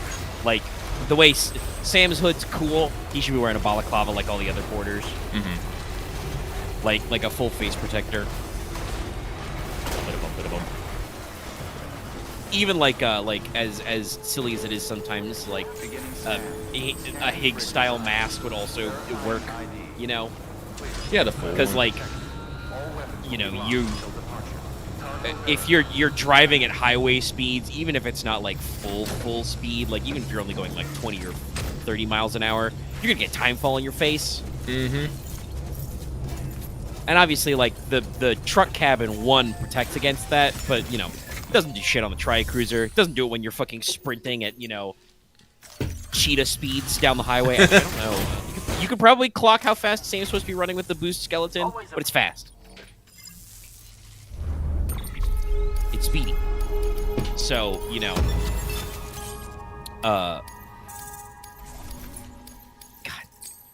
Sorry, you just delivered all this stuff and, you know, you This is shrink. Star. Free crypto buyouts? I think so. I think I just get crypto buyouts. Sam, because he's still got the tar on his face, looks so sad about this. Oh, it's D crypto buyout. Take care. I'll be calling on you. Until then. What's a D crypto? Now, see, if this was Death Stranding 2, you would have, he would be like, check out my little friends. Blah, blah, blah, blah. And then Sam would have a dialogue option to go, what's up with these D crypto buyouts? Mm-hmm. But no, yeah, the way that, like, you're you know, getting timefall in your face and stuff, or even just in general, like, dripping down your hood. Like, there's supposed to be designs for, like, anti-timefall clothing and stuff. It's a very common item. I think both in this game and in 2. It's for sure in 2. The is legendary crypto buyout.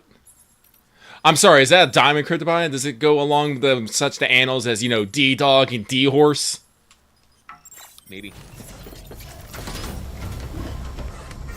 But yeah, like, they're...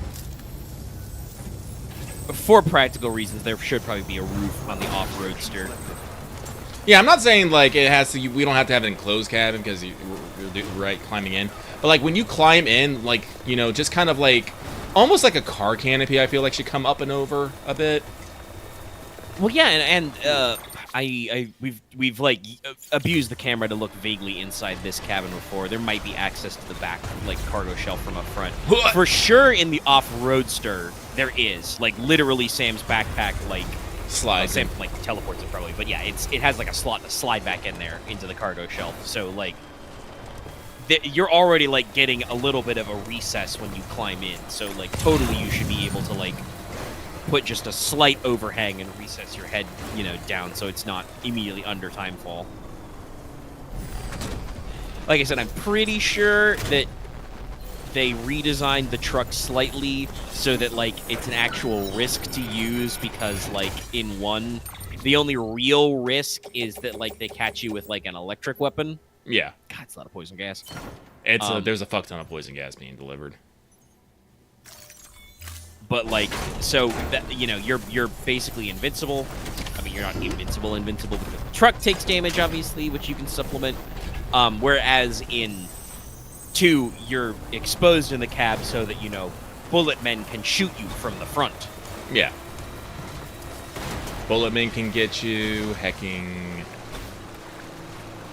Like I said, your equipment wears in there. You know, it's like being in a truck is not as legit. invincible, but it's just It's legit. It's just one of those sense things, right? Yeah. That like there should be a little like there should. We can acknowledge that obviously in practicality some of the things Sam does wouldn't work under this like rule of timefall. Mhm. But also we still got to play by the rules, which is that like, I mean, he does still deploy the hood while you're in the truck, but it's the kind of thing where like we should make an effort because, you know, not everybody would do it. It feels like a little bit of a downgrade, and it kind of is. Well, the off-roader is way but more modular, and I like the fact that you can add the front armor on there. I feel like in like the slope tires, and you can pick what goes on your slots, and it's like. But like I said, like design-wise, no. Well, actually, no. I will say I think design-wise, I like the off-roadster better than this fucking box. Yeah, this truck is for clearly like a first pass, and I mean they not literally a first pass because they do actually show, like we've talked about before. There are some like designs of some trucks that are like in the process of being modularized, but this is like the least modular version of the truck. Like this is with every little detail filled in. Mm-hmm. Whereas I think you're right that the way, and I assume that it was a Shinkawa design for the truck, or at the very least, like he was head of the art team who took a crack at V2 of the truck. But like the off-roadster in 2 is like clearly in its stripped down modular state, and then has the ability for you to choose what to bolt on. And like some of the stuff is out there that you could get in. Like technically, I think that little round spot in front of your battery packs is like roughly the same shape as like the armatures. And you do have it on both sides, it looks like. Yeah, like you got the little round like slot. Oh, there is a third mule thing. It's just way the fuck up there. Okay. Up in the woods. Up in the woods. But yeah, you can see you got a little round like slot in front of your battery packs there. Mhm. Like that's the same kind of structure that the arms come out of the truck in 2. It's just that the armatures in 2, I think, are actually better designed because they like come up and over the truck, which is actually where you would put those things, whether it's a, you know, a autonomous weapon or, you know, some kind of like cargo crane attachment. Mm-hmm. Even the APS, the active protection system, like works that way because it's a little laser dome, so you know it needs to come up over. All right, we did have enough, and we'll grab those for later. I even think they talk about the truck a little in 2, like because in a story beat, you know, the girls would go out in 1, Mm-hmm. and like, you know, they talk about the jump seats and stuff. That should be everything. Alright, time to go up the mountain. Drop off the stuff to the photographer. I wanted to call her Emily for some odd reason. Yeah, I don't remember her name. I'm sure we talked about it. I'm reminded of another thing. Also, we took a crack a few streams back to actually like think about how the Bridges truck works in this one. And kind of reckon like how you've clearly got the tailgate flap and stuff. Yeah. That's another one. The because they use it in a cutscene. The model of the truck in 2 is definitely like functional. Because they actually, like I said in that cutscene, show like the tailgate down. It comes up and retracts in to bring like Rainy and Tomorrow fully into the back. Yeah, no. Section. I'm glad they showed that off, honestly. Say what you will about like the content and the exact designs they used for the Michael Bay Transformers, but at the very least, on like the first couple movies, the art team, the CGI team, doing the VFX went really out of their way to like make sure they found a spot. Now you get the now they're T-zone troop. Yeah, they're over back. Yeah. But like they went out of their way to try and find roughly a spot for every like piece they moved to go, And like moving parts are important. I think actually if I remember like the VFX like the featurettes and stuff, they tried to find literally every part a place to go, but that was a little too literal, I guess. Mm-hmm. So they ended up like they did eventually like mask or hide some pieces.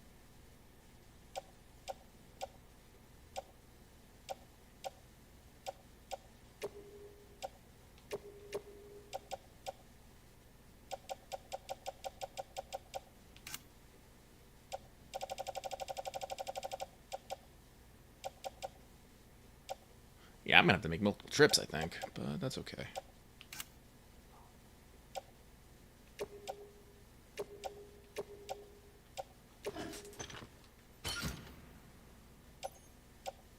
Is that seriously everything? Is that all I had for her? I guess it was. Could have swore I had more, but it is what it is. Oh yeah, no, my God, I fired the order, so up we go. Whee!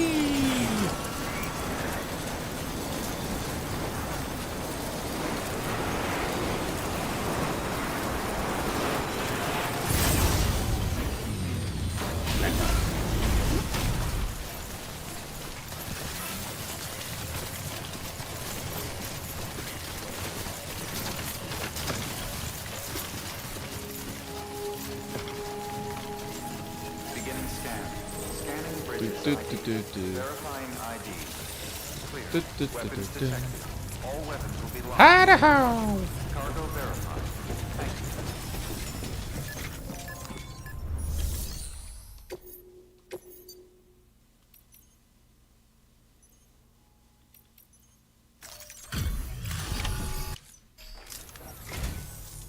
Oh, you never.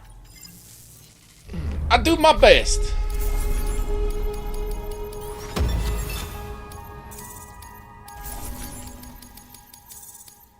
Almost there.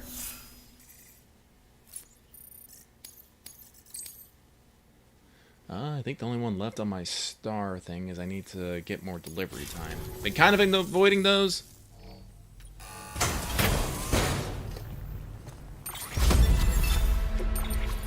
It is a thing that's lightweight resistance. Oh wait. It is kind of a thing that you've been waiting on getting some roads done because that and zip lines is one of the things that makes the time of deliveries easier because otherwise it's goofus. It's a goofus. Let's see, that's junk dealer. That's a returning camera lost to BT zone. Parts or delivery. That's just mount to mountain knot? Oh, okay, sure, why not? Haven't done it yet, so a lot of it just seems go there, go back, but I can probably handle that later.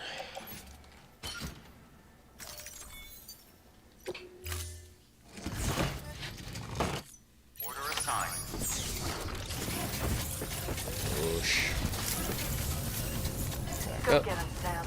I'm gonna go get him.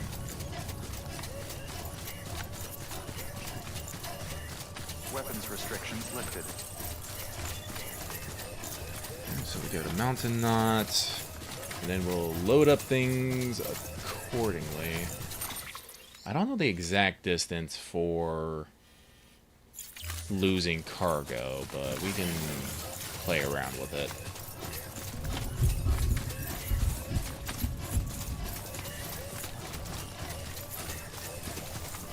I know in Death Stranding too, it's actually you actually got quite a ways you can go before you actually lose cargo. Yeah, that's definitely totally next gen.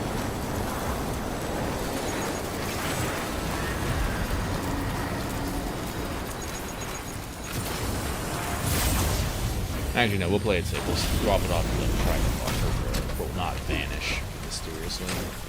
Because I do not think I'll be able to grab everything in for the Spiritualist, Mountaineer, and First Prepper on a single trip. But we will see. Alright, let's deja vu up this road.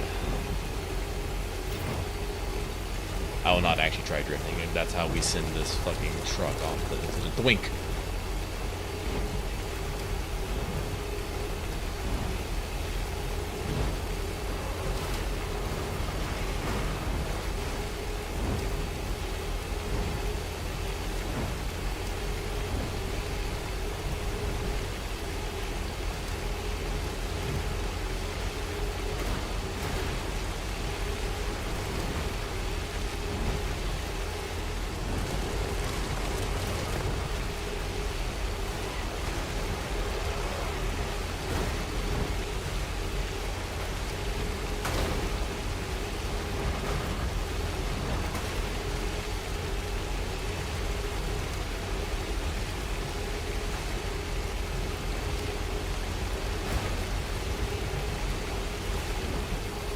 Yeah, mountain.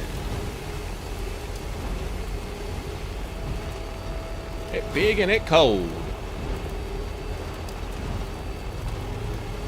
Well, luckily it's pretty straightforward. Mm-hmm. Beginning scan. Scanning bridges ID. Verifying ID. Clear. Weapons detected. All weapons will be locked until departure. Cargo verified. Yeah, no, like I said. Somehow this one got built. I find it hilarious. Something like this happened in 2 also. It's like one of the pieces past East Fort Knot just got built like forever ago and it just stayed there. And I was like, I don't get it, but whatever. Yeah, there's a couple of roads. It's a very small number, but there's a couple of roads that like can actually be like completed by online access. I don't know if the idea is to give you like a little starter or something, Yeah. or maybe maybe it's just, you know, kind of a your first hit is free thing. But yeah, I had like 1 or 2 roads only like pop, just refilling them in. You got 20 poison gases. You better give me a fuck ton of lights, you ingrate. That's right. Top me off. Oh, we do have a level 3 stabilizer here. Huh. It probably doesn't have fucking thrusters on it. I've got some. Is it a star?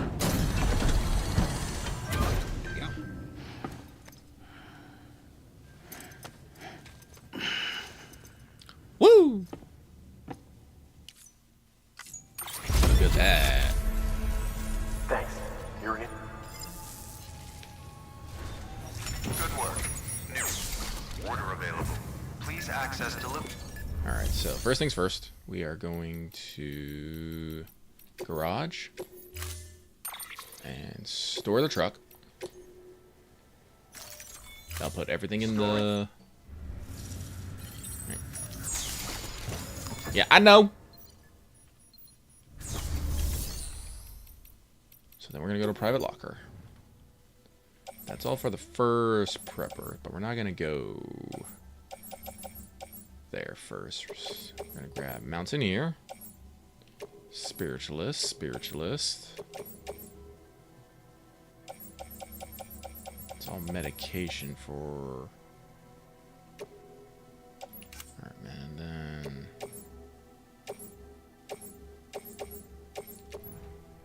Nope, I cannot carry it all. Alright, so let's...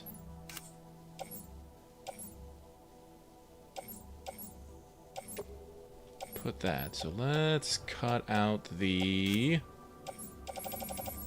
spiritualist stuff.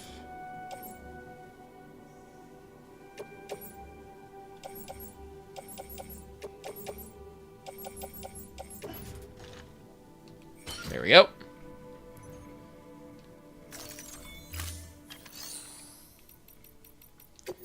Double check if there's any damn... Nope. Got a lot of... Oh, we do got some stuff going down to the paleontologist, though. Film director, cosplayer, weather station. Okay. Alright, so we're going to go drop this stuff down to the Mountaineer, and we're calling it there. That we have passed the 4-hour mark. Have a pleasant journey. So we'll do that. I can go rest. I can go do a lot of other things. Ah! Oh, I forgot to check the bell to see if it actually did stuff. Son of a bitch. Oh, well. Maybe I'll remember next Another time. advantage of Death Stranding 2. I don't have to go to a... You don't have to actually go to your private locker to check shit. You can use backpack customization from any menu, any terminal.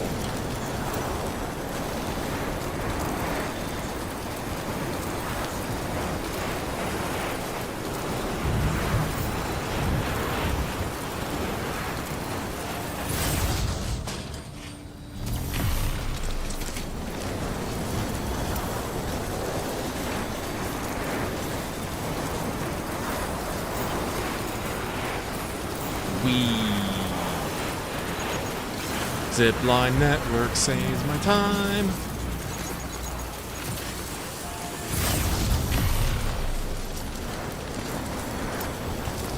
I'm still not too sure.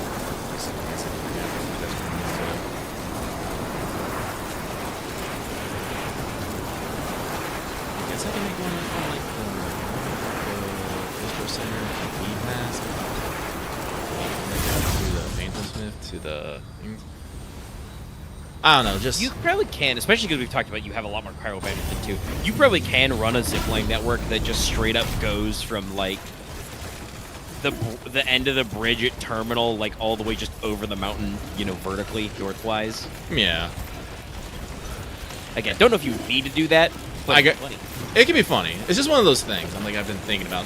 Because I do, like, I know there are some, like, I can't remember, I think it's from, like, the Metagenomicis to the northern observational, not northern, eastern, where you just go up the mountain, but you have to have, like, you take, like, 500 kilos of fucking, like beach octopus or something. So I'm like, you have to do it in a truck, but it's timed, so it's like, you gotta do the run. I'm just like, I'm not entirely sure how to do this one yet, but 'cause I can't. I think you literally cannot, like, do it on, like, a single run, no matter what. So it's just one of those things. I'm just like, the game wants you to be, you know, take your truck up and down and stuff, but at the same time, it's like zip lines. A zipper with a flying carrier, floating carrier. That's the word I'm thinking of. All right, Express Purple. They did take a few colors into the late game, but I think it's okay It's not as because bad. it's not like all the time. Yeah, it's like you unlock one new color for everything that can have a color. You know. Yeah.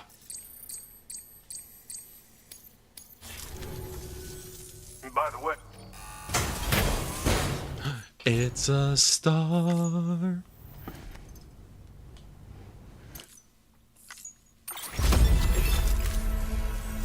if there's ever anything I can do for good work. Alright, so with that is... delivery. Great, let me see. Let me check your... Ooh, you actually got a lot of supplies in there. I'm going to slurp that up next time, but we'll do that next time. So, everyone, thank you very much for showing up. Glad you all can make it. We have made progress here, and we will continue on towards the end, moving forward. But that's going to be it for us tonight. Please be sure to check out our other content coming out throughout the week. Mega, what you guys doing for Paper Trail tomorrow, you know? Yes, we're going to talk about Draco Tale. Draco Tale. It's anime women and dragons. So Yu-Gi-Oh! Anime women and dragons, not anime dragon women? There's a little bit of crossover. Mm-hmm. There's also a small, cute mascot dragon. Rad. I love it. This Wednesday, we'll be continuing to play Final Fantasy XIV. You'll get to check out the new Alliance raid and other chicanery that we'll be up to in that game. And this Friday, we'll be talking about... we'll be doing Let's Talk FGO. We don't have a lot of news right now. Really? Kind of in a hole. I mean, we'll probably get something else, like for EN, because they've said that we're not doing the next event until early September, so we'll need something to kill time. Maybe we'll get a back to school announcement. Maybe we'll get a back to school announcement. I don't know. At some point, JP's going to start something. I do know there's a date for their summer stream. I don't actually remember when that is, though. I'll have to double check that. I do believe we did get a big. We finally got that most of the big block of Nasu's interview, though. We can also talk about. Yeah, no, I actually have that all up right now. But that'll be coming out then, and of course Sunday we'll be playing Rain and posting that for everybody. I should remember to get that uploaded before I forget. But with that, we're gonna get on out of here and see you next time. Have a good evening, everyone. Good night, everybody.